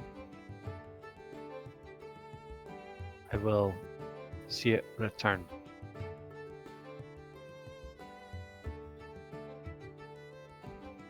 With that, I will see what I can find about the bindings, but as I said, be careful. They want to be broken. Walker nods. Oh. Turns to Simon. Shall we try this experiment again? Simon nods and unclasps his little holder thing, hands him the book. Ishri, you ready? I have a question. Yep. Can Ishri, Okay. so Dispel Magic allows you to end a singular effect. Could Ishri end, if she times it right, the effect that binds the book to not being teleported? It's a fun idea. Bye. I mean, that's a case of... Maybe Simon could. Give me an Arcana check, Ishri. You can ask Simon about that. That's pretty good. That's Okay. pretty good. I mean, in theory it would work, yeah. I mean, you'd have to time it really well, but in theory it could work. So Ishri will say, I think since Simon will be identifying it anyway, I think I'm gonna try to end it right as it occurs, because I can dispel it. Well, Simon identifies it. Should most likely I fail. I could attempt something as well, but one kind of just shrugs. Well, Sure. And I'll try.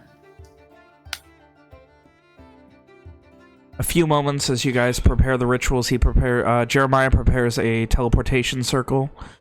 Simon, you prepare to identify. Yes. Ishri, you prepare to jump on it with spell magic.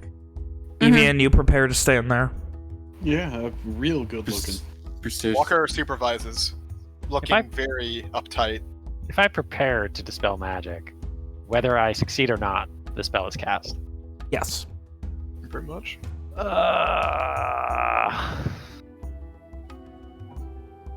Really don't want to use that last spell slot, I'll tell you what. Then don't. Right.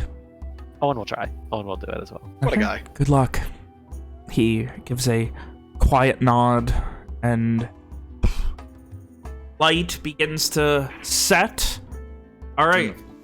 Spell magics. I need a charisma check from Ishri, wisdom check from Owen.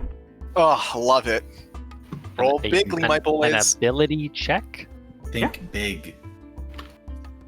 Think huge. Those That's are pretty good, okay, guys. Pretty Okay, big, okay. dude. You begin casting it. At the same time, Simon, you are casting Identify, and it is very strange, Simon. You are identifying this affliction. Give me an Arcana check, Simon. Come on, this is what you're good at, Can I Logan. get an advantage because my friends are here with me? No, they are not helping you identify Okay. this. They are busy doing other things. Walker's not Um, attacking the supervisor. Okay, what you feel is like a flickering. The closest spell that you've ever read about is something akin to, like,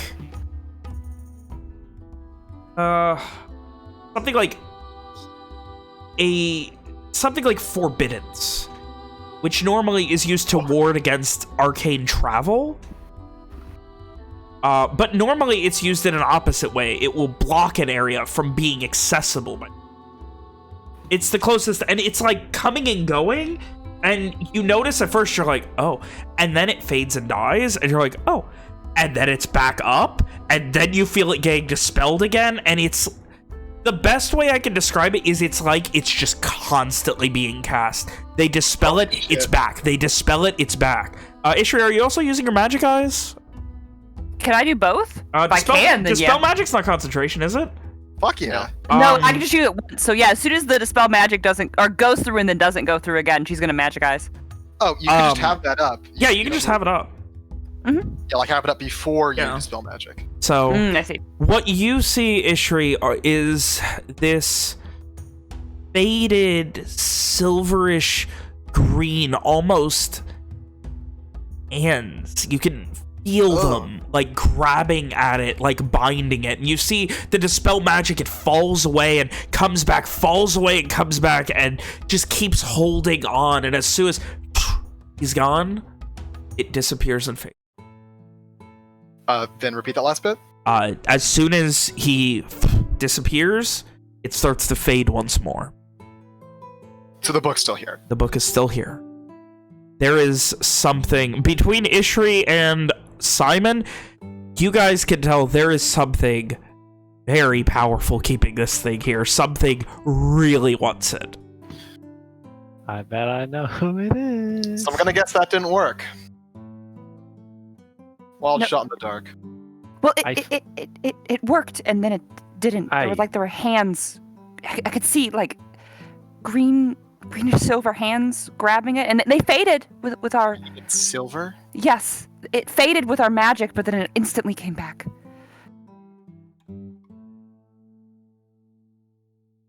Simon will go pick up the book.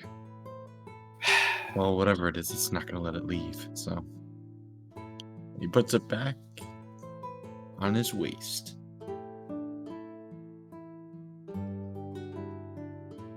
So, as you guys learn more about the book with a little bit of an experiment, something resembling warnings, and hopefully a more concrete plan on the horizon, a idea of exactly what you guys are going to be going into, as you are now going to be trying to get these bindings yourselves. The summit hopefully ending up on the same page as you at the end of this. And all manner of questions as to how the Garish Kin Summit is going to respond to exactly what the plan is going to be come morning. But for now, a night of sleep awaits you. Tomorrow will be a rough one. Tomorrow will be the first step in hopefully ending all.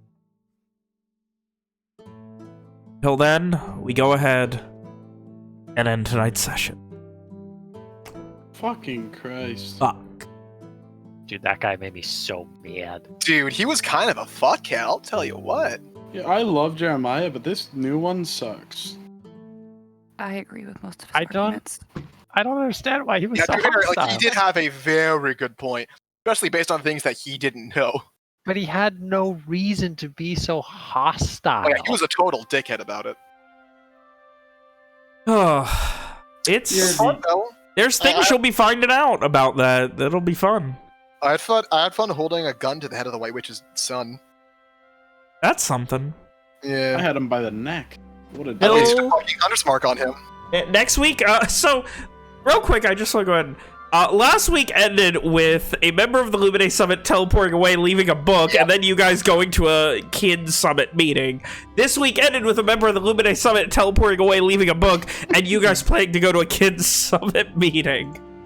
God, Oh, that's funny. Poetry. It That was only rhymes. like 5 hours of game time, wasn't it? Yeah, 4:58:47.